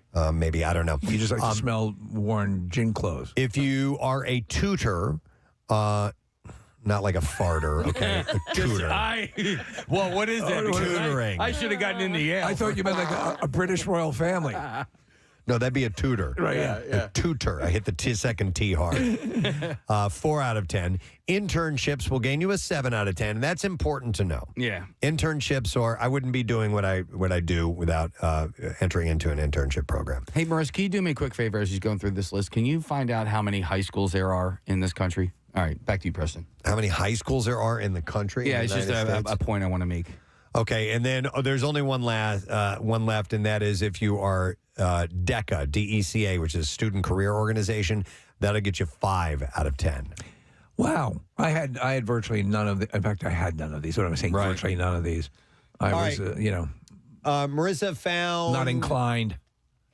There's a lot of here, Casey. Yeah. I don't really know. So it's close to like 23,000. Okay, so that means there's 23,000 valedictorians every single year. So that's what I'm saying. Like all of this stuff, it's all a game, right? So Man. it's all a game, man. No, but listen, You're being taken, man. let's just go by like the Ivy Leagues, right? The Ivy League schools like are full of valedictorians, but if you don't have a story along with it, you're not going to get in, right? So like you have to do something else. You have to like create your own charity, or you know what I mean? Like steal a good story. Listen, my I was a funny DJ in the Vietnam War. My son's brother is my son would be my son. My son's brother is the greatest guy. My son's brother would be your other son. My son's sister. My son's friend is a delight. My son's friend is National Honor Society. My son's mother. He's an Eagle Scout. Yes, and and he got waitlisted like Penn State. But it was the Camille School of Business, which is very, very highly sought after, right? But like Penn State, for instance, like they take in all of these other out of state students because they have to pay full price. Like it's just this weird. It's a weird game, man. It's a game.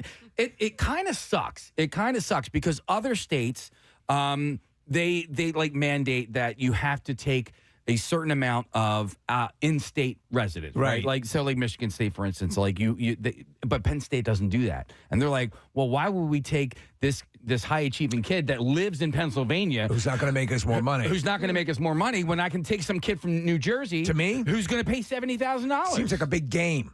Man, it sucks. And listen, we've gone through it, right? Like we have 2 kids in college now. We got another one who's on the way, and she is a high-achieving kid, right? But and she has worked her ass off, but she's competing. It's this weird competition.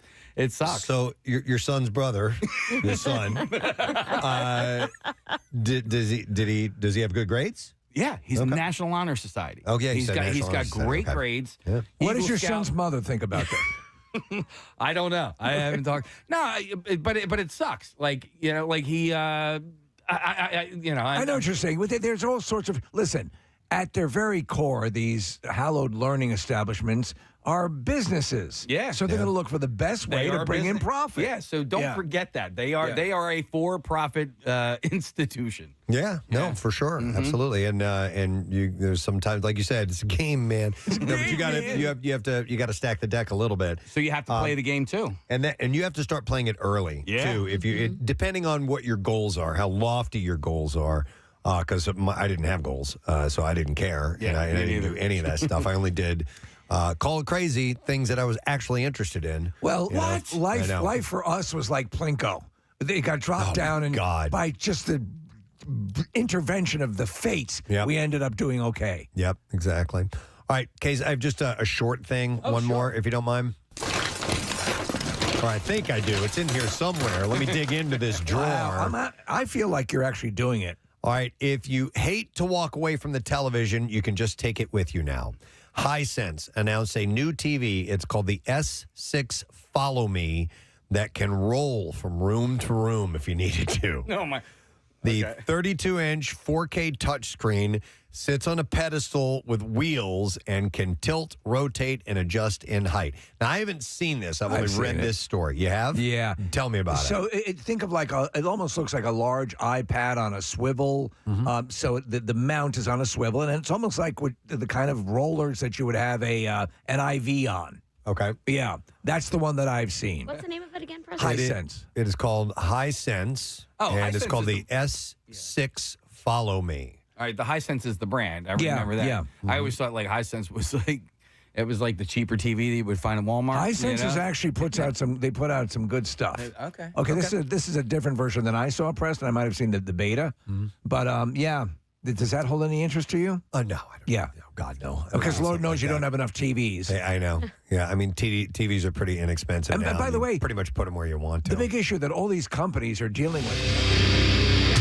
Jet on 93.3 WMMR. Everything Rocks, one of my favorite in-studio live performance moments for when that band was here playing that song and the lead singer forgot the words to his own song and our interns pulled up the lyrics onto our monitors here in the studio. It was fun. It was a lot of fun. They were cool and they sounded great. But yeah, you had a little hiccup. Sometimes you get a little brain fart. Can't remember things you know. If I had if I was an artist, a rock singer, and I had an elaborate song library, I would have somebody with a stage side teleprompter for sure, just in case. Yeah. Hey, before we do our thank yous and before we talk to Matt and do all that stuff, there's a phone call we need to go to, and I need to verify. Is this Brian I'm talking to? Yes, it is. Brian, nice to have you on our show this morning. You feeling pretty good? I'm feeling pretty good, Preston. Yeah, share with everyone why that is. Well, Preston, I need you to stop talking and listen to me. I just won $1,000. Yeah! And a wonderful Bill Weston added in there for good mood. I need you to stop talking and listen. So, yeah, Brian, where are you from, buddy? I'm from Hatboro, Pennsylvania. Wonderful. Love Hatboro. Hey, have you been entering a bunch of times, or did you get lucky on the first time out? No, every time this contest rolls around, I enter as many times as I can. And the more you enter, the more chances to win. Here's your This is proof. Brian's proof of it right there. Excellent, brother. All right, is this money going to do you some good? You got some things you can spend it on? Oh, you have no idea. Excellent. I have some issues that came up recently, and I might even be able to have some left over for concerts. How about that? Get the Memo Barbecue tickets. All right, Brian, thank you, buddy. Congratulations. We appreciate you listening, my man. Thank you all. All right, hang on just a second. So there you go. Love That's it. how it works. We got another one coming up at noon, so get yourself set. Real quick, a thank you, Mike and Alex over at Fox Good Day. Had a lovely little chat with them this morning. We also had the host city executive and CEO of Philadelphia Soccer 2026, Meg Kane, in. And she was great, man.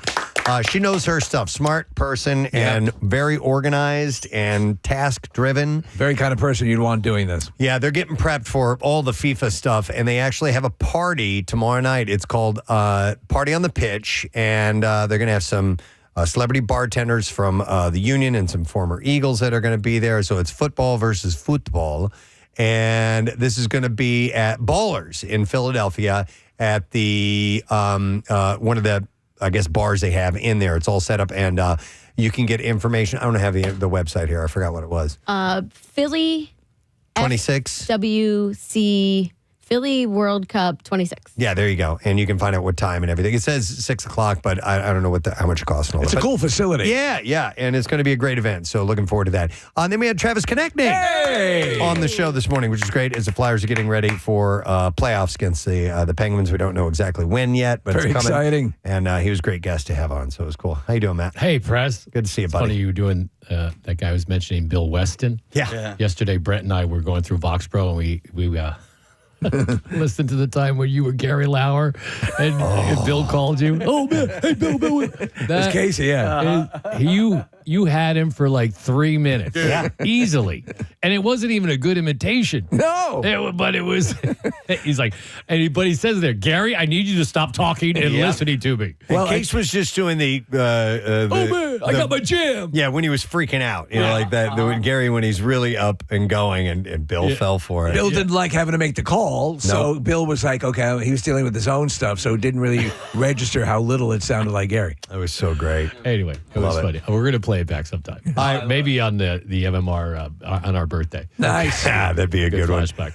All right, well, let's do the letter, Matt. Yes. Preston and Steve on 93.3 WMMR. Now, the Daily Letter. All right, the Preston and Steve Show is brought to you today by the letter A as in apocalyptica. Apocalyptica. Yeah, that band. A. That band. And we have a Lee Cronin's Mummy prize pack, a $200 gift card, as well as a series of collectibles, including a Mummy-branded lunchbox, an official film poster, branded themed sweets, a T-shirt, and 2 Fandango tickets as well. Lee Cronin's The Mummy invades theaters and IMAX this Friday, April 17th. So we only got 2 more letters to go, then we will give that away. What's up today, man? Apocalyptica plays violins. Apocalyptic. Let's go with ABBA. Yeah, they have strings and it's orchestrated. Right. It sounds like Didn't an they orchestra. play one of the MM barbecues? They did. Yeah, they did. They came out and played. Yeah. Yeah, okay. And there's a lot of people in the band. Okay. Apocalyptic. Think of apocalypse. Give it up for Apocalyptica. Apollo. All right, so we're going to do a block of Radiohead today. How about that? There you go. It's Ed O'Brien's birthday, their guitar player. He's not the lead guitar player, but he's the guy who gives them all that funky sound. Yeah. And Zach got a bunch of songs. I got like High and Dry. Yeah, I and was The going to wonder. Bends, All right, love and it. Creep and Karma Police.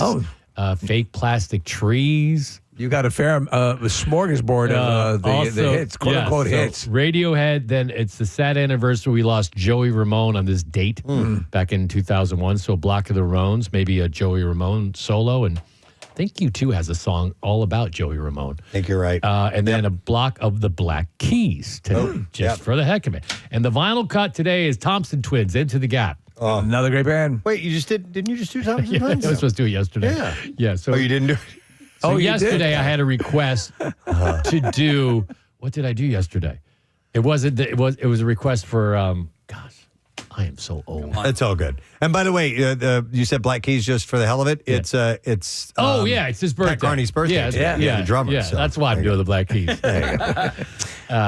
So anyway, Thompson Twins today. Oh, we did Elvis Costello. Somebody wanted to hear Elvis Costello's Armed Forces yesterday. I knew it would come back to me. Matt takes care of you, man. Yeah. That's right. All right. Well, we want to thank our sponsors. They take care of us. The President Steve Show is brought to you today by Duncan, and the President Steve Show runs on Duncan. Also brought to you by Franklin Mint Federal Credit Union, empowering financial journeys for families since 1970, and also Faulkner Buick GMC Trevos. And you can get massive construction sales savings at Faulkner Buick GMC and Trevos and FaulknerBuickGMC.com to be sure. Tomorrow on the program, we have Dionne Warwick. Yeah. Joining us via Zoom. Legend. Didn't she do the eulogy at DeGator's funeral?